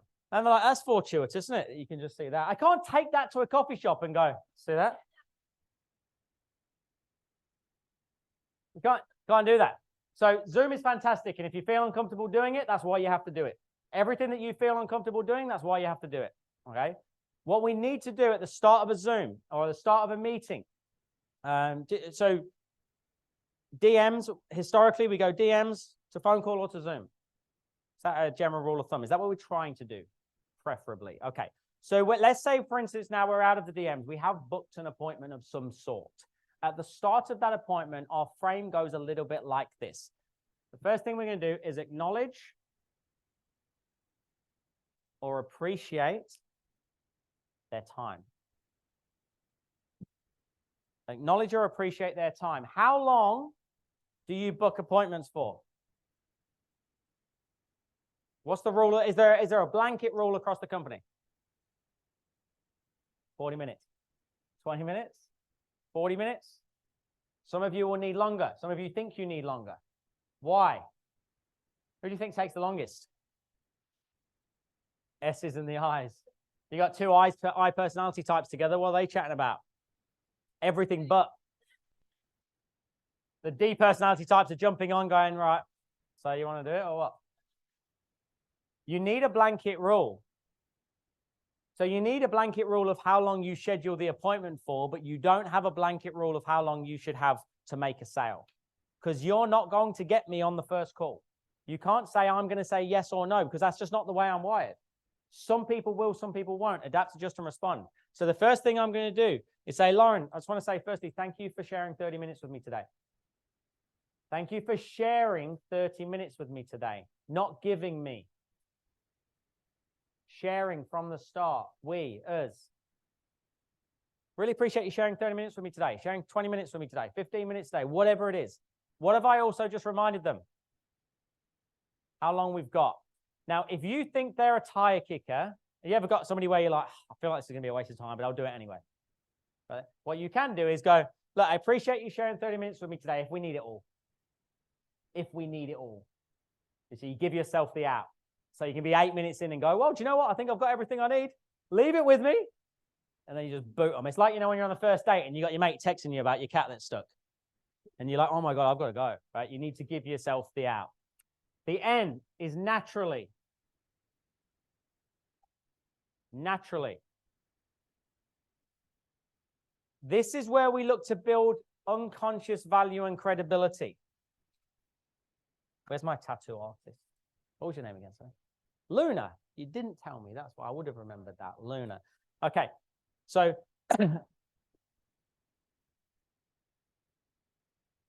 increase value in M, increase value in C. What does that mean? Perfect. Myself, company, product, 300% rule. Every single word that leaves your mouth lends value to either myself, company, or product or service. Every single word that leaves your mouth. You jump on a Zoom and they go, hey, how you doing? You're like, yeah, I'm knackered, to be honest. Don't fall into that trap. Who does that? I can't complain. You want to start a meeting with a double negative. Anybody done any NLP training? Neuro-linguistic programming. You know you're always talking to yourself, don't you? All of you are talking to yourself. If you think you're not, you are. You will ask yourself about 1,800 to 2,200 questions a day. You just ask yourself the question, do I ask myself 1,800? Another question. We have so many negative thoughts. Why? Say again. Protect yourself. It's a risk mitigation mechanism, right? Our reptile brain, our amygdala is trying to keep us safe all the time. It's like, this is dangerous. This is not going to work for me. Ow, ow, ow. Don't like it. Don't like it. Negative. We have a negative bias as a human being. It takes effort to stay positive. Our rule of thumb is always be more than 10, no more and no less than 10% more enthusiastic than they are. Right, you guys don't do cold calling, but the principle works the same when you jump onto a Zoom. You say, good morning, how are you? And they go, great, you're amazing. If they're amazing, you're fantastic. If they're good, you're great. No more, no less than 10% more enthusiastic than they are. Be the light in somebody else's tunnel. 60-second legacy. When they come on and you're like, hey, how you doing? Oh, you know, just have one of those nights with the kids. Okay, well, hopefully I can lighten it up for you. Like, just come in a little bit higher than they are. So what I want to do is with every single word is build value in myself or company. So, Charmaine, I appreciate you sharing 30 minutes with me today. Naturally, after being in this industry now for X amount of years and helping X number of people, I certainly respect that everybody's situation is different. What have I just done? Why am I saying everybody's situation is different at the start of the interaction? Why don't I just go, so what are you looking for? How can I help? I'll tell you about the opportunity. How many of you start with the opportunity? I love that you put your hand up. I appreciate that. Really appreciate that. Because you're focusing on products then. The attention needs to be on them as quickly as possible. If you're a doctor, is there any doctors in here? You don't go into the doctor and go, so what you got for me, doc? And they go, just take these, take care. What are they going to do? Ask you a few questions. What's been going on? How long's that been going for? Did something happen? They consult, then they diagnose, then they prescribe. This is exactly the same. What I'm going to do is say, I appreciate you sharing 30 minutes with me today. Naturally, after working for this company now or with this company now for the last 4 years and being really fortunate to have helped over 200 people also come into this opportunity, I have learned to respect that everybody's situation is different. Now they hear I'm not going to cookie cutter everything. I'm just going to throw an option at them. Are you guys all unique? The only thing that's unique is that you think you're unique. How many of you get told this is too expensive? I need to think about it. Can I talk to my partner? Do you know who else gets told that? Amex, when we coach them. National Storage, when somebody's booking storage units. Australian skin clinics, when somebody's booking Botox. They get the same objections that you get. Is the training the same? Do I know that 80 to 90% of our training is exactly the same, regardless of your industry? Imagine if I was like, what's your name, sir? Hey, Kate. Just so you know, 90% of the training we do is exactly the same for everybody. So what I'll do, I'll just tell you what options we've got and you can make a decision. I can't do that, but I know that it's probably going to be the same anyway. What I have to do is set it up whilst building value. One thing I've learned in the last 13 years in sales and helping over 11,300 businesses in that time is that everybody's situation is different. So obviously, I'll ask you a few simple questions to understand your situation. To see whether this is right for you or not. The or not is really important.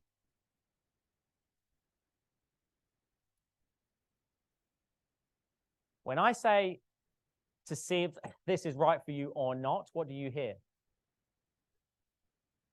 Options. This might not be right. No pressure. I said earlier on, the first thing we need to do is lower sales defenses before we raise buyers' acceptance. So the first thing I'm going to do is ask a few simple questions to understand whether we can assist you or not. Lowering their sales defenses with every single word that leaves our mouth. And then I say, typically.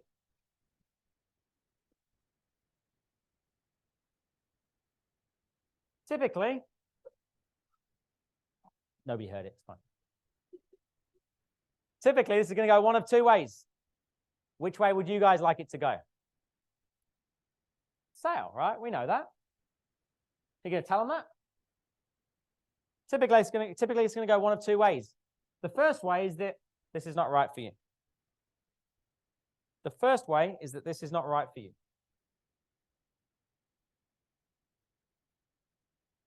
All right, what's the second way? This is right for you. In that order. And I'll show you how to do this really informally in a second.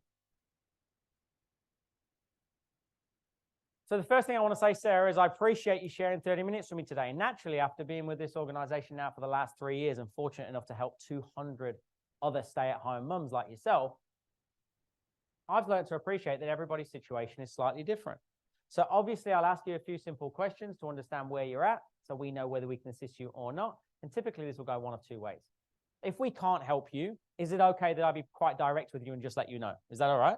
This is not the right opportunity for you. Yeah? Sales defense is down.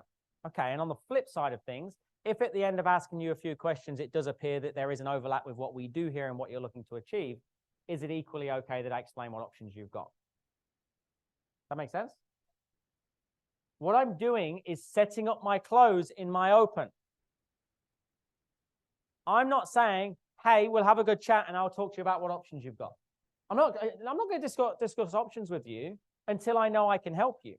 But what I am going to do is let you know that will come by virtue of your answers. Because then when I get to the end of the discovery, which we'll do in a second, that was called an exit phrase. When I get to the end of discovery, I can say, hey, do you know what? Based around what you just shared with me then, and thank you so much for feeling comfortable to share everything, it does seem like there's a nice overlap with what we do and what you're looking to achieve. So is it still okay that I walk you through those options? I'm holding them to be consistent to what they agreed at the start. Following? Okay. So imagine this, right? Let's make it very, very non-formal. I'm sure are they casual chats? Would you say they're pretty casual? Very informal? Okay, brilliant. What was your name again? Michaela. You hadn't told me that, had you? Good. Okay. So Michaela, I really appreciate you sharing 30 minutes with me today. Look, I've been doing this a long time. I know everybody's situation is different. I'll ask you some questions. If we can't help you, I'll let you know. If we can, I'll walk you through what options you got. Is that all right? How long did that take? Probably less than 20 seconds. Is that hard to master? If you want something a little bit more substantial, I got that for you.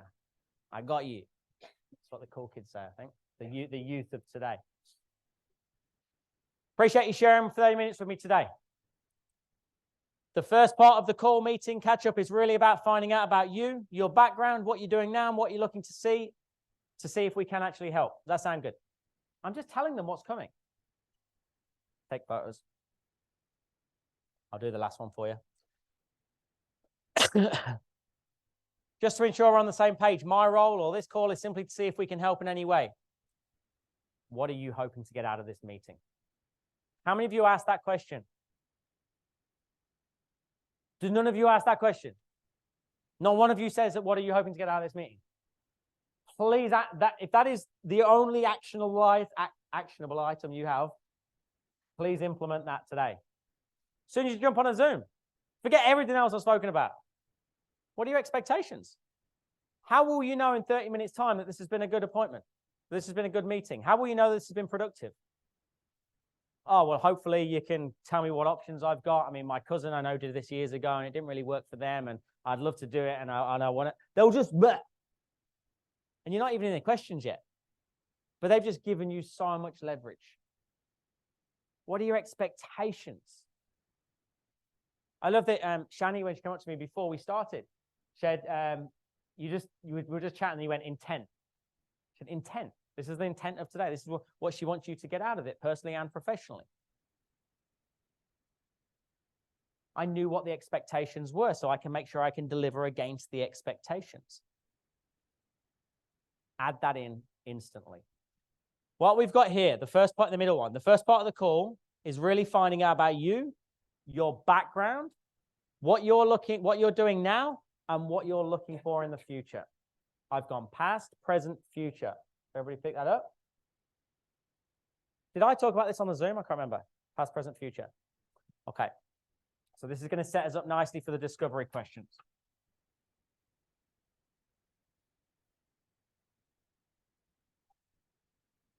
The order of which you ask questions should be like this.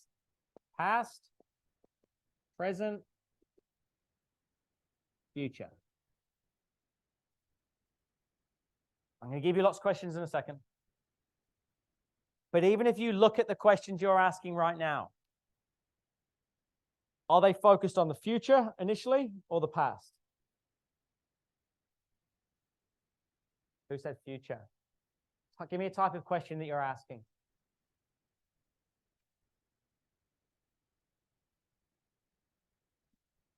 What's like, okay, oh, that's a consequence question. So what's life look like in 5 years if nothing changes? Okay, so we're going into the future. Remember this, MCP. P is in the future. If somebody says, oh, I just want to know how much it is, or I just want to know what the process is, you go, listen, we can get to that. Just so I can give you the information with context, tell me about what you've done before. Tell me a little bit about yourself. That's all you have to do. We do every industry. This works. And tell me about what you've done before. Tell me about you. I'm focusing on them. Which one am I building value in, MC or P? When I'm asking them about them, which one am I building value in? Me. Because I'm showing that I actually care. Do you know what this is really hard for? D's and C's. It's like, tell me about you. Oh, yeah, great. Yeah, amazing. How many of you asked that question and then it's like a counseling session from there on in? Okay, so if you get them and you know you're going to get them, do this. In 30 seconds, tell me about your background. Just give me a quick summary. We do this in our Monday morning meetings because we've got some high personality types in there. So we used to do this. We used to say, give us a quick weekend recap. Tell us about your Friday night, your Saturday, your Sunday. The D's and C's, done. 90 seconds, done. If that, don't even need the full 90 seconds. The I's are like 8 minutes. So now we have a stopwatch. Yeah, 30 seconds Friday, 30 seconds Saturday, 30 seconds Sunday, 90 seconds. Give me a weekend whip. So you've got to condition people. You can't let people keep stealing your time. So in 60 seconds, like, give me an overview. Give me a little bit about your background. If you want to delve deeper, you can, but you have to control the narrative. So past, present, future. What this enables us to create is that gap. I want to know what they've tried before. What has worked, what hasn't worked. Why did they want to try it in the first place?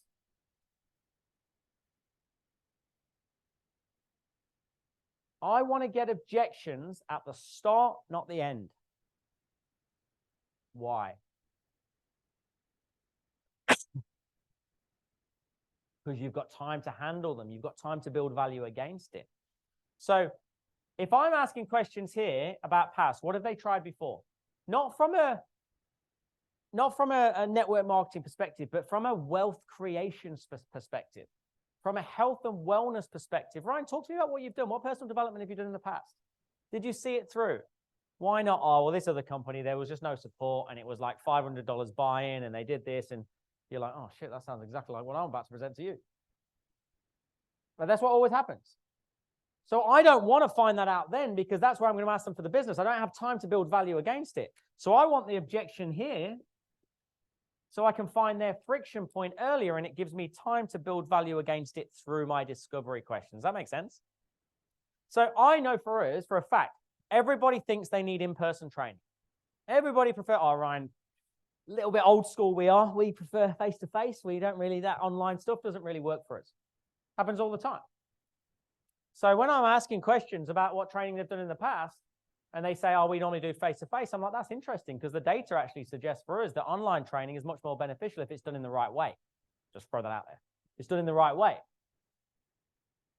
What they're not going to say now is, we can't do online training. Does that make sense? Try and get it and remove it as early as possible. What happened then? You still there? That wasn't just me, was it? Where's me? Clicker. Okay, so let's let me go through. Can I? Let's do this real quick. I've got time. Let's go through this. I said it earlier about Shani. I spoke about intent. Who believes trust is important in life?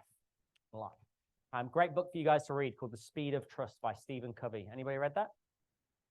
Speed of Trust. Who's Stephen Covey?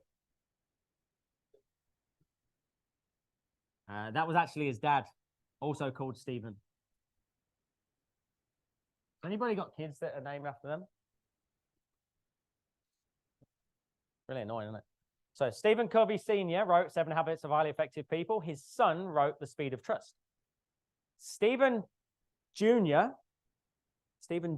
when he wrote that book, he wrote it because he was able to exponentially grow his dad's business within 2 years. His dad, Stephen Covey Sr., had an exceptional business. If you know who he is, go and research him over in America, right? A tremendous consulting business. When the younger Stephen took over the business, he was asked by an interviewer lady, a journalist once, she said, how come you were able to take your dad's already successful business and blow it up the way you did in such a short amount of time? He said, I don't know. People just seem to trust me. She says, well, what do you do to get people to trust you? He goes, I don't know. I'm just me. She said, well, you must do something. So she shadowed him for a month. She went to every single appointment with him, jumped on every single meeting and call with him, and she started to document if there was any sort of theme of things that he did. And you don't need to read the book after I've shared this with you. Basically, there were 4 pillars that came out. There were 4 things that he would do in every interaction in all walks of his life that instilled an unconscious level of trust in the person that he was speaking to. So if it was a staff member, they'd be like, yeah, we can do that. If it was a client, they'd be like, yeah, we're going to buy your services. People just did whatever he asked them to do. These are the 4 pillars. First one, in no particular order. First one was intent. Intent. He would start a meeting by saying, hey guys, today's meeting is this. My intent is this. And at the end of it, we're going to have 3 action points. Every single meeting, every single interaction, he would say, this is what we're going to cover today. This is the agenda. Full clarity, no confusion. Everybody knew what was happening. Right? So we just done framing. Framing is intent. You guys trying to sell me something? Absolutely, if the opportunity is right for you. Absolutely, and damn right you should. Ron, are you trying to sell me sales training? If you need it, absolutely. I would be doing you a disservice if I didn't. Intent. Second one, integrity. Now, the word they supplemented with integrity was character. They said that in every single interaction, he was prepared to be really vulnerable. And he would talk about the things that he didn't know. He would talk about the things that they were not good at. What do you think you guys are not good at? Let's try to stay on business. I'll give you an example. Go on. Customer retention. Why do you think that is? I don't know.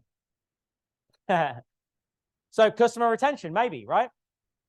So what processes and protocols has the company put in place to mitigate that? Training, personal development, support. So you can say, do you know what, Ryan? Historically, we've not been great at customer retention. And I think that's because historically we brought the wrong people on board into the business, which is why for me, with your blessing, I want to go deeper into our questions today. I want to make sure this opportunity is absolutely perfect for you. Because when you do come in now, the reason our retention is increased is because of the training and support that you get. But we need people that are going to commit. So I've started with what we're not good at, which actually increases the credibility in the things that we are good at. Does that make sense? And this is what Stephen was doing exceptionally well. So for us, if you're speaking to another human being, if you've got a sales opportunity in your pipeline, we are exceptional. I believe we're the best in the world at that. I'll help you convert leads. Do you want to know what we're not good at? Lead generation. I'm not going to build you a landing page. I'm not going to run Facebook ads for you. I've got no idea how to build a website. Talk to Sabrina. Please don't. She's not offering those services. But I don't know how to do any of that. What it is a level of vulnerability. What he also would talk about is personal things in a business meeting. He would talk about kids. He would talk about the things that he did outside of work. He was prepared to open up. The third one was capabilities. That you actually have the skills to deliver on what you say you're going to deliver.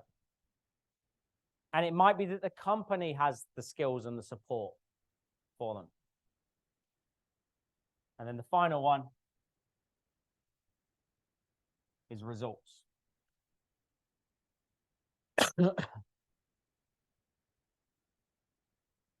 How many of you have a list of some sort of third-party stories or testimonials that you could just go to? You could drag it up somewhere right now and you could read them out at me. You've got all of that. Perfect. And there's probably 3 or 4 that you use all the time. Is that fair? You've got your go-to stories. The challenge is, are you using the right story on the right person? So you might be using a story. Ryan, I tell third-party stories all the time. Yeah, I always do that. But are you using an I personality story on a C personality type? That makes sense? Right, that's just the awareness that we need to have. And the question I want you to ask yourself, during your interaction with somebody on Zoom, are you showcasing these 4 things? Do you always drop in a third-party story and testimonial? Who does it every single time? Non-negotiable. I could pull your recordings and you would never fail. Okay, that's not a standard practice as yet then. What most people do is this. They wait until they get a friction point. They wait until they get an objection and they go, oh, Ryan, actually, I understand your concern. You remind me of a client that I had come on board and you tell it afterwards. Who does that?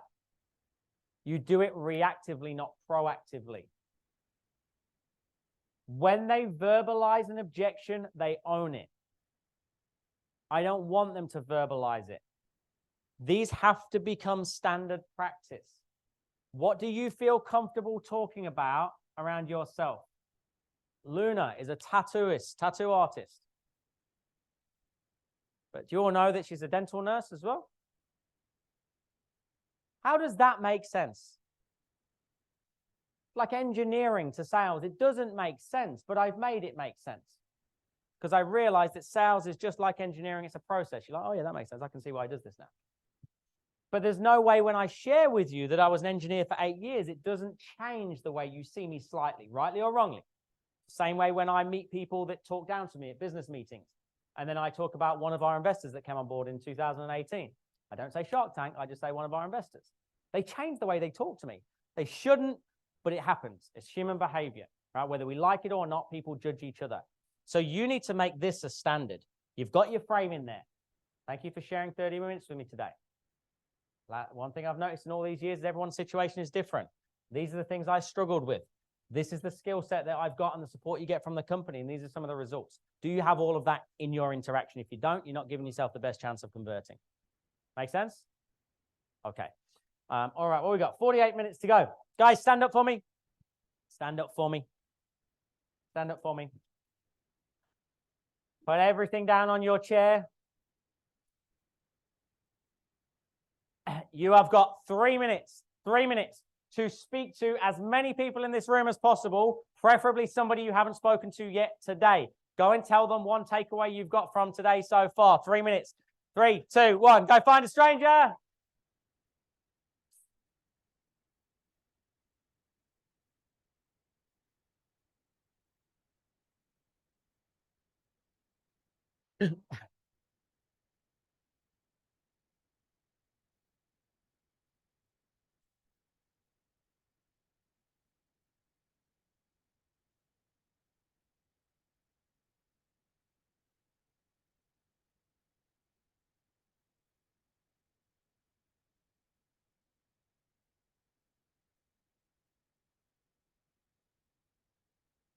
We're going for time. All good? Yeah, good. Oh, yeah. 5 minutes. Yeah, sweet. Is that enough for you? Is that okay? Oh, Yeah. it'll be tight, but Yeah. I'll squeeze it in. Everyone's gotten so much value. Really? Like, Yeah. the feedback's been phenomenal. Awesome. Everyone's Yeah. like, Some great questions on the break. I think it's some people that are really thinking about how they can implement it. They're not just here, they're actually 2 steps ahead, which is good. yeah. Are you going to do a little close down afterwards? Will you? Yeah, once you're done, Yeah. I will wrap up. All right. Yeah. Awesome. And what are they doing tonight or tomorrow? Tomorrow's game plan day. Okay. So tomorrow's a different format. It's all the top achievers in the company are sharing like their strategies and what they've been using for customer acquisition and Cool. team acquisition. So Tonight they're just doing whatever they want? Yeah. Dangerous. yeah, I know. I've came in on day 2 of like events before and it's like, it's hard work. Energy. They're all energy just high. like, yeah, hungover. And yeah. I do Emily Hadrill's team, if you know their hair extensions. I did it down at Kingscliff. There was like 30 of them. They flew in from all around the country. Wow. And I had them on a Sunday. They had their gala on the Saturday. They were literally sitting there with sunglasses Yeah, on. Like, they they were were, so it hard. was bad. That's what our events are usually like. And That's Adam, Adam always instigates the bar. That's it. He's always the one at the bar to like 4 8. Is everybody staying here? Most people are. Yeah, cool. Yeah. This is a good room. I didn't realize this room was here. I thought, because we were downstairs on 2 last time. I think this will be our tomorrow. Yeah, cool. but this was a great room. Yeah, the setup's good. All right, I'll make sure we get done before. No. All right, last 30 seconds. Find one more person.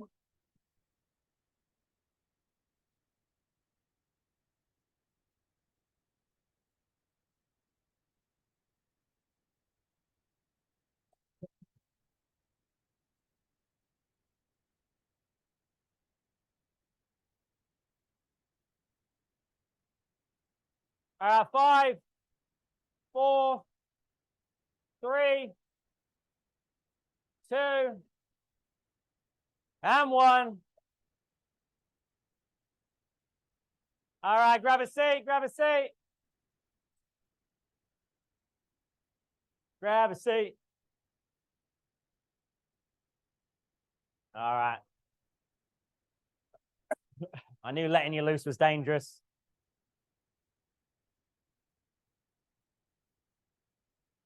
All right, raise your hand if your conversation went like this. Oh, yes, so my takeaway, where are we going for drinks tonight? Definitely. My takeaway was that there's a bar. I don't know if you saw it on the left-hand side. Who's excited for tonight? Who's going out? You on it? Nah, me neither. Well, health conscious, go to the gym, don't I? All the time. We're well into me fitness. All right. Golden thread. Golden thread. Never forget that. If you don't remember what this is by now, I'm leaving. MCP, my self-company product. It's the golden thread that holds all of Swish training together. You're always building value against myself, company, or product. In the speed of trust, he calls it trust credits. Everything that you do increases or decreases your trust credits. You set an appointment, you get on 1 minute late, you just lost a trust credit. You say you're going to call somebody, you call them a minute late, you just lost a trust credit. You got a blurry Zoom background, trust credit. I'd rather see your undies on the bed next to you than blurred, because that just makes me wonder what the hell's on the bed next to you. Don't get that on your socials. All right, guys, look at this. I found this interesting. Anybody seen this picture before? When I saw it, it actually had the quote next to it, "The stairs are broken." Everybody's taking the easy route. The reason I share that with you right now is I'm going to ask you to go the hard route. I'm going to ask you to go through questions that you're not used to asking. I'm going to ask you to go through different levels of questions that you're not used to asking. We call it primary, secondary, tertiary, under the surface questioning, the psychological discovery, if you will. Questions such as, how so? What do you mean? Elaborate for me. Little things like that, if you just add them to whatever you're already doing. Somebody says, I just want financial freedom. And you go, financial freedom? How so? What do you mean by that? And financial freedom, by the way, is one of the most fluffy statements I've ever heard. Like, what is that? What does that mean? And do you know what's worse? I want to be abundant. That's all right. That's all right. No, worse than that. No. Happy. Just want to be happy. What's your metric? What's your marker? I just want to be happy, you know. I just want a nice house on the water, a couple of dogs that can run around. I'm like, oh, on the water, whereabouts? Royal Beach Waters. They've just hit over an average of $2 million per house. Amazing. When you want to live there by? I don't know, by the time I'm 40, how old are you? 30. So next 10 years. Okay, so let's say the market doesn't move. You're going to need a $200,000 deposit minimum in 10 years' time. That's $20,000 a year. So your happiness is $20,000 a year, $400 a week. Is that what you just said? Well, no, I just want to be happy. Yeah, but you said happiness was the house on the water with the dogs. Everything, unfortunately, can actually have a monetary value attached to it. Whether we like it or not, because we live in an economic climate. So we need to have an ability to dig deeper to figure out what that looks like. And there are no, as I said, there's no end goals. There's just milestones along the way. What experiences do you want to have along the way? As I go through these questions right now, you're going to see how it's going to evoke different feelings in people, and it's going to enable you to find the pain and the pleasure of where they need to go. And we do need both. All right. You can draw that up if you want, or take a photo of it. These are our stages of discovery.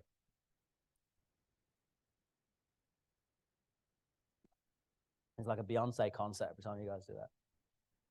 A really bad one. 5 stages of discovery. Now, this has changed a lot over the years. I've realized what works, what doesn't work. We've moved it around. I've gone, okay, what if we ask that question there? Does that change things? We've been set on this now for about 3.5, 4 years. This, I believe, enables us to get to the real depths of people's motivational drivers. So we've got reflective questions, reality check questions, opportunity, cost of inaction, and partnership. I'll go through each one of them individually, and I'll give you about 3 to 5 questions for each of those sections as well. Before I do that, though, a few things we need to be aware of. We are 90% more driven to move away from pain than we are towards pleasure. I hate this part of sales. I never wanted to be somebody that sits down with somebody else and says, sounds like you're in a real shithole. That sounds really, I don't like doing that. I don't want to do that. I want to paint rainbows and butterflies and tell people how good it can be and how amazing and how abundant their life can be. But if you've done any surface level human behavioral studies, that is not what drives us. What drives us is pain, whether we like it or not. I need to know how much pain I'm in. I need to know what problem I have behind my problem. I need to know how far away I am from my end goal. And it is your job and your responsibility to ask the right questions that enable them to see that.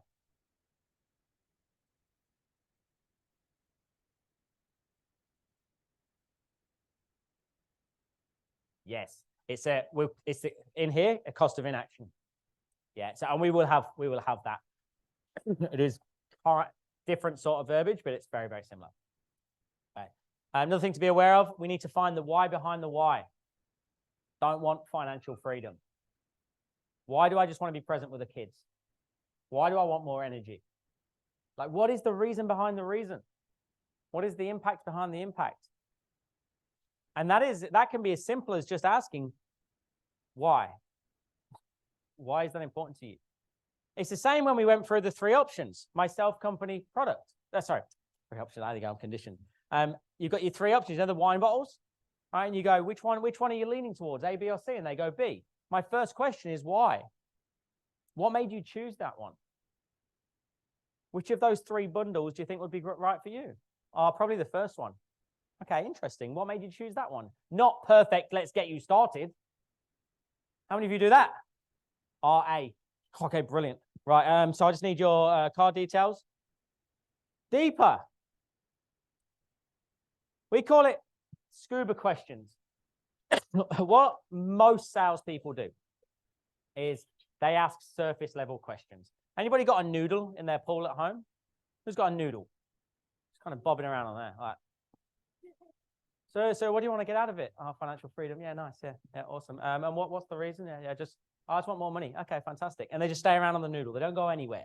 What I want you to at least do is put a snorkel on. Just at least pop your head under and go, why is that important to you? Don't do this if you're sitting with somebody.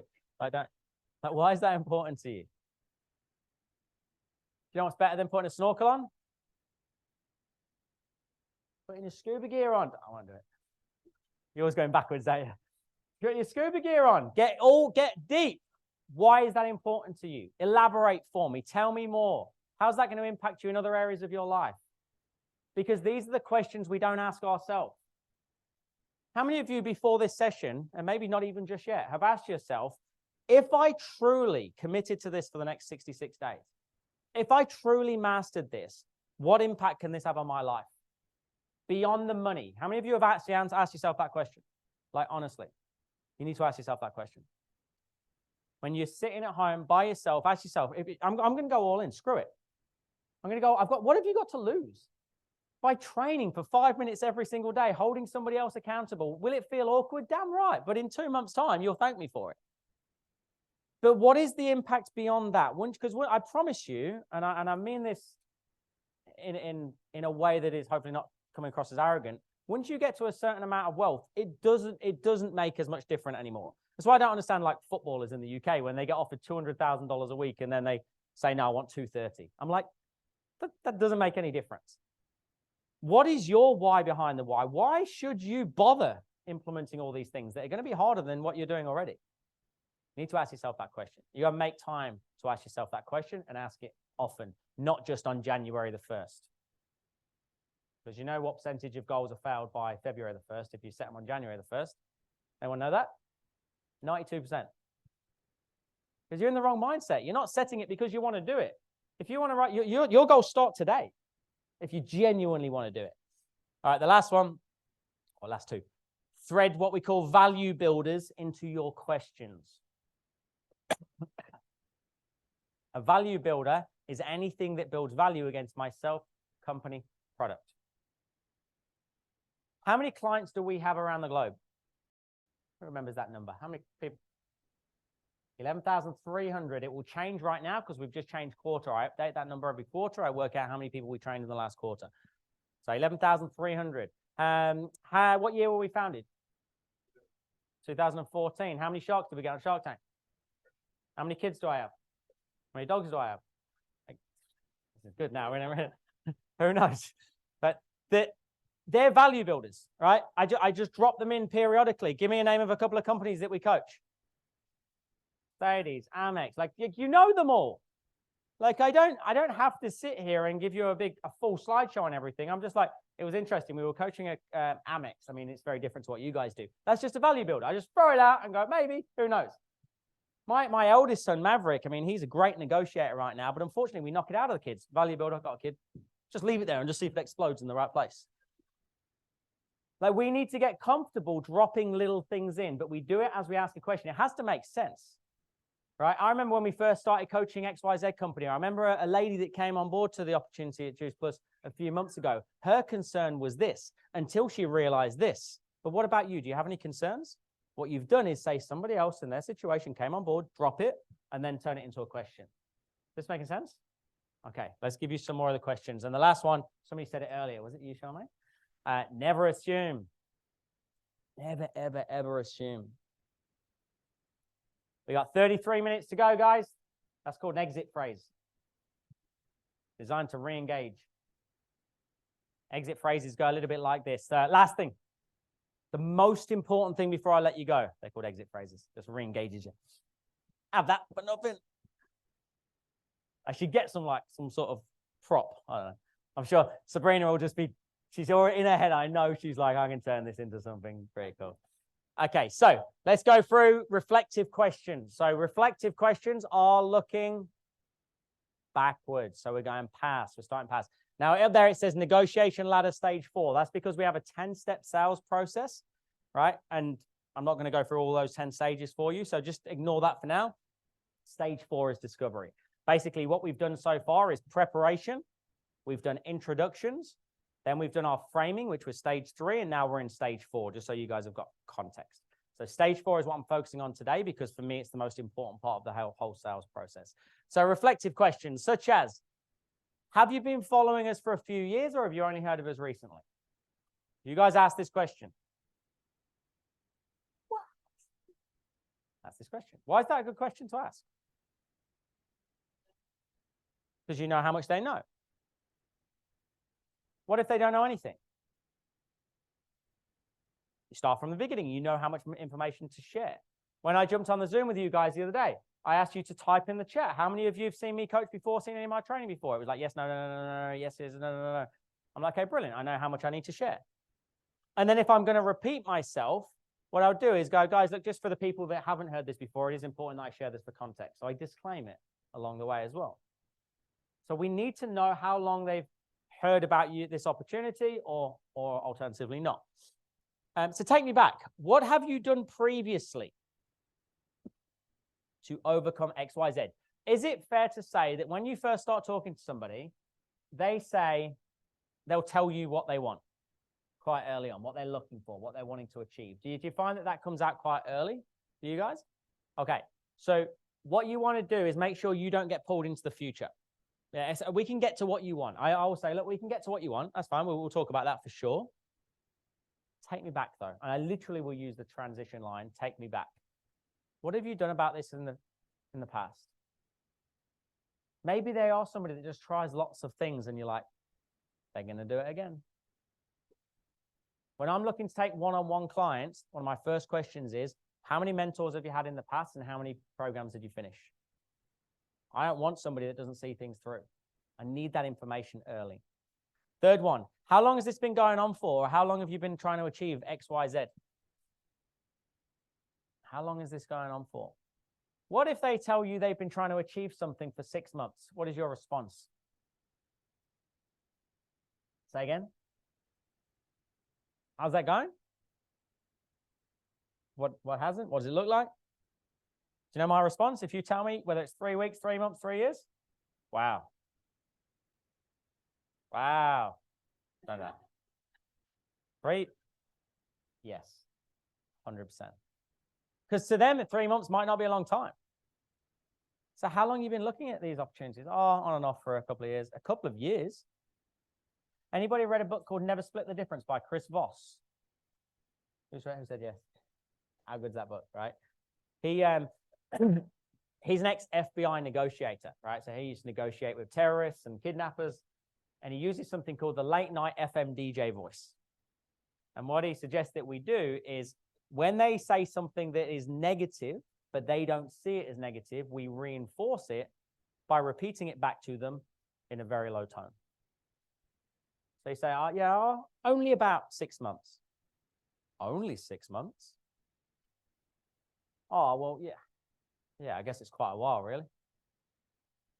That is your job, is to get them to see the pain they don't even know they're in. Unfortunately, that is the reality of what we need to do, because we need to have a line in the sand. We need to have a marker of where they are or where they've been. Number 4, have you looked at something like this specifically before? Where there's dots, there's a pause. Have you looked at something like this specifically before? Do you believe, and I know you're going to be biased, do you believe your opportunity in this industry is superior to other opportunities on the market? Well, I like that confidence then. And if you don't, you need to figure that out first. If you don't believe, you're not going to be able to project. You've got to sell yourself that this is the right opportunity initially. So imagine if I asked you this. So have you looked at any sort of professional sales training before? What did I do there? Have you looked at any professional sales training before? What did I do that? I corrected myself intentionally. I created a gap. Because you see it, I go, has anybody done any sales training? People go like that. I go, professional sales training. They go like that. They're like, oh, no, well, there must be a difference. I don't know. I don't think it was professional. It's like when you go, well, look, you know, it's like with the current economic climate, we've had to put our prices up, and they go, oh yeah. Current economic climate. It makes no difference. It's like, oh, you know what, things is just, yeah, put prices up. How many things had their prices gone up over the last few years, or last year or so? And they don't ask you, do they? They just tell you. They just bump it on. So from my perspective, what I want you to do is try to elevate yourself above the rest of the market. So think, how can you do that? Have you looked at anything like this specifically before with the type of support that we offer? I don't know. Is there an exclusive edge that you can offer? So anybody know Emily Hadrill Hair Extensions? I was just talking about this then. Anybody know that? They're a national hair extension company. I'm the national coach. And so I got them to say, have you been to have you been to a premium hair extension company before? Just like one change, one shift, one word. Doesn't take any more effort. You just got to almost interrupt yourself. So how would you position yourself? What industry are you in? What do you guys say? What's your terminology? Health and wellness, network marketing. Anybody fear the words network marketing? Okay, so have you looked into professional network marketing before? So the difference in that question? Oh, I've looked into, not professional, no. You watch it, it will happen, I promise you. It's like some sort of like Houdini thing. It's just weird. It's like we're not there. We're there.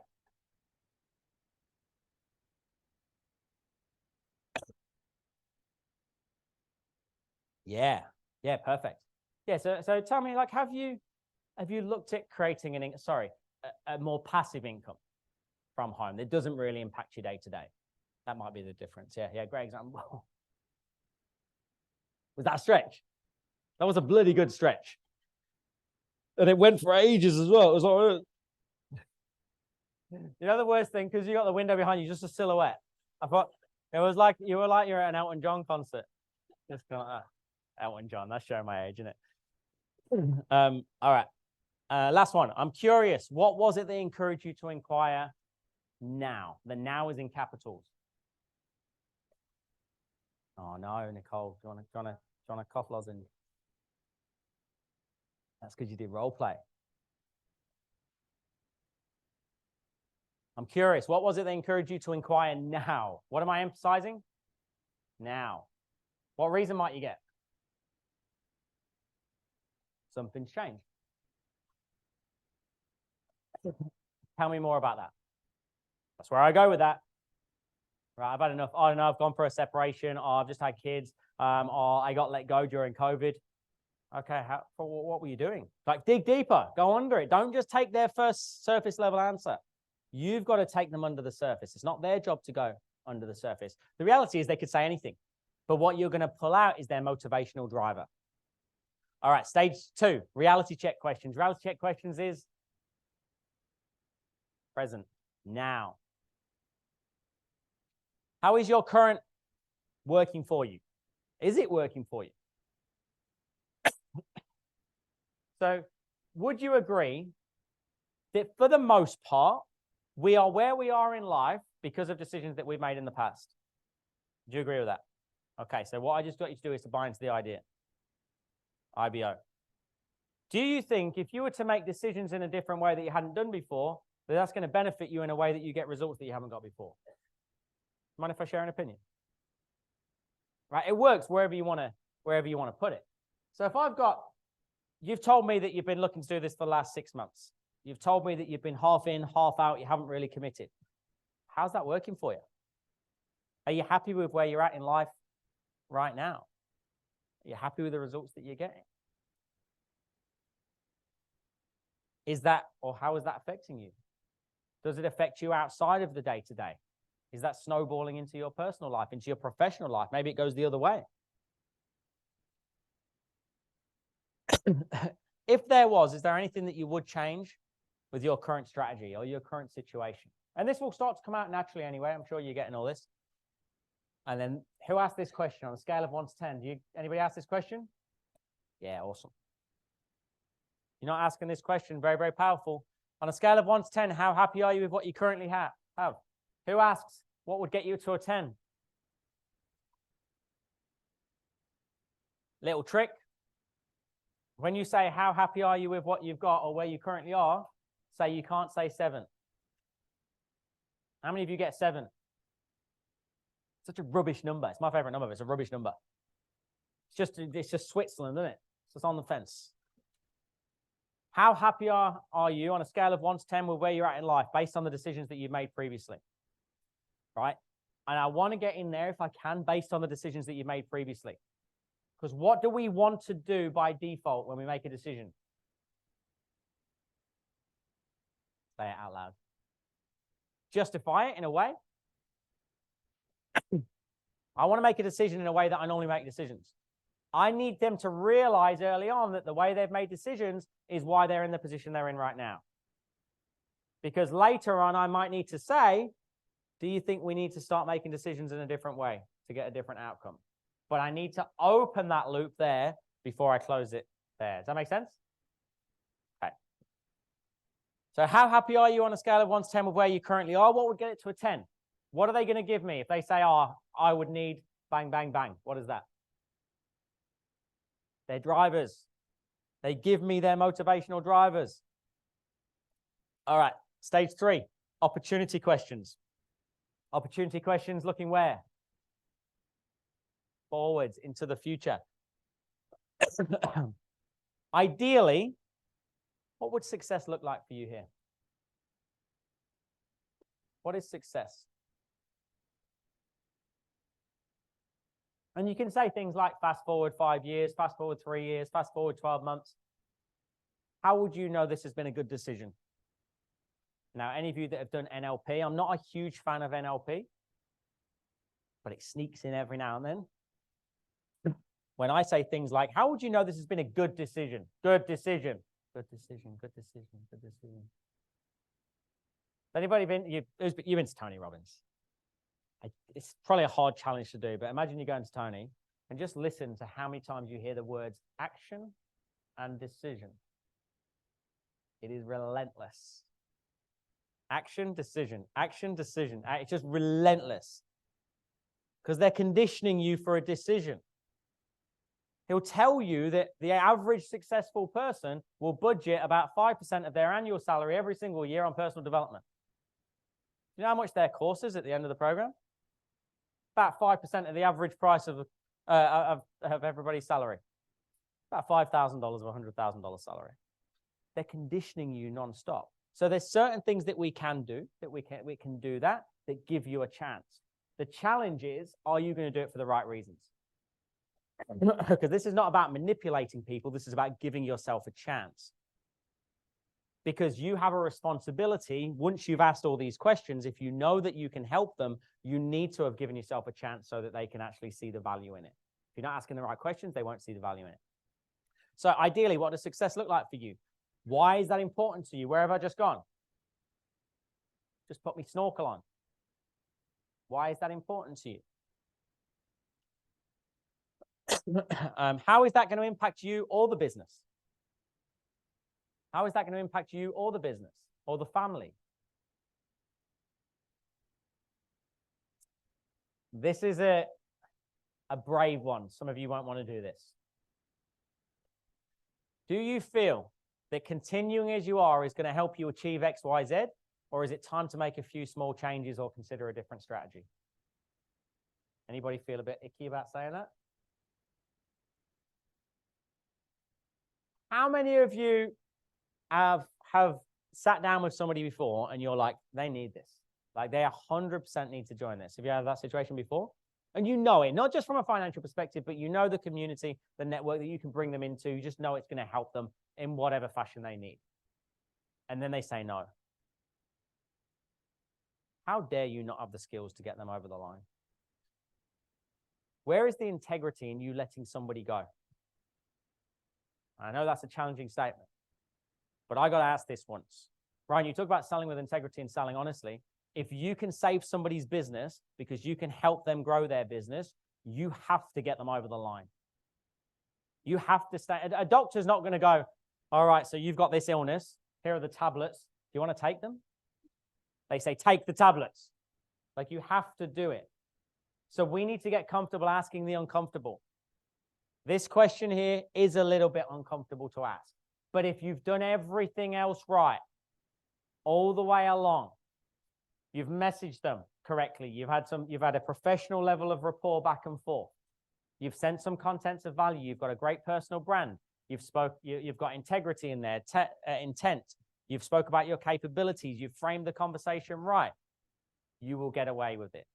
No one has ever said to me, Ryan, that's a bit full on. If anything, what you're doing is challenging their thinking. But you got to challenge yourself first. Last one, similar to that question that came up earlier. Have you thought about how your life might be easier if you got this problem sorted? Have you thought about how your life might be easier? Sorry, I know I'm very much in the way. I'll have a look. What's it look like from down here? That's pretty good. Have you thought about how your life might be easier if you were to get this problem sorted? What have I just told them? They got a problem. Is problem pain or pleasure? Pain. So all I've done so far is created a gap from where their pain points are. But here I'm trying to get them to look forward now into pleasure as much as possible. So I'm talking about how's that going to impact your business? Why is that important to you? What would success look like for you? I'm looking into the future and I'm trying to get to a level of happiness. So now I've gone pain to happiness. Okay.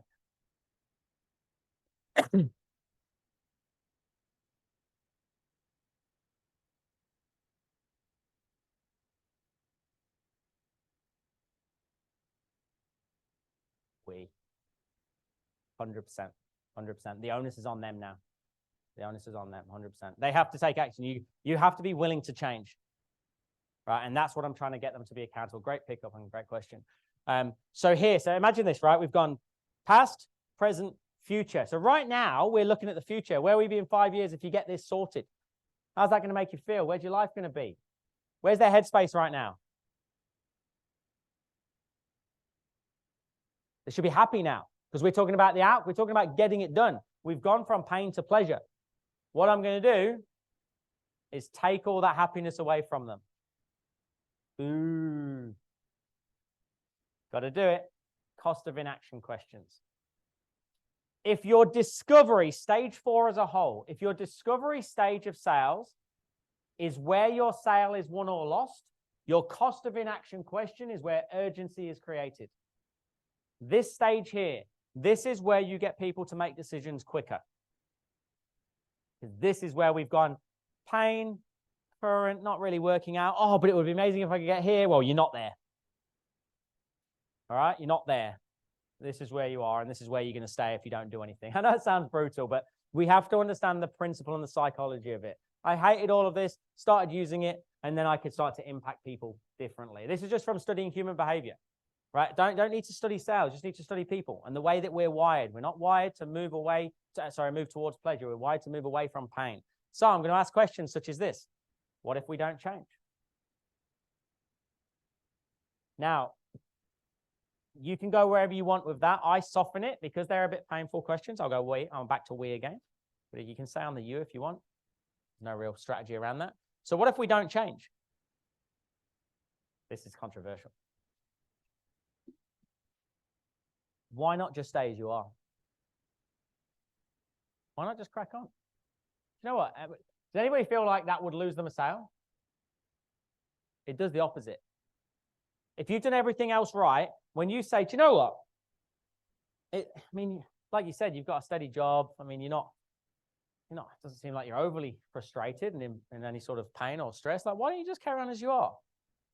Oh, well, like you said earlier, that lady that you brought on board a few months ago, and now she's doing this and she's been able to give up her job. Yeah, I'll be able to spend more time with the kids. I don't want to be part of the rat race forever. Who's selling who?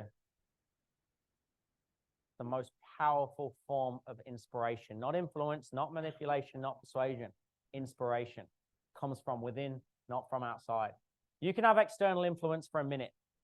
If you can get somebody to internally motivate themselves, because they verbalize it. If they verbalize it, what did I say earlier? They own it. I need them to sell me. So what if, I mean, why not just stay as you are? I'm questioning. I mean, like, do you know what? There's obviously an overlap here. I get that, but why not just carry on as you are then? And they'll just go hard. Like, it's so amazing is probably too strong of a word. It's just a weird sort of paradox that people get into when they feel like they now need to sell you. I'm at stage 3. I wasn't going to talk about it, but I've started to talk about it because I'm a manifester in disguise. I've started to believe in all that stuff. So I'm at stage 3 of the interviews for Tony Robbins. Not Tony Robbins, that's a lie. That's a total lie. Richard Branson, to go to Necker Island in April, spend 5 days with Richard Branson. I'm at stage 3 of 5, and at stage 5, Richard chooses the final 40 people that actually, or plays a part in choosing the final 40 people. And I got to pay $40,000 to go. I'm selling myself so much. She's like, well, Ryan, what philanthropy work have you got on the go? I'm like, I'll just Google that 1 second. Like, one of the questions was, Ryan, what do you think about when you're alone? And I'm like, philanthropy?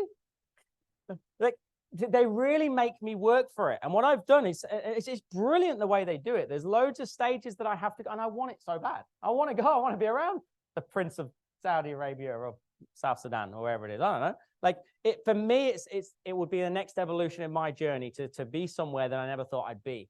And when I'm being asked questions that challenge my thinking, that get me to question myself, why do I really want this? I thought I just wanted to be close to Richard. I don't. It's way more than that.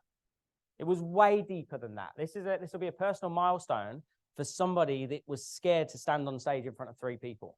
Right? Much, much bigger than just being next to Richard. Obviously, there'll be value in that, and I get that. But she got me thinking differently by virtue of the questions that she asked.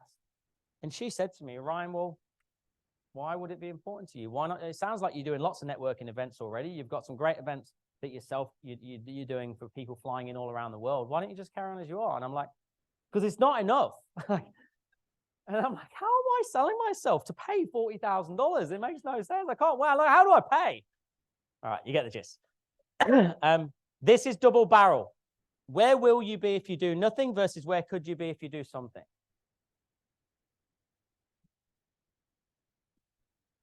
Where will you be if you do nothing versus where could you be if you do something? If somebody says to you, I've been thinking about this for 6 months, is that a common statement? Do you get told that? I've been considering doing something like this for years. Do you get told that a lot? Yeah. So bearing in mind, by the time we get to this stage, we've got how long they've been considering it. We've got their frustrations. We've got their score out of 10 and how they're feeling. I can say things like, let's go. Who haven't I spoken to just yet? You in there. You're like, just, what was your name? Sorry? Carmel. So I can say, so Carmel, you told me that you've been considering doing something like this for what, a year? Was it? Okay, wow. Wow. So you probably know how you felt the last 6 months by staying where you are. You probably know how you felt the last 6 months before that by staying where you were. So I guess my question is this. Because you've got that experience of not doing anything, you probably know where you'll be and how you'll be feeling in 6 months' time or 12 months' time again if you don't do anything. Would that be fair? Right. So my real question is this. Where could you be if you did something? Did you hear the pause? So I've gone, like, you already know how you're going to feel in 6 months. I'm just now giving them the pain again in 6 months' time. You've been going through this long enough now. Like, you know where you'll be. You guys know how you feel when you miss opportunities. Yeah, when you're on a Zoom, somebody says no to you. When somebody says, yes, I want to take advantage, yes, I'll move forward, you send the information, or you ask for the information, then they ghost you. You know how that makes you feel. Shout out some emotions. How does that make you feel? Frustrated? Annoyed? Say again? Exhausted, drained, mentally fatigued? Do you think that will feel the same for you in 6 months' time? If nothing changes? It will. Do you know? And it will only compound. So it's going to feel worse and worse and worse. I think it's time you did something different. I think it's time you changed your approach. Where could you be in 66 days if you did implement those 3 things? It's the same principle. It's exactly the same principle. Last one. What price have you attached to missed opportunities? Price is not always monetary.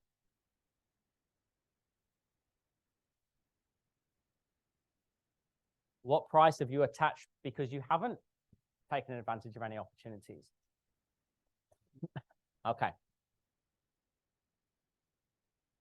Last stage, stage 5.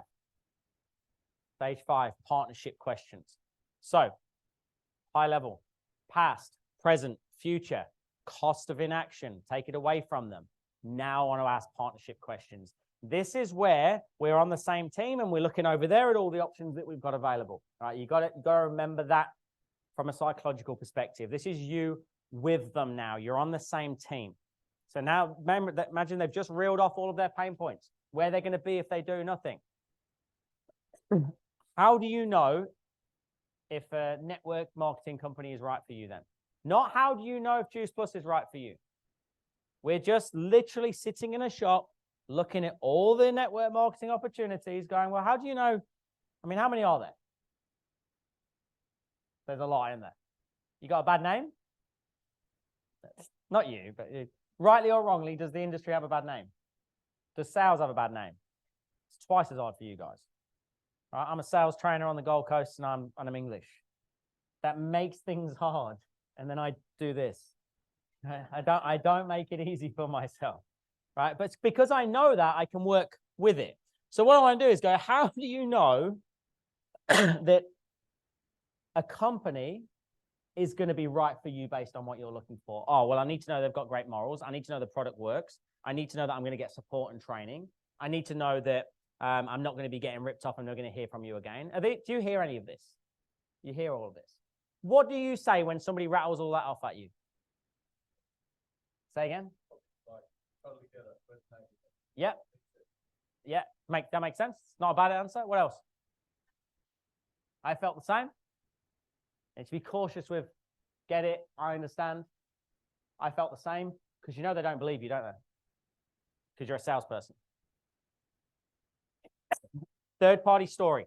Third party is somebody else. First party story is you. When you tell them your first party story and how you got into the industry and why you got into the industry, it is powerful, but it's the least powerful of all the stories you can tell. Why? Because they think you're lying. They think you're selling. Do you know the best thing to do when somebody goes, oh, they need to be this, they need to be that, I need to know they're going to do this, I need to know they're going to provide this? All you have to say is, well, that puts my mind at ease. I've just told you everything you need to know in one sentence. Well, I need to know that they're going to have support for me, they're going to have training for me, I need to know that we're going to get paid on time, I need to know that the product actually works, of course. Okay, that puts my mind at ease. Don't need to oversell it or over-justify it from there. In that moment, you can actually just shut up. Wait for them to talk again. Let's see how long you can sit in that silence for. Anybody done that before, where you just sit in silence and then you just look at each other on Zoom? You still there? You ever done it on the phone? It's even weirder. So if that happens, when somebody says, if I'm saying to you, like, how do you know a provider is going to be right for you? It needs this, needs this, needs this, needs this. Okay, brilliant. Well, that puts my mind at ease. So they're going to go, what are they going to ask from there? What now? What do they expect you to do? Tell them what's now. So what I'm doing, I'm trying to get them to take ownership of this sales process. They'll feel just as uncomfortable in the silence as you will. They will feel it first. We need to get comfortable doing that. A couple of other questions in partnership. Is this something you could see yourself benefiting from, and why do you feel that way? Remember, I'm talking about concepts. It's almost a trial close, this one. And you notice, at the end of each question, I always say why, because I want them to sell themselves. I want them to verbalize it.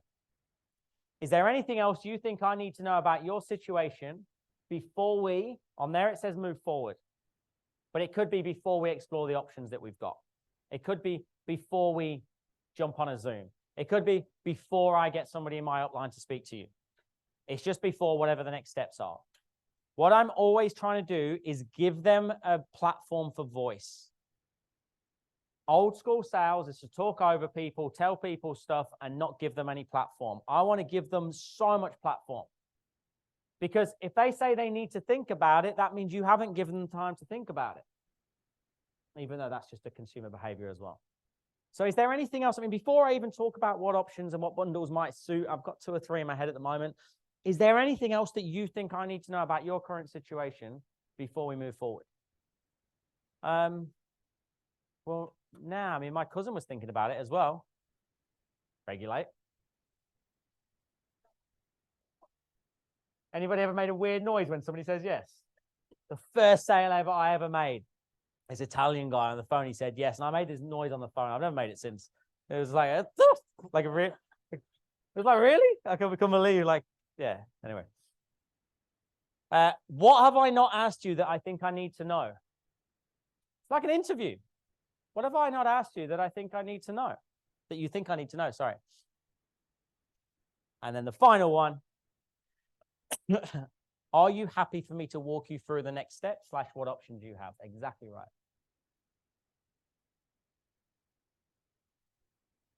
Are you happy for me to walk you through the next steps / what options you may have? I know that is very submissive. It is intentionally submissive.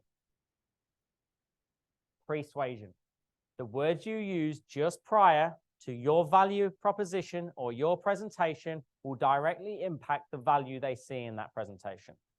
So just before I show you what I'm going to show you, before I introduce the bundles, bring anything up on screen, are you happy for me to explain what options you may have? Yes. Brilliant. Then we're not going to go into this today, but then you would go into a justify and present. We'd go to the next stage. Well, based around everything that you've said to me today, based around all the information that you shared with me through those discovery questions, I think you'd have 2, maybe 3 options. And I get them to grab a pen, I get them to write it down. Why do I get them to grab a pen and write it down? I'm going to send it to them anyway. What's the point in that? Accountability, yeah. Remember this. They become your, when they write down, they might remember it, yeah. Only what they implement do they truly understand. Remember this.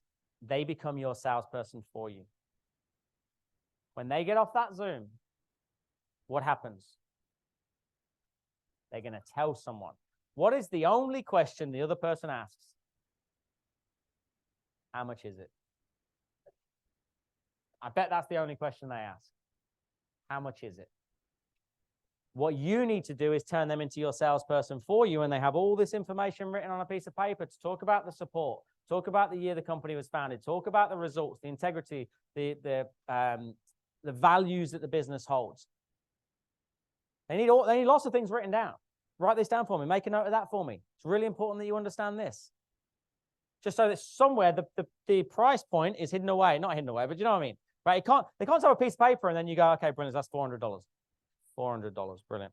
How much is it? $400. What do you get? Can't remember, to be honest. She was nice though. Like that's my sales pitch. This person becomes your salesperson for you. Get them to write down the things that you want them to remember. Otherwise, they will forget everything you spoke about on the Zoom. Don't rely on that. People will forget everything that you said, but they'll never forget how you made them feel. That is true. So we create the connection so they know how they felt. They might feel that connection, but the person that they go and tell and maybe ask permission of did not feel a thing. All they felt was $400 written down on a piece of paper. Turn them into your salesperson for you.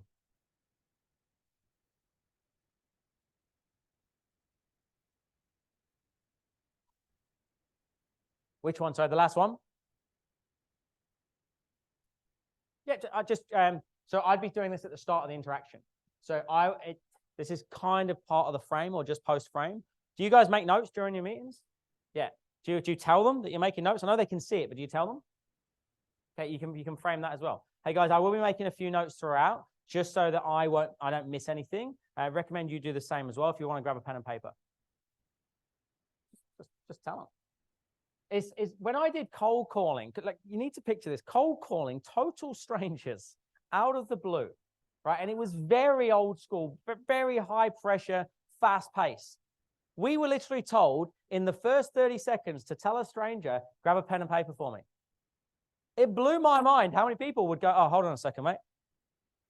And they grab a pen and paper. And half the time, I wouldn't even get them to write anything down. It was just an authority stance. It was just to get them to do something. So the first thing you get them to write down is your name. They need to remember you. Myself, company, product. So if they've got that from the start, you can do it throughout. I've done it in here, right? What was the first thing I said? Grab a pen and paper for me. Write down how you're feeling. Instantly. It doesn't matter what I say. I just tell you to do something. An authority stance. And then from time to time, I'll say, please make sure you write this one down. If this is the only thing that you take from the session, let it be this. I tell you to take photos. Sometimes I tell you to write things down. Can you see how this is all like, it's all the same. This is a sale. Our whole thing today has been a sale to get you guys to buy into taking action, because when you take action, you'll get a result. Make sense? Okay. Guys, we're very, very close to wrapping up. I just want to take another 2 minutes, if I can, still 2 more minutes. I would like you to just have a look back through all of your notes. All of your notes, if you took any. And I would like you to pull out your 3 action points. Go through them. Have a look through. This won't be definitive, but I want you to do it whilst it's fresh before you start drinking. And just pull out your 3 action items. We call it PAID, P-A-I-D, practical application items done. You don't get paid until you get to the D. Oh, that sounded way worse than what? Yeah, all right. PAID, practical application items done. What are your 3 thingy bobs? I'll give you 2 minutes to write them down.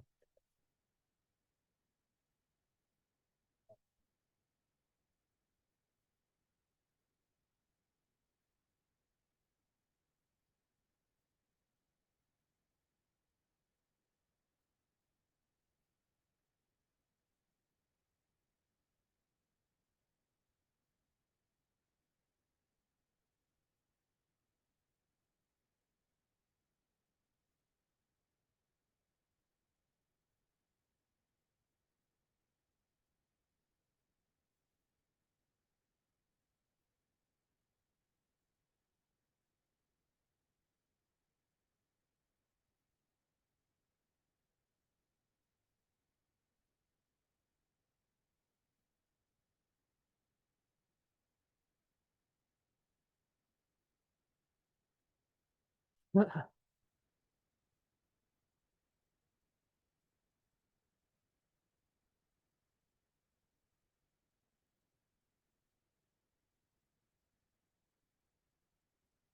right, 30 seconds. And at the end of those 30 seconds, I want one more volunteer on stage.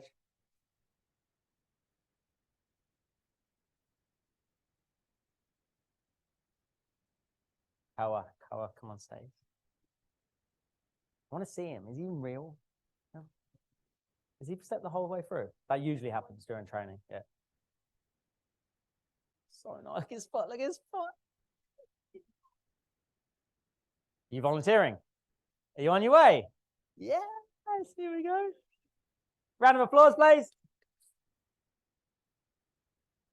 What was your name, sorry? Claudia. Claudia is going to share with us one of her takeaways and what you are now going to do based on that takeaway. That's my biggest takeaway. Hang on. Sorry. Thank you. Might need that. So verbiage and the way I'm wording things in the sense of taking offer out or just the simple change from how are you going to how have you been. I am really slacking with my following up and the conversations and efficiency with that. So I want to change my verbiage and really be direct and actually put that business sales hat on and take away the fluff and buff of like dragging the sale out. That's my biggest thing. Awesome. Round of applause. You can have a bottle of wine. Did you come for the wine? Or you leave with the wine? Awesome. Thank you so much. One thing I will note is that we have internal dialogue going on all the time. What's our internal dialogue? Conversation with self. One of the things that Claudia said was, I want. So I want to implement that. I will. Be very, very cautious around saying, yeah, I'm gonna, hopefully I can start to really do that over the next few weeks. And no, you will. Listen to that. What was that book I said about the beginning? Unfuck yourself. That was it, right? Listen to that. He hammers that home so much in there. Guys, I'm going to rattle off some real quick takeaways. I'll share with you my socials if you want to connect, and then we'll wrap up for the day. First one is that sales is impact. Please visit this often. Ask yourself, what is my impact beyond impact for both the people that you're talking to and also yourself, your own family and network? Sales is a process. Any one of you can learn this. I promise you. Any one of you in here, I've seen people from all walks of life, all backgrounds, all industries and sectors that have mastered this. We sell ourselves as a person long before we sell our product or service. Discounting is not a prerequisite to a sale. It's a consumer behavior. Treat people how they want to be treated. Start to read their personality type. One thing that I didn't do, I should finish with this, is important. How do you read them in 45 to 60 seconds? You didn't ask, did you? No bothered. 45 to 60 seconds. All you need to remember is this. And I mean, no offense to sign off today, but all you need to remember is this. Fast, slow, task people. So please don't do that when you jump onto a Zoom or you walk into a room. All you got to do is ask yourself, were they fast, slow, task people? Fast, slow, task people. If you just remember the sign of the cross, it's the easiest way to do it. If somebody's fast and direct, if anybody that's spoken to Hurricane Sabrina, might give you an idea whether she's fast and direct or not. All right, fast, direct, task orientated, D personality type. Very easy to pick up. You've got to have your, what I call your sales goggles on at all times though. And last one, the mastery is in the repetition. That is the silver bullet. The amount of times I get asked, well, Ryan, what's the one question? What's the silver bullet? What's the one thing that we can say every single time? I'm like, there isn't one thing. There isn't, unfortunately. It's repetition. It's practice. And if you're not prepared to do that, then you're literally accepting to stay where you are right now. Guys, I know some of you won't have felt comfortable asking questions in this environment, which I totally respect. If you want to connect with me at Ryan Tuckwood Official or SWISH Sales Coaching, that's our website as well. A couple of you did ask about further training. If you've got any questions around that, happy to talk about it. Send me a message. Send me a message on one of those social channels. Let me know once the dust settles over the course of this weekend, what was your real takeaway? Because I appreciate you would have been writing things down right then, just in case I asked you. So once the dust settles, revisit it and go, what actually stuck out for me? I genuinely hope you enjoyed today, guys. Thank you so much for your engagement. I appreciate you. Thank you so much.